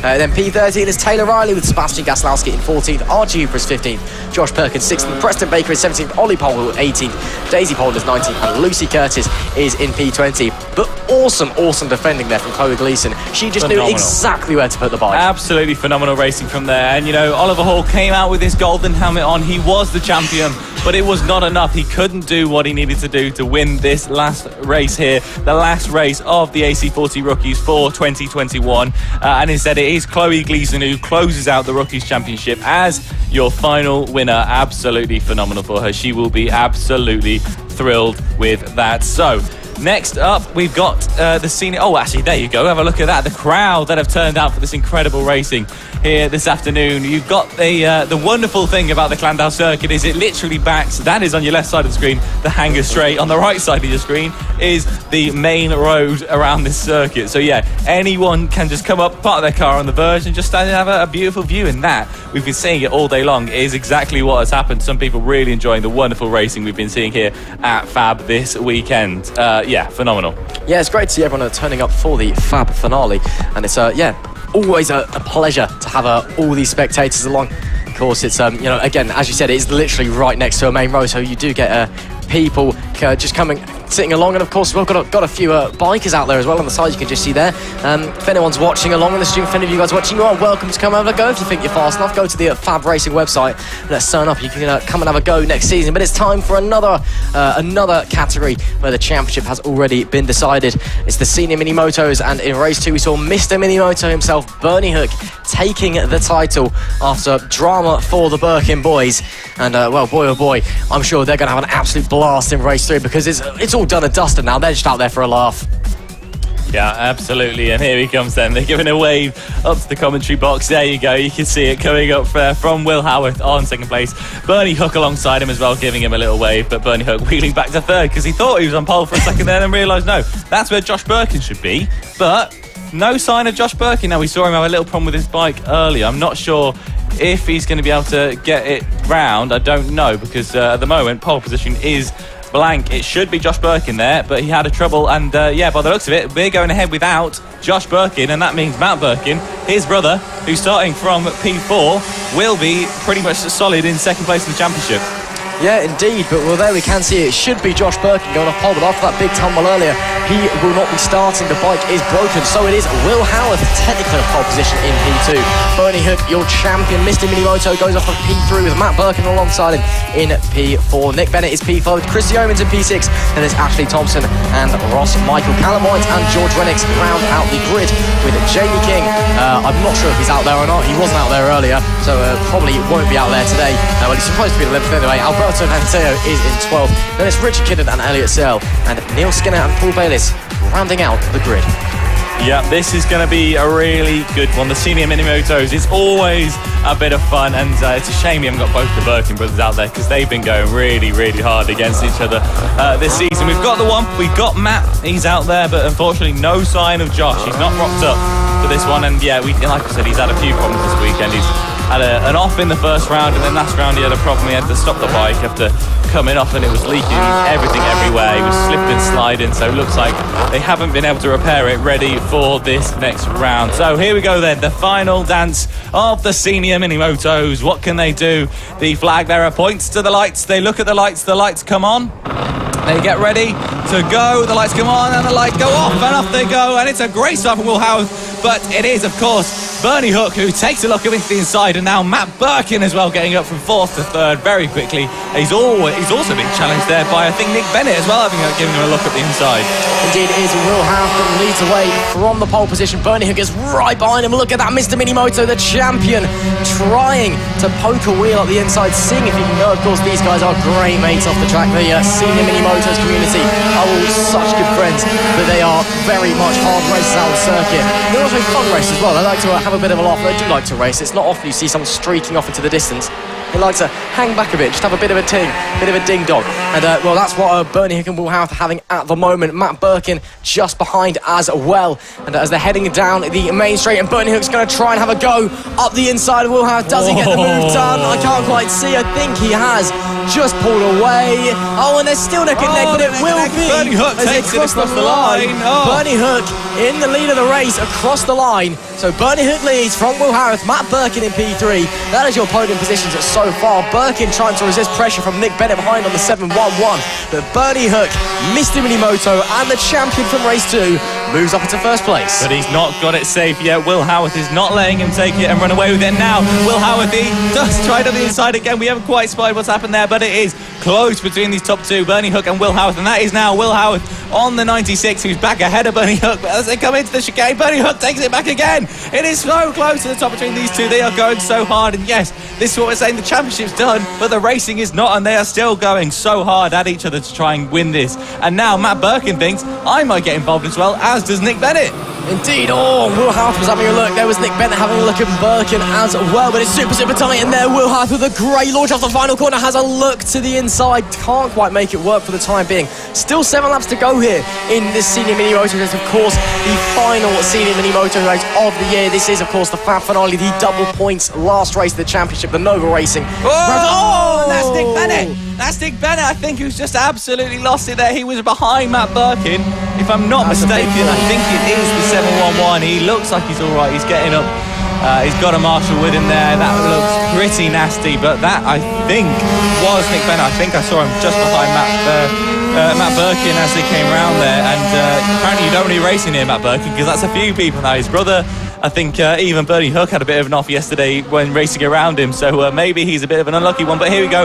Now that is Will Howard leading from Bernie Hook, and Matt Birkin is close right up to the top 3. This is so close. He could probably throw a blanket over the 3 of them. They are so close as they come across the line one more time. This is brilliant to see. Bernie Hook dropping down now behind Will Howard, and Matt Birkin right on his tail as well. Indeed he is. I can see there as they were heading down the hanging straight. Obviously, we can see Will Howard's got the clear bars. He had a massive cheesy grin on his face. He's having so much fun out there in this final race of the season. And I'm sure that Bernie and Matt are as well. These guys are very close up indeed. Hopefully Nick Bennett's all okay. He looked a bit slow to get up. I think just might have knocked the wind out of him a bit. It was a very fast tumble. But he seems to be getting up okay. Bike didn't seem to be in too bad nick either. I'm not sure if he'll be able to keep going, but it's a big shame to see him go out like that. And now will we see Bernie Hook having another go on Will Howard down the back straight? And no, I don't think he's close enough this time, and he won't be. So he's going to hold steady for the time being. It is Howard from Hook from Birkin, your top 3, and it is the top 3 battle that we are watching here in the senior mini motos. 4 laps to go, I believe it is now at the line. No, apologies, 5 laps at the line. So still plenty of time to Bernie Hook and for Matt Birkin as well to get up onto the back of Will Howard and make some moves. Yeah, unfortunately Matt Birkin, he's falling back a little bit now, but these front two are staying with each other absolutely. Bernie Hook like I say, Mr. Minimoto himself. He's held this championship all season long, and he looks to grab, he believes he's out to grab Will Howard, and this is what these guys do. They just have fun out there, and if they can reach out, just grab him, pull him back a little bit, or even just push him along a little bit into a just missing the breaking point. Now, though, there you go. Bernie Hook tries it, but Will Howard brings it back over the inside. Whoa! Nearly 2 changes of position in one chicane, but no, it is held onto, and now it is the number 0 bike. You can see it painted on the front of Bernie Hook, who brings it down into the hairpin. Will Howard cannot get close enough, and Bernie Hook, as they come across, actually no, gets a slightly better drive. Can Will Howard bring it into turn 1? Not quite. Bernie Hook just about holds it out. And I'm not exactly sure that's the most legal move in the world, but it's one that Bernie Hook loves to pull. Just giving each other a bit of a tap on the back, bit of a pull, bit of a push down the straights, just letting you know I'm here. We were talking to Josh Birkin earlier, and Matt as well, actually, and they were saying, sometimes you pull the throttle coming out of the corner, you think, why aren't they moving it? And then you just see Bernie going past you, holding onto the back of your bike. And you're like, that's why, it's because Bernie's holding on to me. But it is Hook from Howard at the moment, and Matt Birkin unfortunately just drifted back a little bit. It is still a 2-way fight for the lead here in the senior mini motors class, coming onto the back straight, and Howard is a lot closer this time than he was at last lap out, and he's already pulling out, and he's already pulling alongside, and he's already on the brakes, and it will be down the inside surely for Howard, and surely takes him. No, Bernie Hook on the switchback, gets the switchback. Howard will have the momentum though, but Bernie Hook maintains the lead for the time being. You could see how early Bernie Hook got on the power coming out of that hairpin. He was not messing around, he was straight back on it, and these guys are really fighting at the top. And if you cast your mind back to race 2 as well, it was Will Howard and Bernie Hook who were fighting at the front of the Extreme 200s race as well. So these guys are going now. This is 661 of George Rennick, looks to be pulling into the pit lane there. He doesn't look too happy with that, and that is a little bit unfortunate. Now we've got a wonderful fight happening at the front, but we've also got some great stuff happening behind. Matt Birkin, of course, holding on to 3rd place. It's Chris Yeomans who takes 4th from Ashley Tomlinson in 5th. Ross Michael and Alberto Ventio are having a nice little battle out there as well. Actually, and Ross Michael and Callum White are as well ahead of them. It is unfortunately, it was Nick Bennett that took that tumble. We did see it happen there, and that was really going for him. He's out of this race now by the looks of it, and hopefully he's all okay. But this is such a good fight at the front, and now Bernie Hook, he's got a real bit of company from Will Howard, but no, he can still just about hold him off. And if they keep battling like this, you can see Matt Birkin in the background there. He is starting to close in and starting to work that gap back down again and try and get into that fight. Detour Bernie pulling a bit of wheelie on the direction change there, which is impressive to say the least. And look at Will all over the back of him. He's coming up the inside and there you go. That is surely the lead of the race with 2 laps to go for Will Howard. Not the inside of Bernie Hook, just got a great launch out of the right-hander, but now coming down the Spitfire straight, and Bernie's back up the inside into the Spitfire chicane, and these two are swapping positions left, right and centre. And there's Matt! And Matt's getting back into this because they're fighting. Matt Birkin suddenly all over the back of the pair of them. This is absolutely phenomenal. A top 3 fight all the way now to the end as they come across. This will be, I believe, the last lap, and yes, I can see the last lap flag is out. You can see it there with the black cross across the yellow flag. Here we go, the last lap of the season for the senior motos, and it is so close, and that now is Matt Birkin up past Will Howard. Can Matt Birkin at the last minute get past his all-time rival of Bernie Hook to get a win in their final race? He's been very well stuck in 3rd all race long, and these two have been fighting at the front. He said, I'll capitalise on that. Pull myself forward. Matt Birkin is having a look at the win potentially. Indeed, Matt Birkin is suddenly looking at Bernie Hook, and he can smell blood, I think, because Bernie, well, he's got a few corners left to go, but Matt suddenly a lot of pace on that bike. He's coming through the Spitfire chicane now. He's going to have one last opportunity. He will have the toe down the hanger straight. Will he be able to lunge a big dive up the inside of Bernie Hook into the hairpin? Let's find out. Bernie Hook trying to break the toe. I think he might be too far back. He's going for it anyway. Matt Birkin inside. No, he's he's off the bike. He's off the bike. It will be Bernie Hook winning the final race of the season. Will Howard comes home in 2nd place. Matt Birkin will recover to 3rd after he tumbles, but it's Mr. Minimoto, the champion, who takes the final race of the season. Burnouts there. Look at that. They've all got their tyres in together too, so burnouts there. Absolutely brilliant to see for the senior mini motors. Like we say, all these guys here, they just rock up for a bit of fun, and it's always a laugh for them. They love doing it, they love coming out, and that's why Matt Birkin there thought, do you know what, last race of the season, this is my last chance to grab a win off of Bernie Hook. I'm just going to throw it up the inside, and hopefully I can get something. Unfortunately, he went a little bit too wide out the corner and ended up beating himself instead just on the actual pit exit. Actually, that's where that is, just there. So he crossed the line, but 5 seconds after Bernie Hook and Will Howard did. Well, it was impressive to say the least. It will be one that will be going up on the Facebook page, I'm sure, a little bit later. Definitely. But it is the final race of the season for the senior mini motos, and it is who else? Bernie Hook taking the final win there, with Will Howard, you can see, pulling a few wheelies, coming home in second place. And as we said, Matt Birking with some last-minute showboating and heroics comes back in P3. Chris Yeomans is P4 with Ashley Thompson in P5. Callum White is in 6th with Ross Michaels 7th. Alberto Venteo is 8th. Elliot Searle is 9th.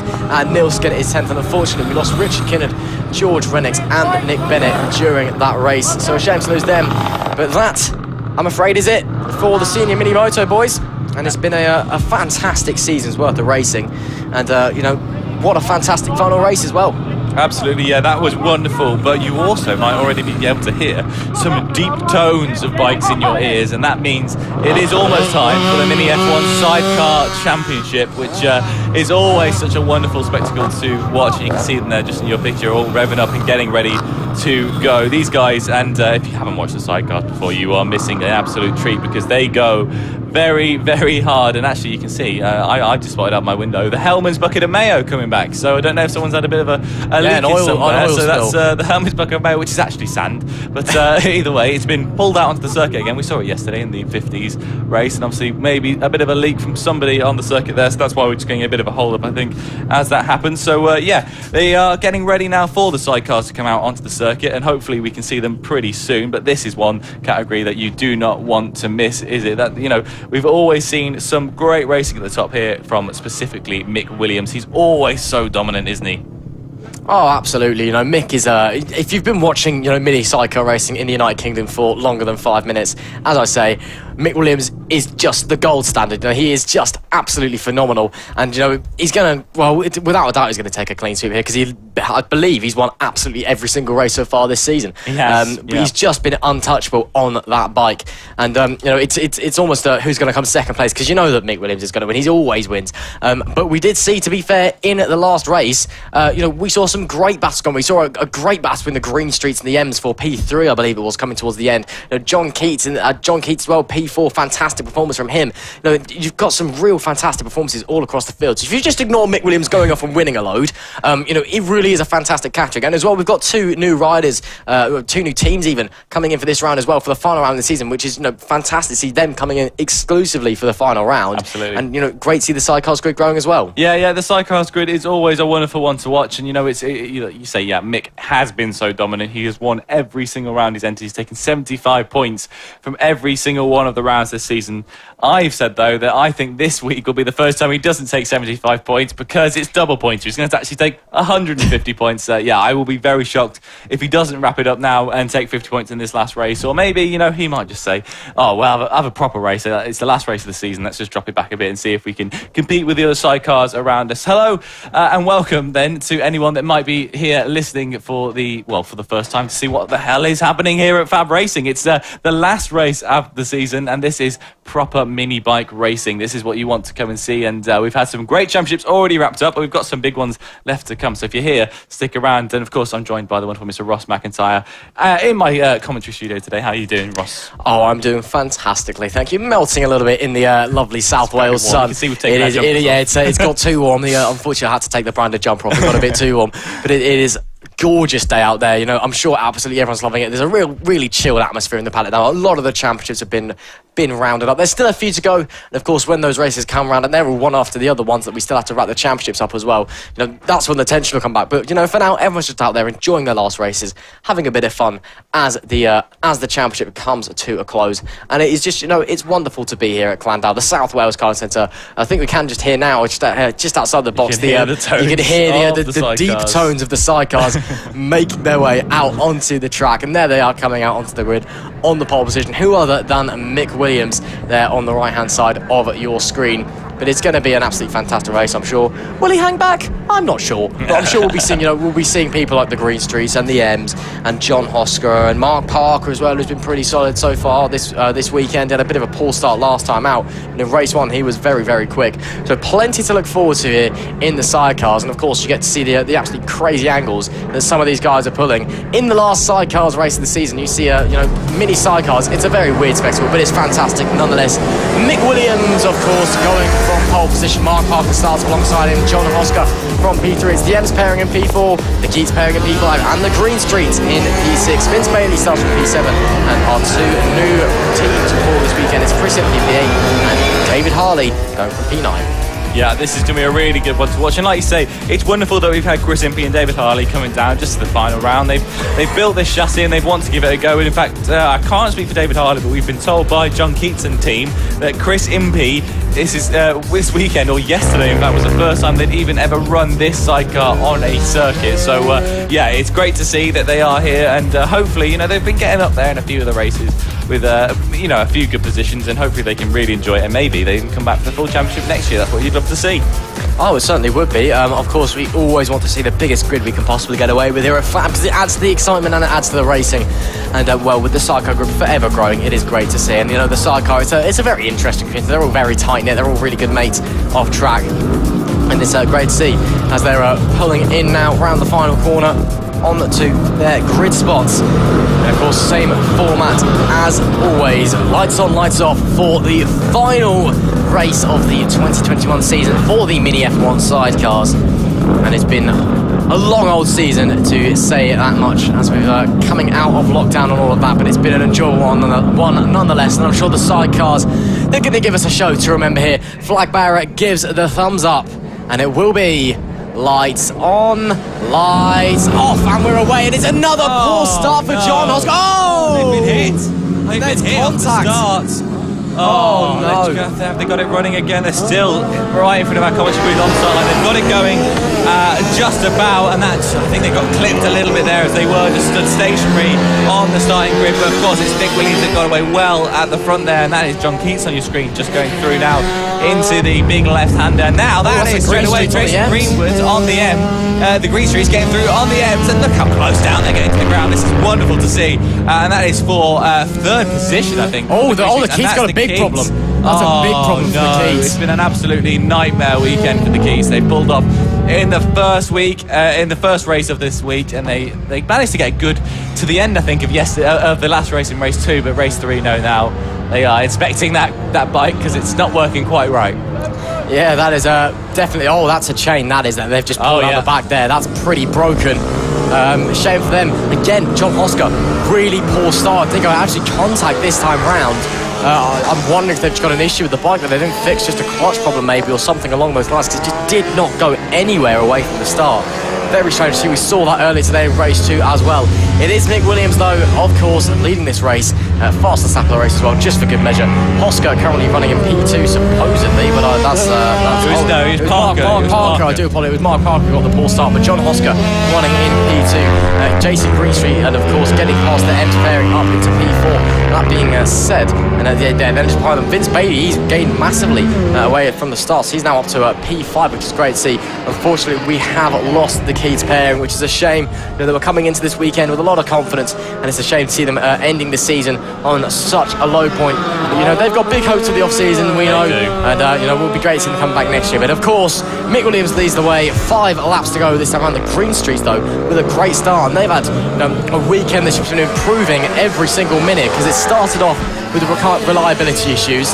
Then the reliability issues got even worse during qualifying, and then in race 1 it all just started to go their way a little bit. And now running in the podium places, going up to a lap, I believe that's David Harley there, I believe it is. No, that might be John Hosker actually trying to overtake potentially. Yeah, that is John Hosker. The Green Streets are now getting in their sights. You can see, look at the co-pilot of those getting absolutely low, and we've got someone in the pit lane there now. I think that's Chris Impey, who unfortunately had a bit of trouble, and it looks like they've got it going again, which is good, but they had a bit of trouble in the first round, so it's good that they can keep it going again here now in the 3rd round. They got it back on track, which is always good to see. But yeah, have a look at the passenger, the person riding on this bike, because they are not just a passenger. That's a complete understatement. They're called, what we've learned this weekend is called the seats, and their job is so important to throw their weight around on these sidecars and ensure that when they get into a corner, the third wheel that is on that left side is planted firmly, otherwise they will go off spinning into the distance. Indeed, my granddad used to race sidecars back in the day, and he still claims that, you know, the most insane people in the world of motorsport are the ones on the sidecar, because they are just absolutely mental. You can see there hanging off the side of the bike, head inches from the look at that, there's a metal pole right there. You're just throwing your head nearly into the ground, and it's absolutely insane what they're doing. But my oh my, is it such a great spectacle to watch. That's the green streets getting up on two wheels there through the left-hander, and that's why the seat is so important, because you've got to get that weight across. You know, you've got to get your body over, or you are just going to pick the bike up and you're going to go over.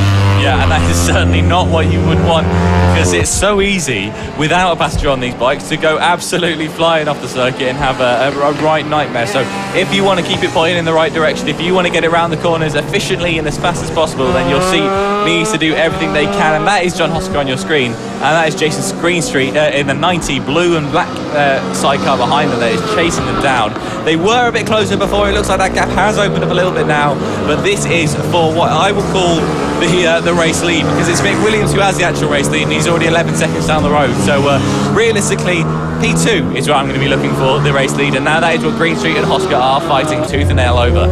Indeed, of course, P2 is often more hotly contested than P1 in the sidecar championship, because there is P1, Mick Williams, a million miles up the road as usual, to the point where most people just kind of forget about him and just focus on the rest of the championship, because that's the one that everyone wants to watch. He's just like Chris Impey there. He's already lapping bikes, and we're only a few laps into this race. So yeah, well, actually no, we're more than a few laps into this race. We're going for 5 minutes so far, but no, he has been absolutely dominant at the front. Now here we go then, Mick Williams lapping some more back market traffic. They've just got to get out of the way and get past, and look, you can see him throw in the back end now. This sidecar, I don't know if to call it a bike or a car. I keep getting confused. I'm going to call it a sidecar. The sidecar, it is it's what this one is inexplicably so much better than the rest. Do you have any idea why that could be? And that's Impey again. We've seen so many. That could be potentially, standing up. That might be terminal for them, unfortunately. That'd be so disappointing. Yeah, well, I mean, I guess the reason I understand is why it's so good is the and that's Hosker and Greenstreet getting very, very close to the Greenstreet, running to traffic as well. And the Greenstreet, this is a prime opportunity to try and make the overtake. Has a look to the inside. Very wide from John Hosker. So Hosker very wide, come out the right hander, but still maintaining the position for the time being. What I understand, though, the reason Williams is just so dominant is that not only is the vehicle absolutely brilliant, you know, the bike is just phenomenal. It's engineered to absolute perfection, but as well, the pairing on the bike, they've been together for 6 years now, so they just know each other like the back of each other's hand. He knows exactly going into a corner where his passenger's going to be, what they're going to be doing. So which turns in, he doesn't need to worry about them. So it's just going around, just doing his thing. That was wide. That's really wide from John Hosker there, and that's the Greenstreet going through into P2. Into P2, as we are going to be calling it, the race lead, because Mick Williams, who has the race lead, is now 12 and a half seconds on the road, and that will be really frustrating for John Hosker there, as the Greenstreets absolutely fly past. There you go, that is Mick Williams flying in the lead. He's lapping a few of the back markers already in this 9 bike race, so that's a wonderful start for him. And now this is, in fact, Mick Williams' last lap of 2021. They wrapped up the championship before we even came to Clandau this weekend. They've been absolutely phenomenal. And now, as they come for the last time onto the hanger straight along the back here, main road to their left, they come down into the final corner, the checker flag waving in front of our commentary box, and here they go without any challenge. Mick Williams has been absolutely phenomenal, and he takes another win here, and that means he has won every single sidecar race this season in absolute dominance from them in 2021. Wonderful performance from Mick Williams. They wrapped up the championship, like I said before, even got here this weekend, and they haven't even stopped their challenge since then. Indeed it is. What a performance once again from Mick Williams. Another dominant win and a clean sweep of the championship, as you said. Phenomenal.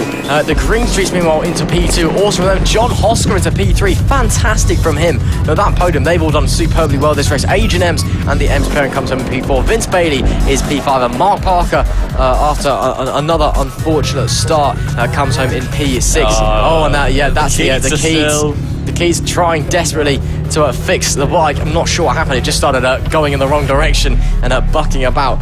David Harley, I'm not sure if they did finish the race in the end or if they just pulled into the pits, but they are classed as the last runner. And then there's Chris Impey and John Keats.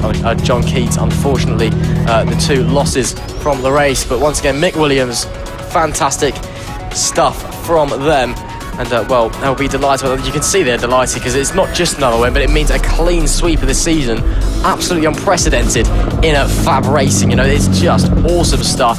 And of course, you know, if you fancy giving Mick a bit of a go, fancy coming along and interrupting his streaks to give a thumbs up to the camera, you can go to the Fab Racing website and come along and you know, find out how to get involved, because the sidecar guys, they're all a lovely community. And again, you might be the one to stop Mick Williams' absolute dominance of mini F1 sidecar racing in the UK. Oh, and here we go. We've got them coming in for a tow now to get them going again, and hopefully they can pull them all the way around to the pit lane. As you see, yeah, the passenger, the seat switching round, turning round, and we're going to see similar to what we saw. Was it David Harley or Chris Impey or someone we saw? I think it was Vince Bailey. Vince Bailey. Oh, it was Vince. Yeah, apologies. Who he broke down in the second race earlier. Similar way for them to get home, and yeah, that's it for the Keats pair, pushing themselves all the way home. The wheels are still working, which is good to see. Just none of the drive is there. And yeah, that's a shame for them, but I'm sure they'll be back next season rejuvenated with the new chassis they're building and raring to go. But that is it for the sidecars for 2021. Fab Racing sidecar mini F1s is done and dusted. And you can see there everyone just standing up, and, you know, saying congratulations, catching their breath, I suppose, for a few of them as well. Of course, the sidecars tend to be more the older drivers in the Fab paddock, shall we say? Obviously, no disrespect to them. Of course, it's great to hear. You know, obviously we accept those of all ages here at Fab Racing, from 6 right up to 60. But it's great to see. You know, it's great to see them all having a good time and getting up and enjoying themselves as the Keats pair get awkwardly pushed back into the paddock by the M's bike. Slowly. Yeah, getting there eventually. Slowly getting around. They're coming down. You know, see them out down the back straight now. It's a view out the window, I'll say that much. But it's there we go. The number 89, which I know the Keats haven't been the biggest fan of. They only entered this bike halfway through that season. The passenger, John Keats' nephew, had never been on a bike before in his life, before even getting in the sidecar. And well, I know they're going to be wanting to come back in and you know, with a new bike next season, and hopefully get some good performances. There is the M's just missing out on podium in the final race as well, so a big shame for them. But that is the sidecars done. It is, absolutely, and now it's time for Spider-Man to come swinging back out onto the circuit. He's already finished this championship, of course, Archie O'Brien, but this is going to be a good one nonetheless. It's the LC40 Elite British Championship that's up next, and these guys are brilliant to see, and it unfortunately was wrapped up earlier than I think they would have wanted it to be this weekend. Archie O'Brien doing wonderfully at the front, and Archie Gibbs just behind, but unfortunately Archie missing yesterday out, and giving Archie O'Brien the wonderful lead that he had going into this weekend. Even stronger, making it 99 points as we came into race 2. It was already wrapped up, and now here they are. They're out there, Spider-Man on his front row alongside Luke Fitchett, and off they go for their start lap. Indeed it is. Spider-Man, as you said, Archie O'Brien on pole position. Can he sweep the LC40 class as well? Let's find out in this race 3. Luke Fitchett alongside him with Austin Johnson in P3 and Finlay Polhill on the AC in P4. Harrison Day is P5 with Byron Johnson in P6. Archie Gibbs is in this race. Should be starting off of P7. I believe he started off P8 for some reason in the last round. I guess it gave him a better run into the first corner. Of course, Gibbs did not qualify or compete in race 1, slightly through injury, slightly through the bike being in a million pieces, but it's been repaired. He's been given the thumbs up to race today. Unfortunately, essentially stripped away all hopes he had of fighting with O'Brien for the championship, and O'Brien did in fact clinch the championship in race 2 earlier today. But he's gave it a good go, managed to work his way up to P3 anyway with a fantastic ride, and I'm sure we'll be expecting much of the same in this race 3 from Archie Gibbs, as they're just bringing it back round for the grid now.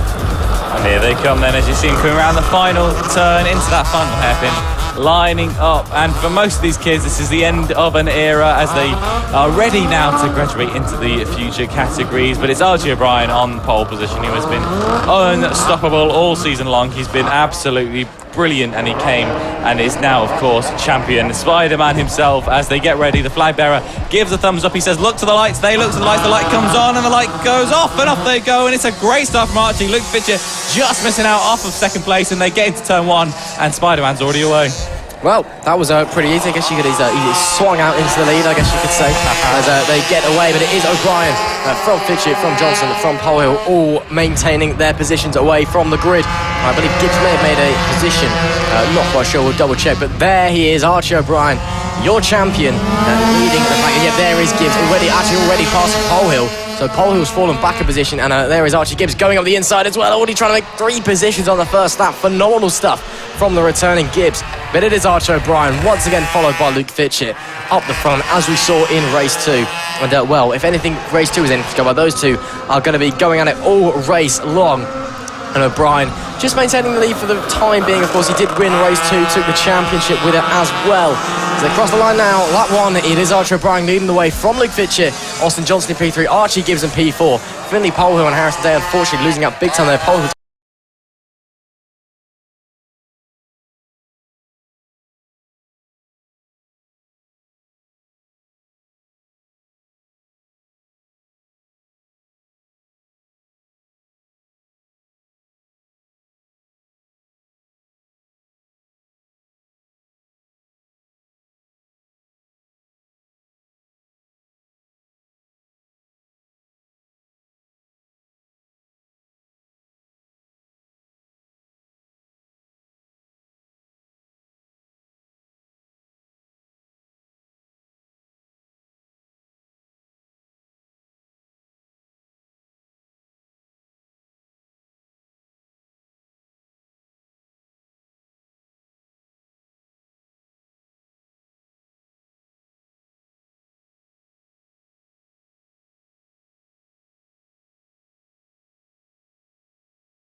mind, and that's exactly what they know. Every single one of these riders, once they're out there, you know, you could be watching MotoGP and you wouldn't even know the difference, because they all have such a wonderful mindset of racing, and they just, as soon as they get on their bike, they mature so much, and it's wonderful to see. And you know, you see it in just their racecraft as well, just how Archie O'Brien and Fitchett are going. They know exactly what they've got to do and where they've got to put it. You know, it's not like they just are running out there for fun. They've learned, they know their lines. You know, these guys, they take time to look at it. Now Fitchett actually having a little look at the inside of Brian, but again, Brian just pulls ahead, and he's not even going to let Fitchett get a look in there. Indeed, and well, you said these guys are like they're in MotoGP. Well, we may be seeing some of them in MotoGP in the future, or many other series. Of course, FAB-Racing is on Dorna's Road to MotoGP program. It is also an official BSB partner series, and since 2004, since the foundation of the championship, we've seen many a rider making their way up, such as Scott Redding, international household names, going up for FAB and being on the big stage. There is Finley Polhill and Harrison Day. Polhill, of course, I think these guys are both running AC bikes, air-cooled bikes, in the LC category, the liquid cool category. They are down on power and torque, so it's understandable if they are off the pace. It's not them, it is the bikes, but they're giving it their best anyway, and trying to put on the best showing they possibly can. Because it's it is tough when you are on underpowered machinery that is not supposed to be in this category. It's currently Polhill holding off Day, and when you bear in mind as well that Harrison Day hasn't been on the bike for 10 weeks, he's doing a mighty job out there, keeping on the back of Finley Polhill in P6. They're heading around the final corner now, not close enough for the time being. There is the leading pair of O'Brien and Fitchett. 4 laps to go, and it is still Spider-Man leading the way. It really is, and we've sung his praises all weekend long. We've said how amazing Archie O'Brien really has been all weekend long, but he's been absolutely brilliant. And now Luke Fitchett is the one that wants to try and grab that and ruin his streak of a perfect weekend. In both categories, he's already won all 3 categories he competed in the AC40 Pros, and now on the LC40 Elite. Can he hold it on, or is Luke Fitchett going to cause an upset here as they come across the line with 3 laps to go? Luke Fitchett is going to be the one that wants to put sort of a doorstop between Archie and his perfect weekend across the board. Oh, absolutely. Archie is just, Clandau it's been his area, hasn't it? He's just been phenomenal around here at the South Wales Karting Centre this weekend. That being said, though, Luke Fitchett has also been fantastic and has been chasing and hounding Archie all day long today in race 2. He was phenomenal in race 3 as well. So far, he's been fantastic. Can he get past O'Brien, though? Of course, Archie has taken the AC40 Pros Championship yesterday. He took the LC40 Elites Championship in race 2 earlier this morning. And, now he's looking to wrap up his weekend with yet another win to his tally, to his season. And, again, Fitchett having a look to the inside, just not close enough. There is Archie Gibbs behind. Just hasn't quite got the pace at the moment to get onto the back of that leading pair. 2 laps to go now. And, Fitchett is surely now starting to think about making a move. Well, yeah, we have to say, though, to Archie Gibbs, he's done very well to come all the way up to 3rd place, and he'll be satisfied with it. It's not been the weekend he wanted, far from it, in fact, but he has been really, really, really good. And he's come back from the battle that he had, and he's been very good to be able to recover well today and score as many points as he possibly can. But when you qualify badly and you can't get it ahead, then that unfortunately is what you're stuck with. But to get to 3rd place from 6th, he'll be really happy with that nonetheless. Oh, he absolutely will be, of course. He's missed out on a fair few races yesterday. Unfortunately, his absence yesterday essentially handed O'Brien the title, which he duly took this morning. And I thought Fitchett was going to have a look there as they round the corner. 1 lap to go this time by. But it's Gibbs has done a phenomenal job nonetheless. And of course, he's a great young rider. It's just unfortunate that his weekend's had to go this way and his championship has had to end this way. But that is racing sometimes. It is, as I like to say, the racing gods giveth and the racing gods taketh away. True. And in this case, they unfortunately did take away Archie Gibbs' championship hopes. But he's had a fantastic weekend nonetheless. And bear in mind the limited time that he's had out on circuit this weekend. He missed most of Friday, all of yesterday. But to get out there and be running in P3 is great stuff. Yeah, it really is then. And as they come now, I believe, for what will be, is this the final lap? I think it might be. Archie O'Brien at the front there has been absolutely phenomenal. He's held off Luke Fitchett so well, but now Luke Fitchett is going to try and bring it up the inside. Can he make a move on the last corner of the last lap? He does.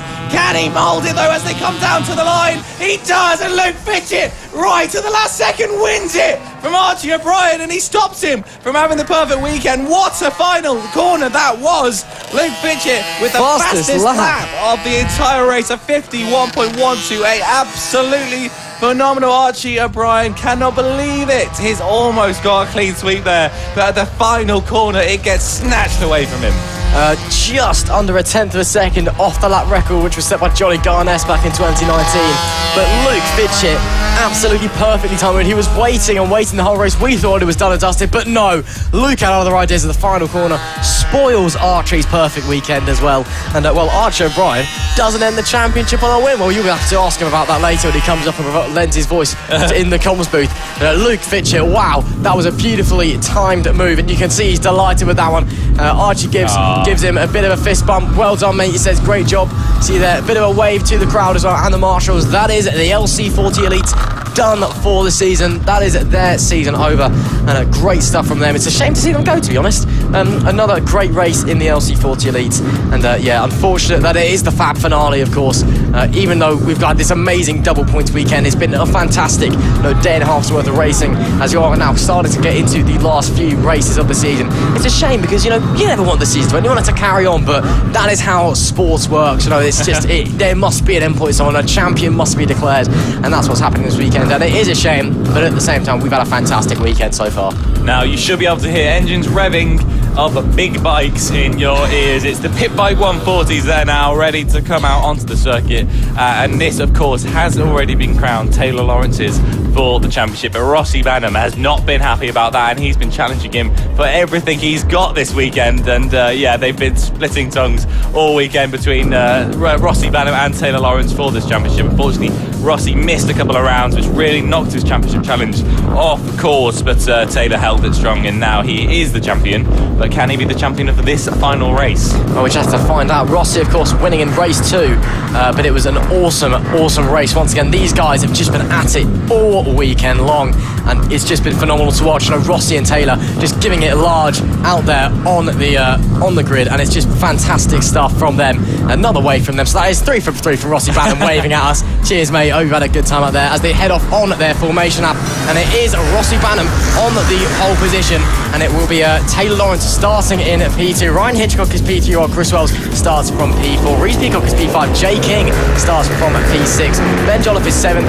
Darren Anderson is 8th. Carter Brown is 9th, and Jack Andrews rounds out the top 10. And it's Toby Parry in 11th, with Max Perry starting 12th. Again, do not get them too confused. Sean Whittaker is 13th. Matthew Lindley is 14th. Dan Katz is 15th. Paul Coombs is 16th. And it's Sam Shaw, Andrew Graham, Jake Sir, and Madison Marlowe rounding out the grid. Yeah, this is going to be a really good one for the pit bikes. It's been brilliant all weekend long, and it's not going to be one you're going to want to miss as they come through now. The Spitfire chicane down onto the main back straight, and we've got Jamie King out on track. It's his first time on track today. He missed the first few rounds, but he's ready to go, and yeah, I'm excited to see where we go with this. As am I. It should be a phenomenal race, that is for certain, as we're just rounding the final corner now, ready for the lights to go on, the lights to go off, and then we'll get moving for the Pit Bike 140s race. And well, just waiting for the last few cars on the grid to get a move on. And well, it will be thumbs up from the flag bearer. Lights go on, and the lights go off, and we're underway. It's a great start from Rossi Banham, as well from Chris Wells from P3 on the grid, but it's Taylor Lawrence who leads into turn 1. Taylor Lawrence sweeps up the inside of Rossi Banham, and it's Taylor Lawrence, your champion, who leads from turn 1. Rossi Banham is 2nd, and Chris Wells is in P3. Ryan Hitchcock is P4. Jamie King, meanwhile, managed to get up to P5, I believe, in that process, but it is Lawrence who leads, your champion. It's gone, don't worry. It's gone, sorry. I spent the start of that race getting rid of a wasp because my co-commentator here was getting a bit panicky, but it's gone. I've cleared it. It's all good, and we're now ready to get on with the pit bike race without fear for our lives up here in the commentary box. So yeah, what a start, eh? Yeah, great stuff from Taylor Lawrence. Yeah, apparently these guys can go out there and hurtle themselves around tracks at God knows how fast, and I can't even handle a little flying insect. But it's Taylor Lawrence who leads the race from Rossi Banham. But once again, do not peel your eyes away, because if any of the pit bike races have been anything to go by all weekend long, those two are going to be swapping positions lap after lap after lap after lap. But it's Lawrence from Banham, from Wells, your top 3, Peacock, Hitchcock, Ben Jolliffe is P6, Jamie King dropping down to 7th there. So maybe it didn't quite go his way actually in the end from the start, but Lawrence, yeah, what a great start he had. Not as quick on the reaction as Rossi Banham, but just slid up the inside into turn 1. Phenomenal move. Yeah, absolutely great start for him there. This is exactly what he needs. He's the reigning champion, and he's got something to prove.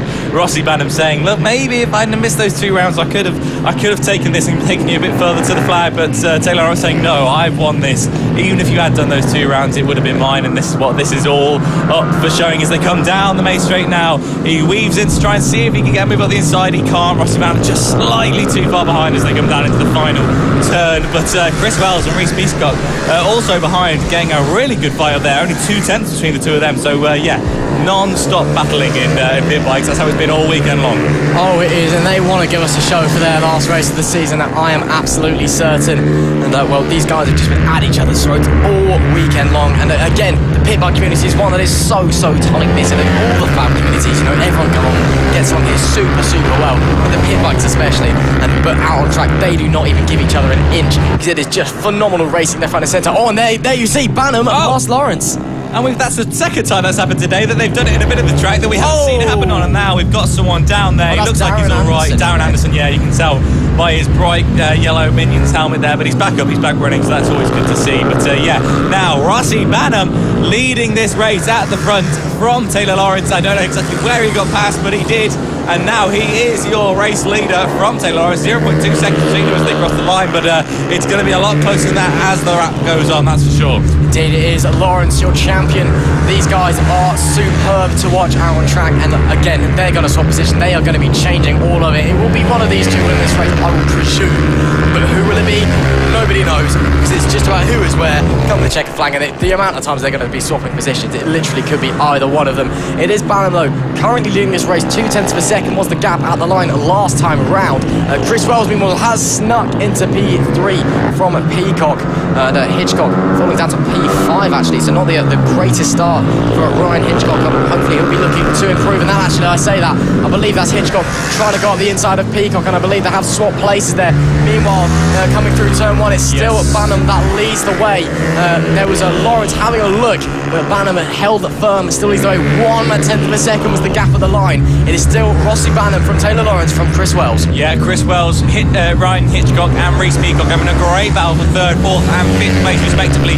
As you say, as they came across the line, Ryan Hitchcock did get up to 4th, but these guys, look how close they are now. They're going so well out there, and Ryan Hitchcock even having a look now for 3rd, and he does it. He gets through past Chris Wells, and I believe that now is Ryan Hitchcock up to 3rd place. Just as you said, he had a bad start and had to recover. He has, and there you go there now. That is confirmation that look how close these top 4 are. That's down to 6th now. Ben Jolliffe as well, absolutely flying from 3rd to 6th. It's very close, and now Ryan Hitchcock leading the way in 3rd place, and that is the 29 bike of Reece Peacock going up the inside of somebody else. I'm not entirely sure as they come across the line. I can tell you who it is. It's Ryan Hitchcock to 3rd, Reece Peacock to 4th, and Chris Wells falling all the way down to 5th from 3rd. Oh, that's a disaster for Chris Wells there, but there's still plenty of time left in this race. 7 laps to go, so it's all plenty of time for him to recover.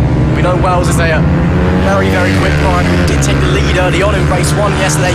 He was on the podium in race 2 earlier today, and I'm sure he'll be trying and fighting his hardest to get back up there. Rossi Banham's pulled a little bit of a gap on Taylor Lawrence over the last lap, but don't expect that to last, because Taylor will definitely close that down. These two, not only are they really good mates, but they love to race as well. They don't want to see one of them going up and all race long, and all day long, all weekend long even.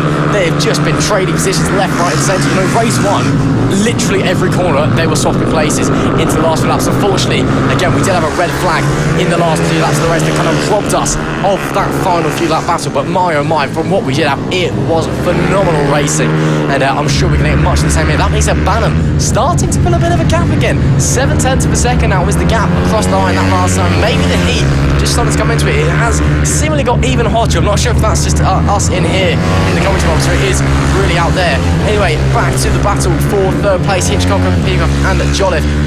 Carter Brown, meanwhile, in P7 as well. He's a returning Phase 2 Fab, one of the riders off in the British Talent Cup, who has graduated from the FAB-Racing Championship. He is back for this weekend at the South Wales Karting Centre at Clandow, and great to have him back as well. And of course, you'll be seeing Casey O'Gorman, Johnny Garnett and many more out later on today in the Extreme 200s class. We had Johnny up in the commentary box yesterday, had Casey up earlier, and so it's great to see some of the British Talent Cup guys, some of the real stars of tomorrow in the world of motorcycle racing, who have graduated from FAB-Racing, and it's great to see them out here having a bit of fun out here today. Absolutely, it's wonderful to see, and we see some great racing from all of them out there now, and that's the thing is Jamie King now on the back of Carter Brown and getting a really good run for his money for 7th place, and you're talking about how it's getting a bit hotter out there. It's also getting a bit hotter up here. I am absolutely sweating, and that is Jamie King now, who's looking like he's done the move on Carter Brown, which is absolutely brilliantly for him, and that is Ryan Hitchcock as well for 3rd place, with Reece Peacock all over the back of him. There is battle left, right and centre on this circuit. It's absolutely phenomenal to watch, and there we go. Ryan Hitchcock, as he comes down to start, is third from final lap. That's right, 3rd from final lap. They are very close at the front, so 3 to go, and this is going to be right down to the wire. The gap now between Banham and Lawrence at the front, though, 2.1 seconds. So I don't know if Lawrence has had a little bit of an issue somewhere, or if Rossi Banham is just absolutely flying at the front.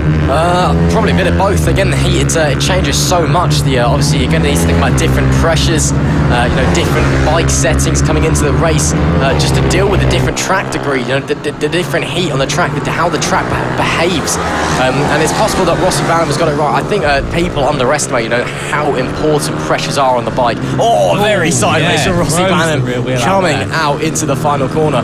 But I think people do underestimate how crucial it is that you actually get the pressures right. Again, going to refer back to my family here as an anecdote, but my dad used to be a karting mechanic way back in the day, and one of the races that he won as a mechanic, the temperature drops about 10 minutes before the race, and he just whacked the pressures up on the grid, and they went from 3rd and 1. That's how important pressure. All it takes is one tiny little change, just with a bit of the air temperature changing, and bang, suddenly, as Rossi Banham again losing a bit of balance there, you can find yourself in the money. And I think that's what's happened with Banham and Lawrence here. They've just gone out. Someone has got the pressures right, or someone has got the pressures wrong. And well, it's now a 3.2 second gap at the gap at the line last lap. Yeah. There you go. Bit of a tongue twister there. And it's Rossi Banham now out the front, looking very comfortable and very confident. Yeah, he absolutely is. And whether it's Taylor Lawrence, dropping back a bit, not wanting to fight and ruin, a perfect championship he's had. But, it's good to see that Banham is out there. And you're right, tyre temperatures and track temperatures really does mean all the difference. And it is so hot in here now. I'm thinking it must be at least 30 degrees outside because I'm boiling up here in the commentary box. And, Banham, I dread to think what it feels like under those leathers because it cannot be nice, especially with those nice warm engines underneath them as well. Yeah, they would definitely will be feeling the heat out there. And, Banham's taking complete advantage of that and he's running it away at the front. It's brilliant to see. And he's got the fastest lap as well, I believe, the 49.229. He's flying. Indeed, he is nearly 4 seconds. Just under 4 seconds was the gap last time, and it's the second last lap. He's heading on to the hangar straight now. You can see that visually the gap is massive for Rossi Banham. Another sideways action moment for him as he rounds the final corner. Last flag. This time round, the last lap flag out, that yellow and black cross. That is the last lap flag. And the gap this time round, where is Lawrence? 4. He's gained a second on that lap. So Rossi Banham is just absolutely flying out the front. And again, Rossi was unfortunately, he had his championship hopes kind of ruined because he missed 2 rounds this season. Oh, he's getting caught up in a bit of traffic. Oh, yeah, a bit of traffic just to work his way through. He's not very happy. Had a bit of the camera there saying, what is going on there? He's got half a lap left, so it's fine. But as I said, Rossi Banham kind of had his championship hopes ruined by missing 2 rounds, as Taylor Lawrence missed none. But he's shown this weekend just how quick he is, and he's shown that even with that, he should still be regarded as one of the finest drivers on the PB140 grid. He's got 1 corner to go now as he gets round the traffic, and he crosses can't almost cross the line now. 1 final time, and it's the PB140 weekend goes to Rossi Banham. That is the final race this season. He is delighted with that, pops a wheelie as well, just for good measure. But it's Rossi Banham taking a well-deserved victory after a fantastic ride out there. Your champion Taylor Lawrence will come in P2, and it will be Ryan Hitchcock in P3 as well. But Rossi Banham take a bow. What a ride we've just seen. Absolutely phenomenal there from Banham. Lawrence took the championship this weekend, but it has been Banham who's taken 2 race wins now. He must be absolutely buzzing with that. And you can see, look what this means to these pit bike boys. They all come together in the gap between turns 1 and 3, all patting each other on the back, saying, well done lads, that's been an excellent weekend. And they will be absolutely thrilled with that as Banham now does some wheelies. He's celebrating his way back through, and look at all the burnouts they're doing down there in front of the camera. They know exactly where that camera is and they are making full advantage of it. And now Ross has had a bit of a break. He's been on all weekend long. He's done 2 guests, and it's my turn to do a guest, and I'm joined by Archie in the commentary box. Archie, how are you? I'm good, thank you. Just came off a race, so feeling a bit tired, but ready for the commentary. Tell me a little bit about that race, because that must have been really fun to be out there. You were so close to grabbing it, but just at the last minute, Luke there just coming back. How was that? How did you feel? Was it annoying just to miss out on a complete clean sweep this weekend? Yeah, I kept trying to break his late as a dare into the final corner so he couldn't get through, but I didn't go defensive, so unfortunately he won, but there's no one else I'd rather lose to than Luke. Oh, well, that's nice. Yeah, you both had a really good race all day long, really. You've been going really hard with each other, and it's wonderful to see. And obviously you are now a 2-time champion here in FAB. You've won the LC40s, you've won the AC40 Pros as well. How much does that mean to you to be able to walk away with 2 titles from this season?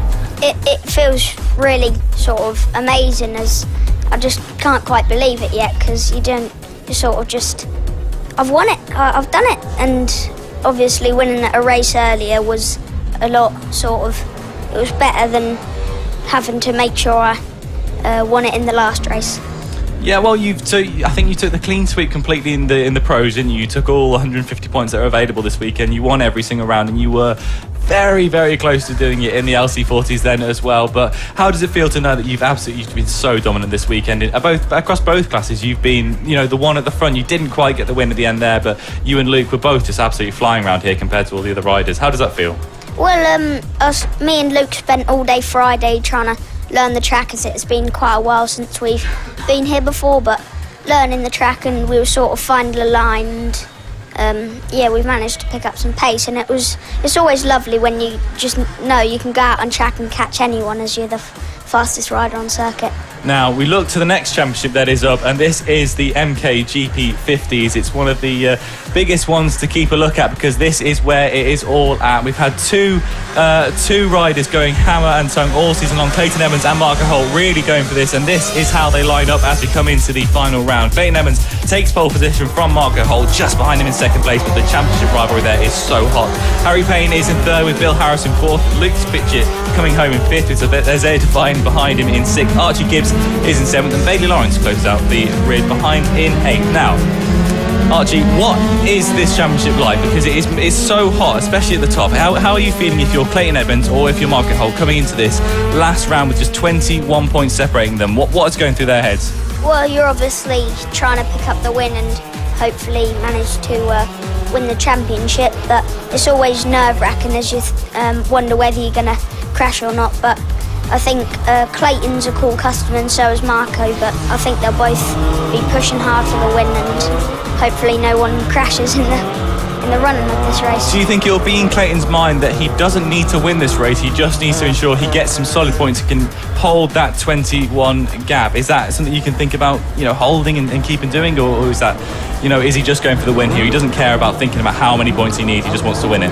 Well, I spoke to him earlier and he did say he knows that he can take second, but he's going to try and make it. Here we go then. They look to the lights come on, they get ready to go, and the lights go out, and off they go, and it's a great start from Marco Holt, who can throw it up the inside into turn one, and Clayton Edmonds misses out on the first go of things. He holds second place, which is enough for him to take the championship, but like you say, he's going to want to win it out there, and that is a wonderful start from Marco Holt there, who got off the line perfectly. What did you make of that start? Well, he sort of perfectly let the clutch out there and managed to slip it inside of Clayton. But Marco already seems to have maybe 1 or 2 attempts, but it is currently Marco leading from Clayton, and Harry Payne's in there in third. Yeah, and Harry Payne has been doing really well actually to keep up with these two all weekend long. We've seen him right on the tail of Clayton and Marco as it's gone along the season. So now, what is Clayton Edmonds thinking now? He's behind Marco Holt. He's thinking, he doesn't even need to win it, but he wants to win it. Does he risk making a stupid move and throwing away the championship, or does he just keep it sensible and think, I'm going to wait for my opportunity to arise and then I'll grab it? Well, I think at the moment, Clayton's seen that Marco's obviously pushing hard to pull away, so I think he's just going to keep his second place, but he has got to watch out for Harry Payne, as he seems to be very good on the brakes, does Harry? Yeah, he absolutely does. And as it stands, the points between them is 21 coming into this final round. Now, winning this gives you 50, second place gives you 40. So at the moment, Clayton will only close that gap to 11, which will not be enough for the championship. If Marco wants to win this, he needs to close the gap even more than that. He needs to win this, and Marco, let me just have a look at what will have to happen here. He'll have to fall down to at least, I think, 7th or 8th for this to be a really competitive championship. So as far as I'm aware, and that is a big leg up there to keep balance on there from, I think that was Harry Payne just missing out now, and Clayton Edmonds closing the gap up to Marco Holt now. It's the fastest lap in with a 49.956. He's really wanting this. He's pushing hard, and he's saying as long as I can stay behind Marco here and keep myself honest, it will be a solid result for him. Nonetheless, he wants to keep it though. He wants the win. And tell me a little bit, like from a rider's perspective, is there pressure at this point knowing that the championship's on the line? What are you thinking when you're actually out there on the circuit, or is it just focused on the race? Well, at the moment I'll be thinking Clayton will be braking all in a straight line and no trail braking and being very smooth on the throttle to make sure he doesn't crash, but he's still going to be pushing hard for the win, as he seems to be sort of taking it a bit steady, taking the points for the championship, as Marco sets a new fastest lap as he comes across the line, 2/10 quicker than Clayton Edmonds last time around. Yeah, so what do you think really is the main sort of pushing point for these guys? There's a few good overtaking spots we've seen this weekend. Turn 1 has been a good spot for a few overtakes across that final corner as well. If you can get a good line out there, it's really good. So what, if you're Clayton Edmonds, are you thinking is a really, where is Marco Holt going to make a mistake that he can capitalise on? What can you expect to see? Well, he's obviously going to be trying to, I think the final corner, as you say, Luke Fitchett obviously proved that it's a good overtaking spot in the LC race, but also turn 1's quite a good one if you can get a good run out of the final corner, and I'm not quite sure what it's called, but it's the corner after the sort of first complex.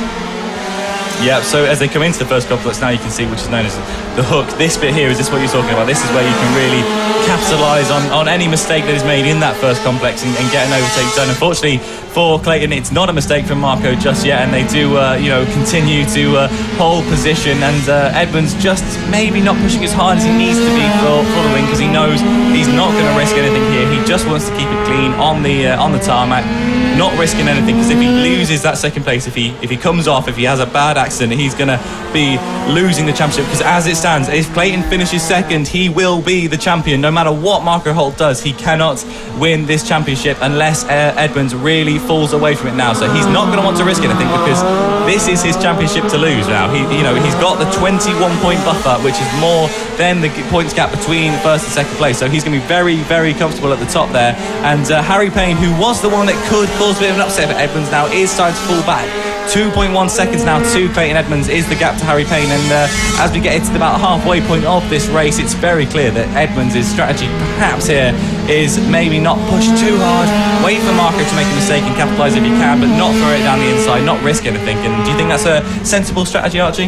Yeah, obviously he's just trying to keep out of danger, but I think even if Clayton was pushing hard, I don't think he'd be able to keep with Marco, as he's very strong.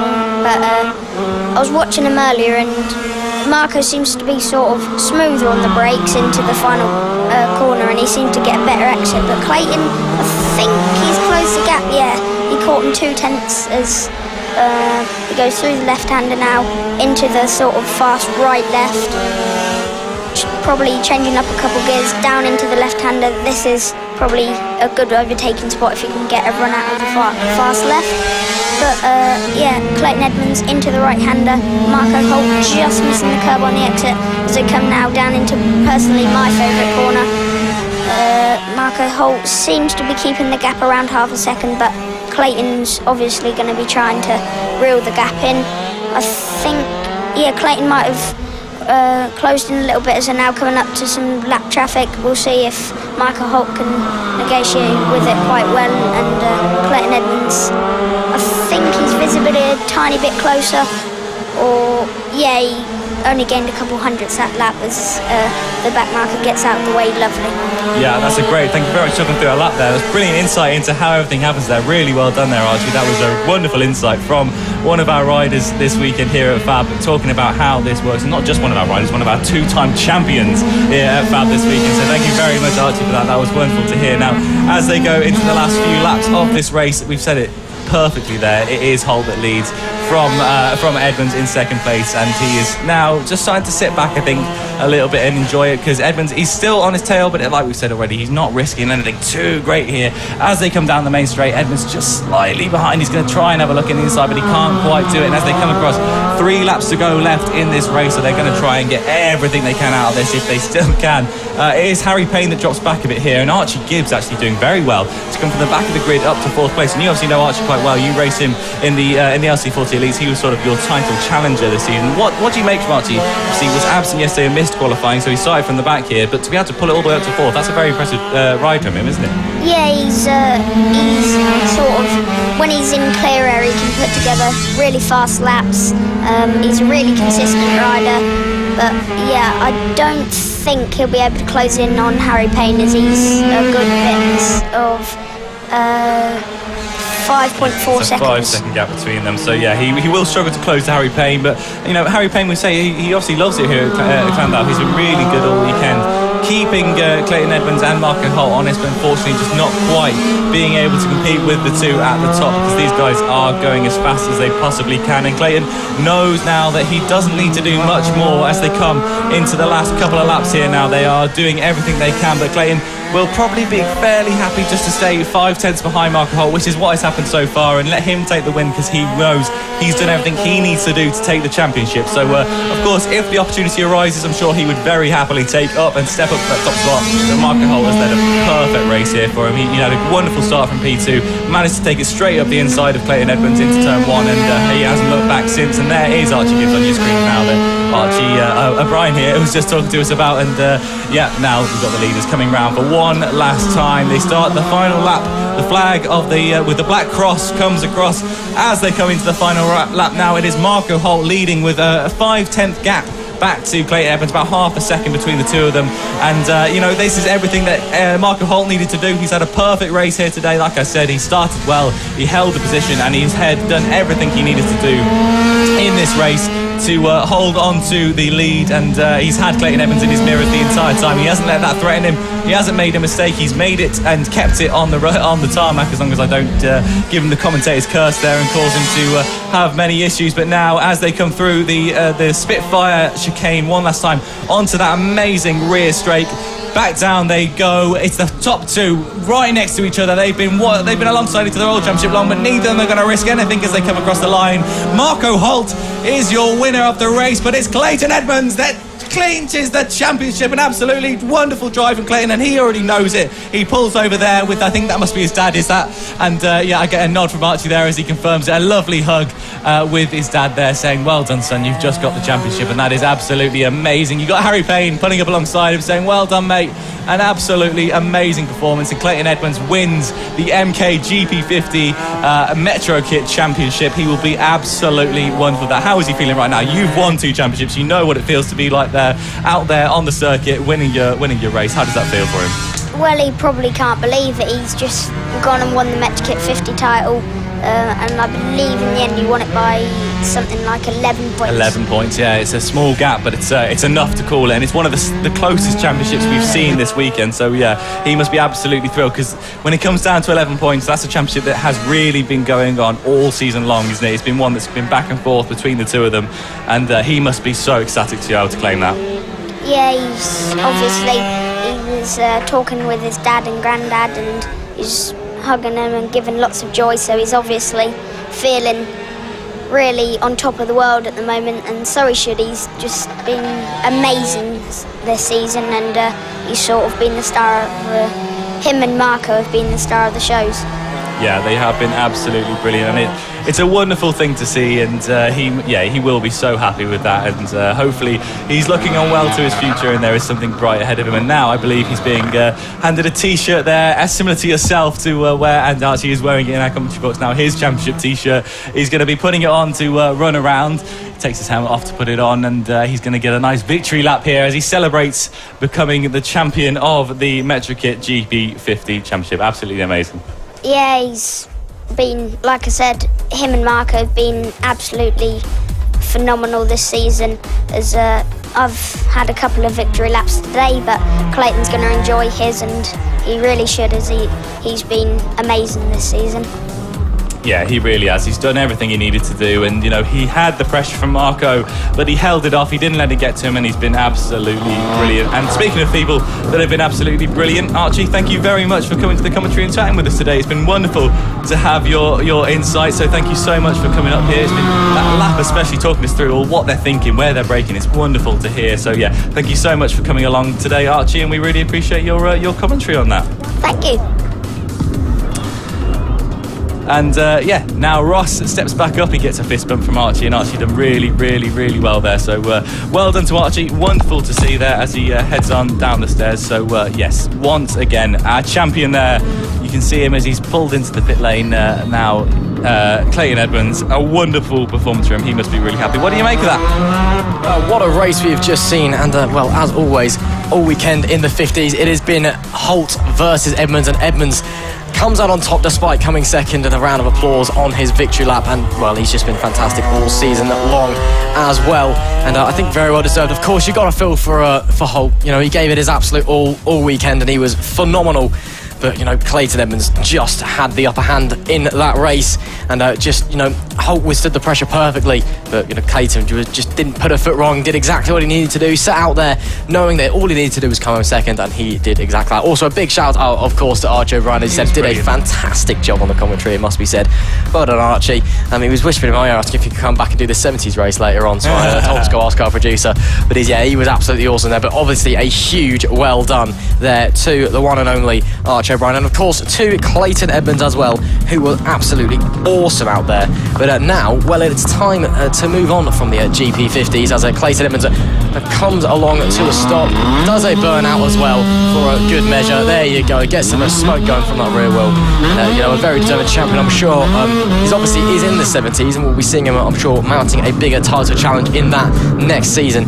But now it's time for the one where we have absolutely no idea what's going on, because it's time for the Extreme 200s. It is indeed time for the Extreme 200s, and Rossi Banham making a surprise appearance has thrown this all up in the air. We thought Casey Gorman could have a shot at the title, but unfortunately, after missing out on the last race due to a failure, he didn't manage to get any points there, so he'll be very disappointed with that. But he does still pull up in pole position. He is still going to want to win this race, and it's Johnny Garnes as well alongside, who loves giving him a challenge. In fact, he won the last race, so he's going to be up there as well. But it's Rossi Banham and Dylan Mellor and Jack Andrews that are in this that could be taking a look at causing a bit of an upset.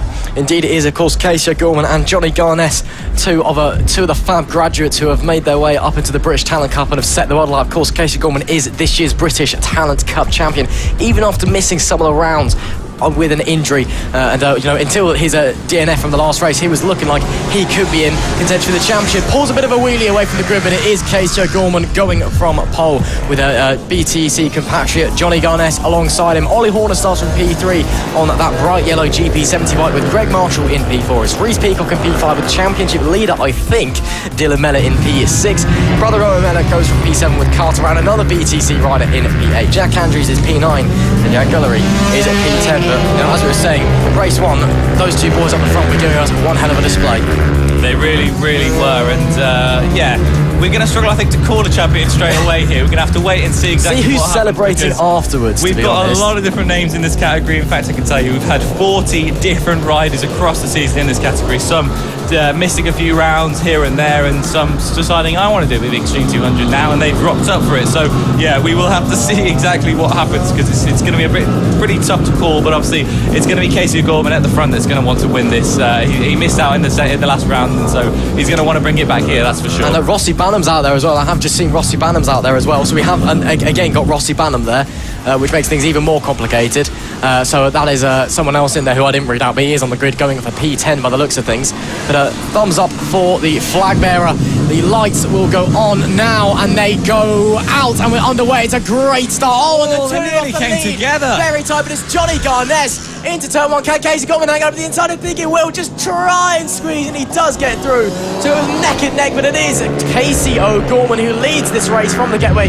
Johnny Garnes in P2, the two BTC riders, compatriots coming up through FAB-Racing, neck and neck once again, but it is Johnny Garnes leading the way from Casey O'Gorman. Ollie Horner in P3. Yeah, this is absolutely brilliant to see, and I don't know if you saw that at the start there, they almost came together, they came to cover off each other's line. They actually decided, we almost came into each other, but he managed to pull out of it, and it was Casey O'Gorman then that took it as they went through the first hook section, and now they come down. Look at the weaving there from Casey as he's trying to cover off Johnny. He knows what a challenge Johnny has been giving him all weekend long, and they try now as he comes across the line. It is Casey still leading with a 0.2 gap to Johnny Garnes behind. It's Ollie Horner from Greg Marshall who take third and fourth. Carter Brown moves up to fifth. Rossi Banham up to sixth, and Dylan Mellor fortunately falling down to seventh. Our championship leader falling down a little bit there as he's now followed by Jack Andrews, Owen Mellor and Jan Gullery to finish off that ranks from the first lap. We do have Rossi Banham out there, as you said, in P6. But, Casey O'Gorman and Johnny Garnes again proving why they are some of the hottest up-and-coming talents in motorcycle racing. Of course, Casey O'Gorman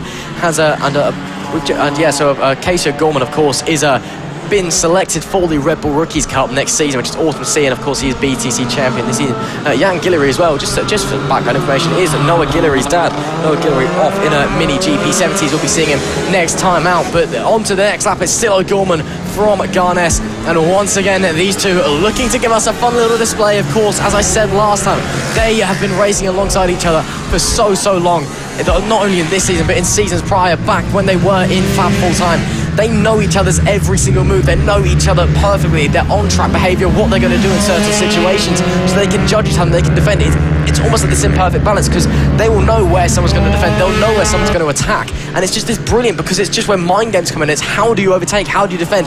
You've just got to outwit the other rider. Yeah, absolutely. That's exactly what they've got to do. These riders are going fully hard at the front, and now that is Johnny Garnes making a move, switching to the outside. He's going to send Casey Gorman at the inside. Can he get on the switchback? He's going to try, but it's not quite enough. In fact, Casey pulls a wheelie to get a bit more power out the corner and get down as they turn into the first hook section. It is Casey still leading from Johnny Garnes, but Johnny really tried to trick him as they came down to that hairpin and send him out wide, but it did not work. And exactly, but Ollie Horner is our leader. Well, not our leader, our person in third place. He's leading behind Johnny Garnes and Casey Gorman, our front two, and he's having an absolutely wonderful race so far. Yeah, so Ollie Horner's been a real surprise this weekend, it must be said. He's typically off in the 70s, at the back of the leading pack. That's usually where he's fighting, fighting for those 4th, 5th, 6th places. But over here in the Extreme 200 class, he's rocked up on his 70s bike, and he's been doing phenomenally. He was 3rd in race 1, 2nd in race 2, currently P3 at the moment as well. And you must be thinking he must be knackered, because he's doing 2 races one after the other each time. So the schedule means that for every single race that we've had this weekend, the 70s race is directly after the Extreme 200 race, and he's going to be doing that 3 times over. So he's jumping straight from this into the 70s. So big shout out to him for doing that, and for doing so well in the Extreme 200 as well. As we can see though, still O'Gorman from Garnes up front. O'Gorman has got his seat reattached now, which is good to see. Of course, last time out they took his seat off before they got going at the start, so he was just sitting on the chassis of the bike. But he has got the seat back now, so I'm sure it's a bit more comfortable, and they managed to repair it as well when it broke down, which is good to see. But at Garnes chasing him desperately, and at Garnes as well, he's a smaller rider, much lighter, so down the straights in the pull away, he's much quicker, and there you can see it. Garnes to the lead. O'Gorman dives up the inside, sideways action from both. Garnes once again to the inside. Can he get the pull away to the line? Is Garnes, I think, is slightly in front. Yes, he is ever so slightly. Can he do so much? It's still O'Gorman in the lead. Oh, wow. Wow. So it's O'Gorman in the lead, but at the line, Garnes was ahead by 0.011 of a second. My goodness me. These guys are racing so hard. They have been all weekend long. It was race 1, then they were so close together, and they have done it a similar thing there. In fact, that's almost exactly how we finished race 1. At the end of that last lap there, they were flying into the final corner and going side by side across the line. But these guys, as you say, they know how to mirror each other. They know exactly what the other is thinking, and these guys have got so much experience racing with one another that they are absolutely flying. We've had the wonderful opportunity of speaking to both of them this weekend up here in the commentary box, so it's wonderful to get their insights on the racing in front of us, and it's great to see them back out there and now just still throwing punches and being as competitive as ever with one another. Oh, absolutely. It's a bit of a fab blast from the past, of course. These guys have come here for the FAB-Racing finale, the inaugural racing round 7 here at Clandaldy South Wales Karting Centre, and these guys have both graduated from FAB-Racing up into the British Talent Cup. Now, of course, we've got Casey O'Gorman going on into the Red Bull Rookies, and he's joining the ranks of some people like Eddie O'Shea, who was in Red Bull Rookie this year, came from FAB-Racing. Riders such as Scott Redding, international household name in the world of motorcycle racing, came from FAB-Racing. So these guys are the next stars of the future. It is clear to see the talent they've got once again. Garnes with the pull down the straight, but O'Gorman just holding on under the brakes into the hairpin. But as I was saying, it is clear to see the talent that these riders have got out on track. They are supremely quick, and as they're working their way around, you can just tell that these guys are going to be going places in the future. And it's not only a great show for them, it's a great show for FAB-Racing as well, because FAB is such a great proving ground, such a great starting ground for many a young rider, and it is where many of the stars of tomorrow get their start. 5 laps to go here in the final race of the Extreme 200 season, and it is the 2 BTC boys, O'Gorman and Garnes, out the front. It really is, and they've been wonderful to see racing today, and it's Rossi Banham who's managed to work his way to 5th place, which is a little bit further ahead than where he started, so that's always great to see. And obviously he is the one that we think might be in with a championship shout here, but I'm not going to try and predict it because I've got no idea what's happening, because Dylan Mellor, who was coming into this weekend was our championship leader, now finds himself down in 8th position, so it's going to be a tough one for him to call. But these are the 2 at the front who are not really in the championship battle. I think Casey Gorman, if everything goes his way, still possibly could be, but Johnny Garnes definitely not. But these guys are absolutely flying out the front of the field and making this race so much more competitive than the rest of the grid would tell you. So yeah, these guys are absolutely flying out the front. Only 1 tenth separating them across the line, and these guys know that they've got nothing necessarily to fight for here other than the win. So both of them want to push and do as much as they possibly can to capitalise on that this weekend as they head now back down the main straight. And this is where we've seen them coming together more than anyone else, and it's Casey Gorman who manages to just push out Garnes there as they come into the final corner. He's pulling out the lead a little bit more every single lap, and as they come across the line, it's 0.247 now between them.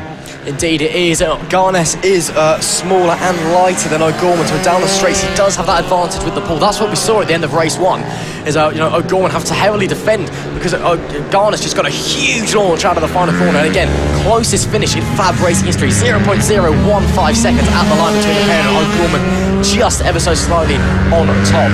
So it's really nothing to separate between them. O'Gorman has him in the corners, but just down the straights, Garnes, he's just so light. He's got that. When you bear in mind that Johnny Garnes hadn't even been on the bike before this weekend. Of course, Casey had ridden that bike before. He was at the last round at Ella as well. And there is Garnes down the inside. O'Gorman still on the brakes around the outside. Hold on! Big slide from Casey O'Gorman, and that surely is a Garnes to the lead, and it is Garnes to the lead. So there you go. Casey, back around the inside! What a move from Casey O'Gorman. That was super brave. So he loses the lead and then half a second later regains it. Phenomenal. Wow, absolutely amazing. It looks like Johnny Garnes took a line that Casey wasn't quite expecting as he came into the hair, but it caught him off guard a little bit, and he ended up having to stand up on that bike and get it straight again to get it going. And Johnny absolutely capitalised on that. Got it into turn 1 ahead, and then Casey said, no, I can see another gap there. Dove in for it, and now he is still ahead of Garnes. Absolutely, unbelievably. It's incredible. Awesome stuff from these two. Of course, as I said, they're just such fun to watch on track. Going to have to get around this traffic, and Garnes on the brakes, so Gorman's having to go the long way around this traffic on the inside. How's this going to come into play? The traffic does get out the way. Garnes, though, loses out, so it will be O'Gorman leading onto the final lap of the race. So 1 lap to go in the Extreme 200 for 2021. Of course, the FAB finale, this double points round, which has been so special, and it is still O'Gorman leading as he comes around now. But can Garnes do anything as they head on to the final few straights? Yep, and as we've just said, this is the last lap of the race, so it's all going to come down to this. And these guys have been racing so hard all weekend long. Garnes got through a few times, but O'Gorman said, no, I need to hold on to this, and he has so far. But this is where it really counts. This is where the moves have been happening as they come down the back straight. You said it yourself, Johnny Garnes has been getting a better toe, and there you go, he gets ahead again. Down the straight, but in the corner, they both go in, and Casey Gorman just gets a bit of line. He wobbles. And it's going to be close again as they come across the line. It's Casey Gorman who just wins it by 0.08 seconds. Absolutely phenomenal there. Wow, these two do not mess around. What amazing racing from the both of them. Fantastic, and you can see why they're being hotly tipped to the stars of tomorrow by absolutely everyone. That was awesome. Not as close as race 1, but still very close. 0.08 of a second separate them. O'Gorman wins from Johnny Garnes. Ollie Horner crosses the line to finish in P3. Marshall comes over in P4. Now the question is, who celebrates? Because that's who's won the championship. Well, there is a champion out Rossi there. Banham has crossed the line in P5. Dylan Mellor has finished the race. It was lapped, so Dylan Mellor finished in P9. So Mellor's had a really... Jack Andrews is only P8, so I think it might be Rossi Banham. I'm not entirely sure. There is a champion out there on circuit right now. We don't know. Have not got the maths to work it out. We do not Anybody quite know doing exactly a victory lap? What has happened, and I'm sure we will see somebody come into the pit lane, be crowned it, and take it. So we think it can be Casey champion. Potentially, I'm not quite sure. We don't know up here who is champion. We can't see the points. We don't know who our provisional champion is at all. We've got no idea. We just want to wait and see who they do bring out for a celebration lap, because we are not that... we can't really work things out. We're not sure how it's gone so far. We are I'm a little bit have the unclear. calculator on my phone and see if I can just do some quick maths here. If I just don't pull it up. So hang on. Casey Gorman's just got 50 points out of that. He's so now Casey on 170. 170. Dylan Mellor was on 150. He took 22 just then, so he's on 172. So it's not Casey Not O'Gorman. Casey O'Gorman. Reece What Peacock was on Where was Peacock? 109. Oh, I don't. Hang on. We'll get the results handed to us in a minute. Banham was 5th. How much does 5th get you? 5th is, I want to say, is 20-ish. 22 points. We'll confirm at the end of the broadcast, but Banham came 5th and got 22 points. How many points was Banham on after race 1? That's what we need to work out. Also, how many points he was on after race 2. Oh, my goodness. Don't exactly know that. So Yeah, I don't think Nobody anyone quite knows. We'll This is find out. a very confusing, very close championship, so I think there's a lot of numbers being crunched across the I'll paddock. tell you what, I'm going to run trying downstairs to work it race out. control. Okay. And I'll ask. I'll be You 2 go seconds. ask downstairs what's I'm happening. going to go run and ask We need to try and work this out. So yeah, this is very, very close. So he's going to run downstairs and have a look, and we'll get ready for. Oh, and there's a model aeroplane, as Ross would say. That is a real aeroplane. I can confirm. That looks definitely to me like it's a real aeroplane. Judging by the scale, I think we must be near Cardiff Airport or one of those around here somewhere that they will be flying into. But we've also got model airplanes in the air this weekend that I have seen a few of. But that one, no. As we get a proper zoom in there, you can see is definitely not a fake aeroplane. Now, we haven't had anyone come out for a victory lap, so I'm not sure anyone quite knows who the championship of that last round is, but we go on to the 70s now, and we will definitely 100% have a champion from this one, and we will know who it is, because it is either going to be Mason Foster or Ethan Sparks. So no victory lap from any champion there, so I'm not sure. Do you know? Have you found out? I do know. Oh. It is Jack Andrews is your Extreme 200 champion. Wow, Cato has going he? second, and then it was a Dylan Mellor in third. Wow. So but we're going to move on. It's the big one. It is a mini GP70s, and it is Ethan Sparks versus Mason Foster, the two on the front row of the grid.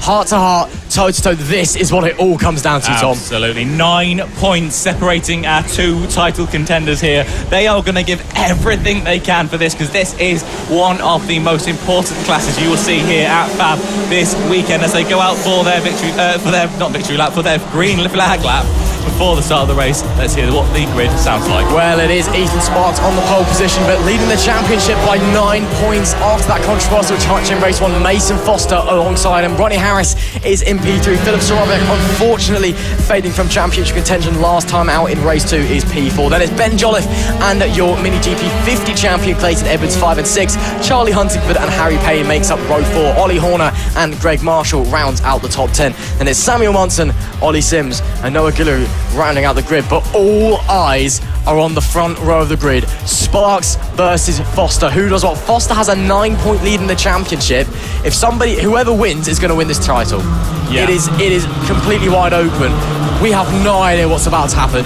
This could be the most crucial race of this entire season across all the classes. It really has. It's come down to the wire, to the final race of the season for the Mini MKGP 70 class, and like you say, it's going to be between Ethan Sparks and Mason Foster, and as they line up on the grid, they get ready for what is going to be an incredible race. The flag bearer gives the thumbs up. He says look to the lights. The light comes on, they get ready to go, and the light goes out, and off they go, and it's a great start from Ethan Sparks. Mason Foster gets a little bit bogged down, but does hold on to P2 there. Wonderful start from Ethan Sparks, though, who takes already a very storming lead forward.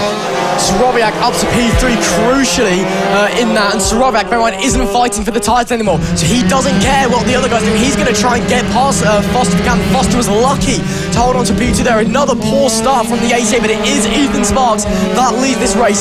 How does Foster respond as we're heading down now? All clean on the first lap so far. There we can see Sparks, Foster, Soroviak, ill top 3 so far. Ronnie Harris fading to 4th from the get-go. Actually, no, he's faded down to 5th now, I believe. Clayton Edmonds has got past him. So Sparks, Foster, Soroviak, Edmonds is your top 4 as they're now heading down the backstretch. To Soroviak, have a go on Foster. No, he has a look, but not close enough this time round. Ethan Sparks leads the first lap. Can he hold on? Yeah, he's got a half a second gap to Mason Foster behind him, but Mason Foster only 0.3 of a second back to Philip Soroviak, so he's going to be feeling the pressure from behind, and you're right, he's not in this championship battle anymore, so he doesn't care. He wants as many points as he possibly can from this race, and if that means knocking Mason Foster off the top, then he will be willing to do that. 9 points separates Mason Foster and Ethan Sparks, and just to remind you, that will mean that if Ethan Sparks win this, he gets 10 points over Mason Foster, so this championship will be won at this stage by 1 point. That is unbelievably close. Look at that, Soroviak is so close to the back of Foster as heading onto the hangar straight. He'll be well within the toe. You can see they're coming down. I'm not sure he'll be having a go, but those top 3, this is the top 3 coming into this weekend. It's the top 3 in the championship. It's unfortunate that Soroviak isn't fighting for this championship in this race, but my goodness me, he's going to give us a good display anyway, and he's going to show us why he is one of the top riders on this grid. Sparks though out the front, looking to right a wrong and looking to leave this weekend as he came into it as a championship leader and cruise crucially, Mini GP 70 champion Foster behind, closing up in that middle sector. That seems to be his zone. He seems to be supremely quick in that middle sector, but all around the start and the back is Sparks Town. It is all Ethan Sparks is to lose. Now, he has this championship, but his championship rival is so hot in his mirrors, and he's going to be doing everything he can in those mirrors to hopefully put him off, make him make a mistake so he can slip through, because he is going to have to risk everything, Mason Foster, if he wants something from this title. He currently is not winning it by just 1 point, so it's going to be absolutely close. It's Filip Soroviak here, though, that sets the fastest lap as he goes through there now, and he is going to be wanting to cause an upset in these top 3. Indeed, he is. These 3 covered by less than half a second.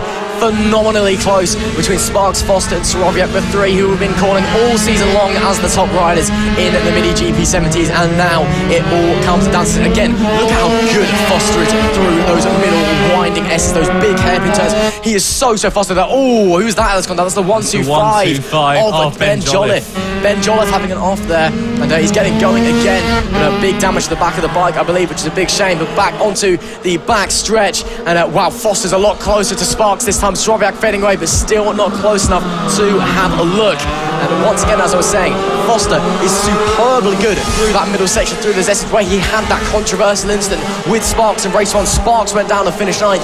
Foster took the championship lead, but over the rest of the circuit, Sparks is visibly faster. But coming through here, through the left-hander, through the right-hander, that is where Foster is quicker. Of course, in qualifying, Sparks had the upper hand by 0.2 of a second, got pole over Foster. Race 1, though, there was that controversial crash. Foster up the inside of Sparks, contact between the 2. Sparks went off the bike, recovered to 9th, but Foster wins. Race 2, though, Sparks made a point, winning the race from Foster. The gap now down to 9 points. If they finish as they do now, Ethan Sparks is your FAB-Racing Mini GP 70 champion of 2021. Yeah, and it has literally come down to as close as it possibly can be for Sparks. He needs to win this, and Foster needs to not finish anywhere higher than, well, he needs to not win it. If Foster wins this, Sparks can do absolutely nothing to come back from this, and Sparks has to win. Indeed, he does. Soroviak fading away from the top 2 a little bit. They're starting to spread out a little bit more. Obviously, the day is getting later. The shadows are getting longer. It's getting harder for these riders to see where they're going as a result. And the tyres just need to consider that as well. You don't want to burn through your tyres. It's the last race of the weekend. You've been on these tyres all weekend long. You do not want to burn through these things, because they are going to be the ones that are potentially deciding your championship. The question is, though, looking at Foster, when does he go? Because I don't think he's really pushing it. I think he's holding back, waiting for the opportunity. This is quite the opposite to what we saw in the 50s. You know, Edmonds knew he'd done everything he had to do in second place. He didn't need to make a move. Foster has to make a move here. Somewhere he needs to stick it up the inside. He needs to get past Ethan Sparks, but Ethan Sparks has learned that you do not leave your inside open when Mason Foster's behind, as he learned unfortunately in race 1, and when Mason Foster went on the inside and just knocked him wide and threw him off. And now Ethan Sparks is knocked, and you can see him as he goes around every single corner, hugging the curb as much as he possibly can. He does not want to leave any door open for Mason Foster to stick his nose up in the inside. Exactly. Sparks need to bring forward the defensive performance of a lifetime here in race 3 at Clandau. Of course, that was determined a racing incident in race 1. Wow, look, Foster's a lot closer this time than he had been. Foster is very close. Soroviak fading further and further away, still within a second, but he's just fading further back. Harris, meanwhile, has got back up to P4, got back past Clayton Edmonds, your 50s champion. But it is still Sparks from Foster, from Soroviak, and Sparks just doing everything he needs to do at the moment, hitting his marks, just trying to ride away at the front for the time being. Foster still behind, 5 laps left in this Mini GP 70 championship. Yeah, this is absolutely brilliant racing, and this is where it all comes down to. Ethan Sparks will be feeling the pressure, but Mason Foster knows he needs to do something. When is he going to pull the pin here? When is he going to make the move that he has to do on Ethan Sparks to get through? Because if he doesn't, he is going to lose this championship, so he needs to risk everything to get some reward here, because if he doesn't, he's going to be throwing it down the bin chute. So he's got to work out what he can do here to get past Ethan Sparks, but he's doing an absolute defensive masterclass so far, Ethan Sparks, not letting Mason Foster have even an inkling of a move appear for him. Oh, this is getting more tense with every passing corner here at the South Wales Karting Centre. Clandau for the FAB finale, the No Racing Transmissions, round 7 of the FAB-Racing Mini Bike British Championship. And boy, oh boy, the Metrokit Mini GP 70s class, the highlight of the FAB-Racing Championship. It is going to go down to the wire. Foster actually closed up slightly on that last lap, gained a 10th of a second on Ethan Sparks in front. And visually, actually, you can see that Foster is closer on your screens. Soroviak now has faded out of the contention for the win. He is on in for 3rd place, but he's got a good gap behind to Harris. 4 laps to go, will be 3 laps at the line. Foster having a look to the inside, but not close enough. That camera angle is deceiving, I must warn you now. So he will look closer than he actually is from that camera angle. So it's going to be hard to tell whether he's going to make the move or not, but for now, Sparks holds on. Yeah, and he does with, as you say, 3 laps to go here. This is where it gets into squeaky bum time for Foster, because he needs to close this gap. He needs to do something to catch up and get past Ethan Sparks, because as the laps keep falling away, he cannot make a move. And like I say, Ethan Sparks, with a defensive masterclass so far, he's put his bike in all the right places to stop Mason Foster from even thinking about making a move on him. Mason has been absolutely, toolless. He hasn't got anything he hasn't got anything in his tool bag to get through. He just can't make it past Ethan Sparks. No, he cannot. Foster again, very, very close. But coming onto the straight, I don't think he's going to be close enough again yet. Visually, I can see out my window, just not close enough. He is so much closer on the screen than he is in reality, which is annoying for everyone watching, because you just can't tell what's going on. It's 3/10 of a second at the line again. That gap is barely moving. These two are absolutely on the limit of what they can achieve on these bikes. No one is faster than anyone out there. This is Sparks versus Foster for the championship. 2 laps to go here at Clandau. Yeah, and you've got to think Foster at some point he's just going to have to leave with the brakes a little bit later and make a move on him, because at the moment he is doing nothing. That was a mistake. He's getting really close. Ethan Sparks with his first proper mistake of today, and now look how close this gap is. He's right on the back of him as they come into the Spitfire chicane. Get ready for this huge back straight ahead of them, and this is going to be nip and tuck as they come down to the final hairpin now. Mason Foster knows what he has to do. He has to get past Ethan Sparks. Is he quite close enough? He's not. No, and Ethan manages just to knock it round that final hairpin and starts the last lap here, I believe, as they come across the line. They get ready for the last lap of the season for the MKGP 70s. This is really, really high drama now. This is I've lost words. Just take over. I'll take over. That could be the moment that Foster loses the chance that he didn't take. Is there anywhere else that he's able to get past Sparks? I simply do not know. Coming now, half a lap to go in the Metrokit Mini GP 70s Championship. Whoever wins this race wins the most prestigious FAB-Racing Championship we have on offer. Sparks leading down the Spitfire straight into the chicane. One more chance for Mason Foster. It's going to be a big dive into the hairpin. We saw it earlier with Matt Birking in a desperate attempt on Bernick. It's a good launch out of the corner. What does Mason Foster do? Is he close enough? No, he's not. It's going to be Sparks leading out of the final corner. It will be Ethan Sparks winning the race and winning the Metrokit Mini GP 70s Championship. Ethan Sparks absolutely dominant. He wins the championship by just 1 point coming into this race with a 9-point deficit. He knew if he won, no matter what, he could win this championship, and he does. And the points are as slim as they possibly could be. What a finale. What an end to this incredible season. It has been so tight at the top between Sparks, Foster and Soroviak. Unfortunately, Soroviak just missing out as they came into the third round. But now, there he is, Ethan Sparks, fist bumping his fellow riders. He is your champion. Absolutely phenomenal. He will be thrilled because he's done everything he had to do to get there and earn that. It is redemption day for Ethan Sparks. He had everything to prove after race 1, and he has done exactly that. Ethan Sparks is your race 3 winner and is your Metrokit Mini GP 70 champion. Mason Foster in second place misses out by 1 point after that controversial incident in race 1. Filip Soroviak, as you said, rounds out the podium.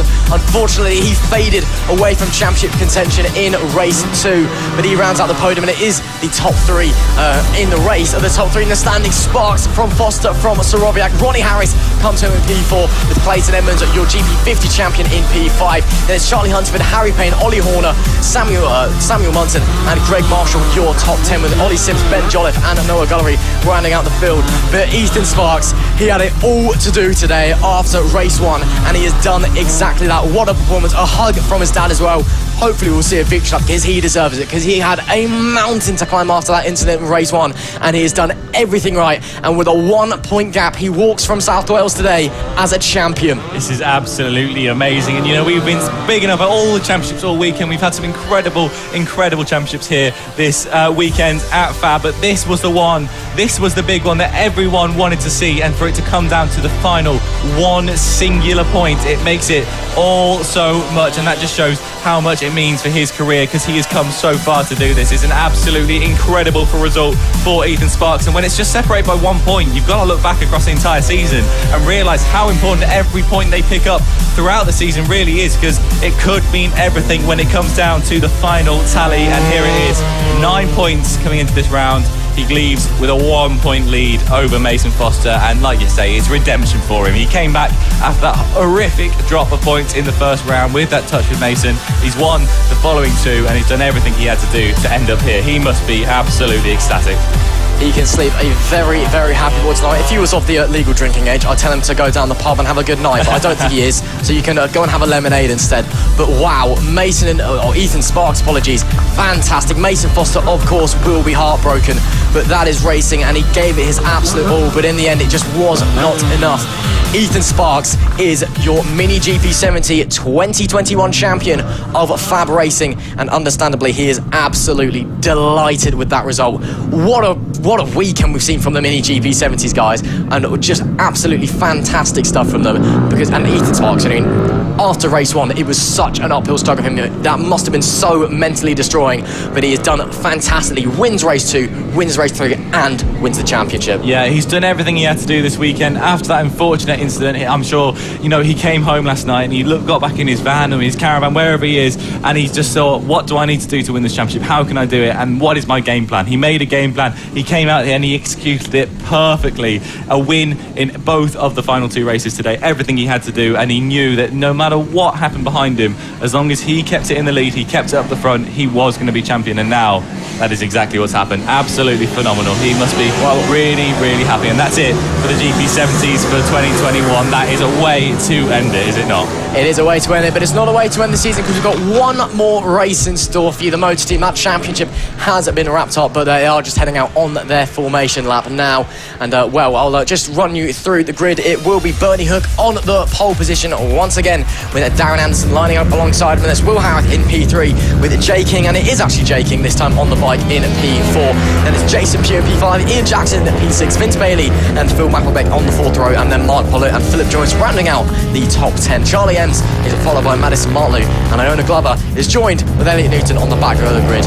And while the final championship in the 70s has been decided, and the most prestigious championship, there's still one race to go and still plenty of fun to have here at the Fab finale. But wow, that was just unbelievable. And now we can wind it down with some moto team as well. Well, of course, they finish everything off with the round that confuses us more than any other. That's exactly how they must have designed it. We'll catch the commentators out with this one. But Jamie King has already been cleared. Well, the Jamie King bike he's got the one on the front of the bike now as well. He's put the one on it. Of course he has. He has been absolutely phenomenal. He is the championship. He's done absolutely brilliantly. He has indeed. You can see a paramedic on the screen. Of course, a big shout out to everybody involved with this weekend's Fab finale. It's been a big effort from everyone to get the championship sorted and going. And looks like Bernie Hook is starting the race.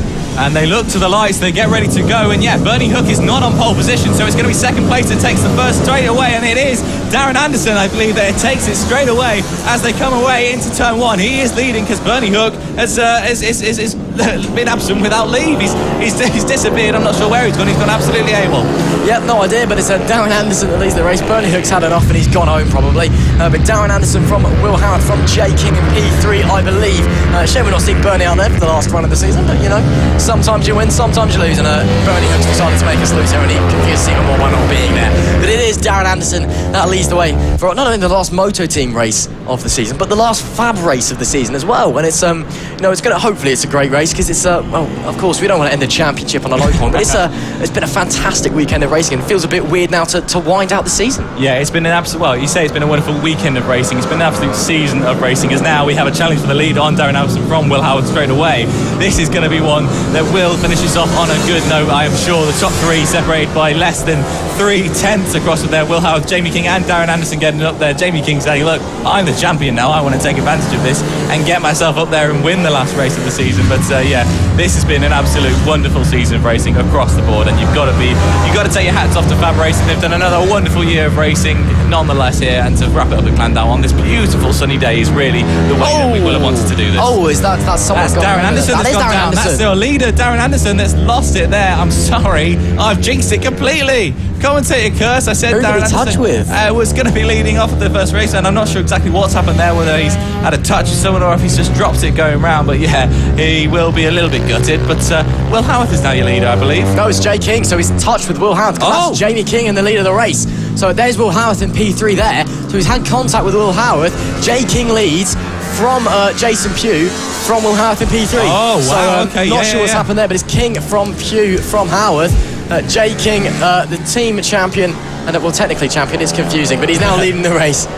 So great to see Jay out the front. He can finally get a ride on his own bike this weekend. I'm trying to recall if after race 2 they did their victory lap. I can't remember if they did some burnouts over there, but it could be that Jamie King said, no, don't take your victory lap. Yeah, I want to do it after race 3. So we could very much see Jamie King take the victory lap for his own and take the championship. But, you know, it's his name on the bike. Maybe he deserves it. Well, he stuck the 1 on the front. He knows he's champion. He's just out there having fun. And now that the 2 in front of him have taken themselves out, it's, checkpoint. Where is everybody? He's probably thinking. That's a huge gap back to Jason Pugh behind, who's about to get done by Will Howarth there, who's not on the 51 this time out. I'm not sure who is on the 50. It's Mark Pollitt on the 51 bike. So Mark Pollitt is running the 51 this time out, the FAB-Racing 51 provided by FAB-Racing. I think Howarth is on the 0 of Bernie Hook, potentially. Yeah, I think he is, and that's the 231 there that's had a bit of a stop there of Charlie Ems, unfortunately. He looks like he might have had a bit of an issue and had to pull over. So, yeah, he looks like he could be out of this race. Yeah, he's dismounting there. Looks not very good for him. But there we go. That is the number 0 coming into your picture there of Will Howarth, not on the 96. These guys love swapping bikes more than I think they do anything else. So, yeah, this is great. Now, we're hearing some possible reports that we have oil on the circuit, which obviously is a pretty serious thing. We might have to see the Hellman's bucket come out for the last time here at the last round. We've seen it already a couple of times today, cleaning up some oil, but hopefully that is not the case. We've still got green flag racing as it stands. Everyone is still going out there. We haven't heard any actual stoppages for picking up any oil, so hopefully we can continue. Yeah, hopefully indeed. We just have to wait and see. But it is still King from Howarth from Pugh, your top 3. But yeah, it's a lovely sunny day. Hopefully there's no oil out. I can see somebody walking over there, but I think that might just be the photographer. Yeah, it is the photographer. I'm trying to gaze to see if I can see any oil out the window, but I can't see any. And anyway, looking back, there is Jason Pugh on the number 8 bike, who's trying to get around some lap traffic, currently running P3 at the moment. And he's had a good weekend this weekend, to be fair. I believe he came P2 in the last run, and he's done all right. And there is Will Howarth as well, chasing down Jamie King in the lead. Obviously, after that touch with Darren Anderson, who was running P2 at the time. Well, he's running P2 now, but with a different leader. Yeah, that's exactly how it's working, and he will be happy that he's managed to get past Jason Pugh, Will Howarth, to get up to second place. But Jamie King is going to be absolutely thrashing it out there, because, like we said, he wants to get his 5 minutes of fame at the front and win the championship and then the final race. I'm sure he'll absolutely love that, with the number 1 on his bike, as he's taken normally the number 76 bike and slapped, by the looks of it, duct tape over it and put a number 1 on it. So yeah, he's very much happy at the front of that, and you can see it there perfectly on the screens, the number 1 on his front fairing there on the bike. He's very much embracing the championship, let's say. Indeed it will. I mean, this will be on his Pit Bike Sonic YouTube video, YouTube channel, even by the end of the week. I'm sure I won the championship, even though I only did 1 out of 3 races. Nah, but with all seriousnness, so obviously Jay runs his YouTube channel and often quite often gives away the ride for the weekend on his Moto Team bike to his viewers. So again, you don't even you can if you're part of the fan paddock and you fancy giving a Moto Team a go, you can enter into Jay's competition, and quite often he gives away rides on his Moto Team bike. So the fact that he's won the Moto Team Championship with that bike, and he's barely been on the bike this season because he's been giving it away to other riders, is fantastic. But also, it's a great message about Fab Racing. It just shows how much a community. It just shows, you know, how good everyone is as well. Because the fact that literally anyone and everyone can get on a bike and then win a championship together. That's exactly how it is, and you know it's good to see that at the front. You know, see people properly running, and he has been very successful despite giving away a lot of his seats. He's won 4 of the 6 rounds we've been to so far, and we'll pick up a nice amount of points this week to do a similar amount. We've got 6 laps to go in this race as we see Jamie King coming down towards. We'll then be going on to their last 5 laps, so he's very happy at the front at the moment. He's got a nice gap to Will Howard behind. At the last lap it was 2.7, but as they come across this time, I'll tell you it's 2.9 now. On your screens there is the 51 bike. I'm not exactly sure who is piloting. It's Mark Pollitt now that's on that. He's had 3 different riders this weekend, but that is the FAB-Racing official bike. It is indeed. Fab Racing, of course, they occasionally haul this out of the garage wherever they keep it, and they enter it. Oh, Jay King was running into the back of Mark Pollitt. As I say, don't destroy that, Jamie. That'll be a big boo from Rob and Roger for you. But it's an official Fab Racing bike which they pull out of the garage occasionally as they enter it into the Free Tech Endurance Championship. So it's just a bit of a fun off-season championship. They enter it in. A lot of the BSB boys in the off-season come and do it, and they enter a Fab bike in it as well. They get some of the best boys from Fab, and they enter it with those riders, and they took it out for a shakedown. They got Bernie Hook to give it a shakedown on Friday. Don't think he was a big fan. It was Will Howard yesterday, and then today it's Mark Pollitt on the bike, and it's great to see. I've had positive feedback, to be fair. I've heard negative feedback about the state the tyres were in, but apparently the bike itself is actually in pretty decent nick. Yeah, well, it'll be a good one to see. That's at I think it's the start of November, the next Free Tech Endurance round, so definitely one to go and watch and keep an eye on. I'll be there. I'll be commentating on it, so definitely go and give it a watch if you're interested, because that Fab Racing bike will do a lot of good stuff out there, so it's definitely one you want to keep an eye on, because maybe they'll be able to challenge for a win there.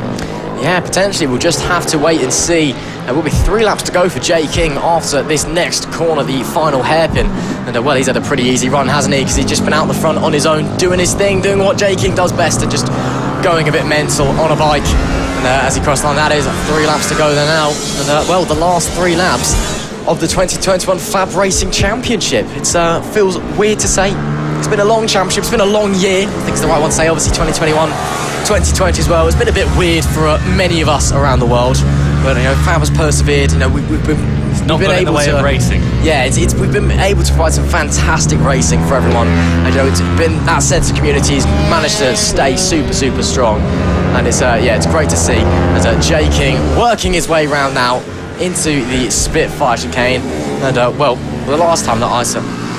And the last time that I saw Jay King out, he destroyed the Motorsport Radio onboard camera that we had strapped to his bike. Because he's, back at Rowra, we managed to get an onboard camera working on Jay King's bike, which is phenomenal. Managed to get it working for race 2, and me and Gareth, the commentators there, we were stood there, and then one moment we just cut to the onboard camera just before it digs into the grass, and we never saw the camera again. Yeah, well, that's racing, isn't it? And hopefully that doesn't happen to Jamie here now, and he can keep it on the black stuff and bring it home as safely as he possibly can. He's coming through with a couple of laps left to go now, and he's been absolutely dominant. He's got a 3.6 second lead to Will Howard behind him, who is now pretty clear from Jason Pugh being 9.5 seconds down the road. So it's a shame for Darren Anderson, who obviously did fall out pretty early on in this race. We're not entirely sure where. I think it was contact with Will Howard that caused that, but now he won't be in the top 3, and it's going to be, by the looks of it, Jason Pugh that does get up there, because there's a further gap back to him and Ian Jackson. So now this is Jamie King, I believe, coming along to start his final lap of the race, as we will see the nice yellow and black flag being put. You can see it there. That means last lap of the race, and here comes Jamie King then to complete. He's been the champion already. He was the champion last time out, and now he's going to be doing the last lap ever of the 2021 season here at Fab Racing. Well, soak it up and enjoy it, Jay, because it's going to be the last one you're going to have for a while here at Fab. But of course, he is the Moto Team champion with that Team King #1 bike, almost running into the back of Madison Martlew there, just on the run out of the right-hander. But half a lap to go now, and well, it's been a very easy performance there for Jamie King. He's the front 2 had a bit of a coming together, and he's just been able to cruise around for the rest of the race. And as he comes now onto the hanger straight for the last time, and for the last time of the weekend, and the last time, he's pulling the visor up, he's looking at the camera. It's Jamie King who's going to wrap up the 2021 Fab Racing Championship, winning in the Moto Team Class Championship. And there you go, he is delighted with that. Of course, he is already champion, but he's got back on the bike for the last race, and he's brought to a close the 2021 Fab Racing season in style. Yeah, I'm sure if you ask him, he'll say that that's when he won the championship. Of course, not with somebody else on the bike, but again, on his YouTube channel, there'll be some really dramatic editing of crossing the line. Oh, I've won this one. I'm sure there definitely will be. Whilst the number one was already on his bike. Yeah, nice one. But anyway, he is absolutely ecstatic. He's been absolutely brilliant in this category all season long, and he'll be really happy to have finally wrapped it up and take the championship in this wonderful, wonderful fashion as he comes round now into the final turn 8. That is a wonderful win for Jamie King, who takes first place. Will Howarth, though, does manage to come home in second place, with Jason Dew getting it into third. Ian Jackson takes fourth, and Phil Mapplebeck in fifth. Vince Bailey takes sixth, with Philip Joyce in seventh. Mark Pollitt on that 51 bike, not quite finding as much success as Will Howarth and Bernie Hook did. He comes away in 8th place, with Madison Martley 9th, Elliot Newton 10th, and then it's Iona Glover, Charlie Ems and Darren Anderson, who unfortunately do not... No, Iona Glover just finished. It's Charlie Ems and Darren Anderson that don't finish. Iona Glover does get 11th place. Big wave to the camera there from Jamie King, and as he brings it back into the pit lane, no victory lap there from the I won't speak too soon. It looks like he is going to take a victory lap. Yep. And yeah, he is going to go back out. Actually, no, maybe, potentially, who knows? No, he's getting off. I think he's done. And that is it then. Jamie King wraps up the 2021 Fab Racing season in style with a very, very, well, I don't want to say easy win, but it was a nice win, shall we say, because he didn't really have a lot to do out there. You can see there, taking the gloves off, taking the helmet off. Go on then, Jay, shoot us another wave to the camera, why don't you? But that is it for the 2021 Fab Racing season, and boy oh boy, what a final weekend we've had here. It's been absolutely phenomenal. We've seen some incredible racing this weekend. You know, looking at that 70th spot, you can't ignore it. 1 point separating the champion from second place. It's absolutely phenomenal, and it's been an absolutely incredible weekend. So yeah, it's been an absolute honour to be here. Oh, of course, it's been an honour, as you said, and you know, what a way. And I can hear some of the pit bike guys doing some donuts there, or wheelies or whatever in the dummy grid.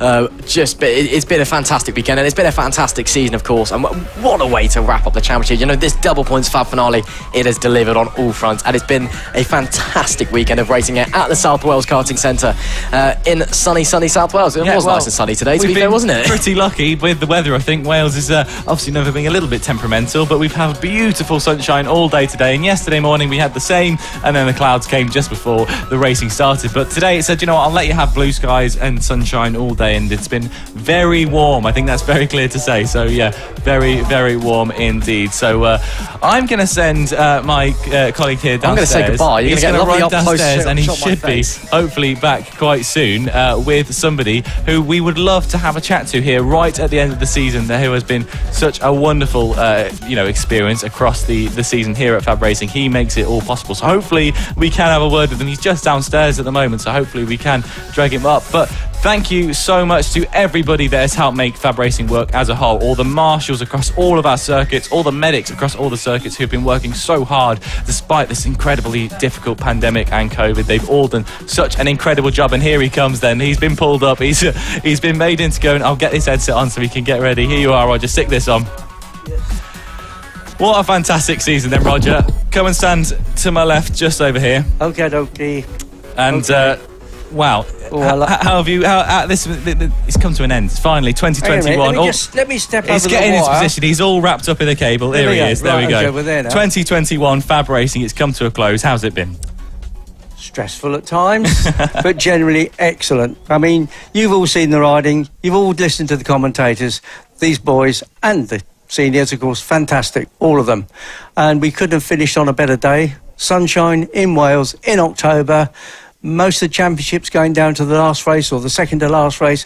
What more could you want? Yeah. We have got at least 2, 3, 4, 5 future champions there. But that's not exaggerating. There are at least 4 or 5 that will go on and be high-level riders. Yeah, it's been phenomenal, some of the racing we've seen out there today. Of course, the 70s being the big one, being decided by just 1 point in the end between the two title rivals there. Absolutely phenomenal racing across the board. It's been brilliant to wrap up the season in this way, hasn't it? Absolutely. I mean, it would have been easier for me if there'd been a bigger gap, because it gets quite stressful making sure there's no jump starts, etc. But we were very good today. I don't think we had any jump starts at all. No. One which we actually was so bad we red flagged it and restarted it, but other than that they've been pretty good, and that's good even racing, and what more could you want than that? Yeah, well, obviously, Roger, this is absolutely brilliant, and you do such wonderful things here at Fab. So what's the plans for next season to keep things going? Oh, absolutely. We've already planned 8 rounds. Maybe we'll do more than that, but there's certainly 8 rounds, and we expect to issue a provisional calendar in the next 10-14 days, which won't clash with BSB rounds, so we can be there at BTC to watch our champions of the future making the next step, and I expect we'll see some of the riders we've seen here today in BTC next year.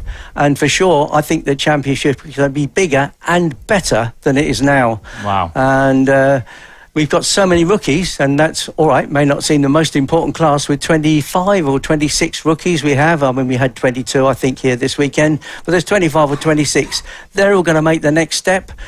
Those that are in the pros and elites are going to make the next step, and so on. And I think we're going to fill the classes even more so than this year. I think COVID had an effect on that. I think COVID stopped the academies working so well, which was a problem for them, and therefore we weren't able to move people on so quickly. But for sure, we will have bigger and better junior classes, and even bigger and better senior classes, although they're pretty big anyway. And those senior classes are important. We don't ignore them. They're good, fun, but serious racing. They're just as keen to win championships, and some of the riders in there. Don't forget today we've had first and second place riders from the British Talent Cup this year riding with us. You know, that doesn't happen at many championships. And I'm sure next year, because we won't clash with so many BSB rounds, we'll have even more BSB riders. We now have a rider in every class at BSB. There is a FAB graduate, shall we call them, in every single class at BSB. Even Ducati Tri-Options, there's a rider. So there's 54 riders at one of the rounds I went to out of 200. That's 25% of the entry. And I know I'm blowing our own trumpet on that, but why not? Somebody told me that originally, and I had to check it out, and it is actually correct. And also, another thing that's been told to me, again, blowing our own trumpet, there's been a FAB graduate in Red Bull Rookies from the time it started until now, and there still is, obviously, next year, because Eddie O'Shea will still be there, Casey O'Gorman will be there, and we have the 2016 first and second Mini GP 70 riders riding in the Moto3 World Championship next year. Wow, so it's been that's proof how amazing Fab is, and what a wonderful season we've had this year, and it's going to continue into the future. So yeah, thank you so much for everything you do here at Fab. It's absolutely brilliant that you've been able to put on such a wonderful championship all season long through all these difficult things. So thank you so very much. I'll let you go. I know you don't like it. I hate interviews. I hate interviews. But you've done very well, so thank you very much for talking to us. Thank you. Okay. Cheers. We'll get Ross back in here now to help us wrap up the show as we come to a close on what has been an incredible year here at FAB-Racing, and it's been absolutely brilliant. Ross, thank you very much for being alongside me today. It has been an absolute honour, and I'll let you wrap up the show. Well, thank you very much. Of course, thank you first of all, Tom, for being alongside me as well. It's been a fantastic weekend, and thank you for tuning in. Thanks to Roger, thanks to Rob, thanks to everybody and the riders. I can see some of them doing wheelies out on their pedal bikes outside. They've had enough. They're letting their parents pack up, and they're just messing about now out on the closed track. But it's been a long season. It's been a tough season, as Roger said, but it's all come to a close now after a fantastic weekend of racing here at the Nova Racing Round 7, the Fab finale here, the double points Fab finale at Clandale, the South Wales Karting Centre. But yeah, well, there's not really much else to say. That's all done and dusted. Thank you very much for joining us. And stay tuned with all the Fab Racing socials for what's coming next. So of course, you can also subscribe to the Fab Racing, all of their social media. Subscribe to the Motorsport Radio and Motorsport Media social media and YouTube channels as well to stay posted on the future of Fab Racing. And I guess that's all that's left to say is thank you very much and goodbye. Thanks very much. See ya. On the road to MotoGP, this is Fab Racing.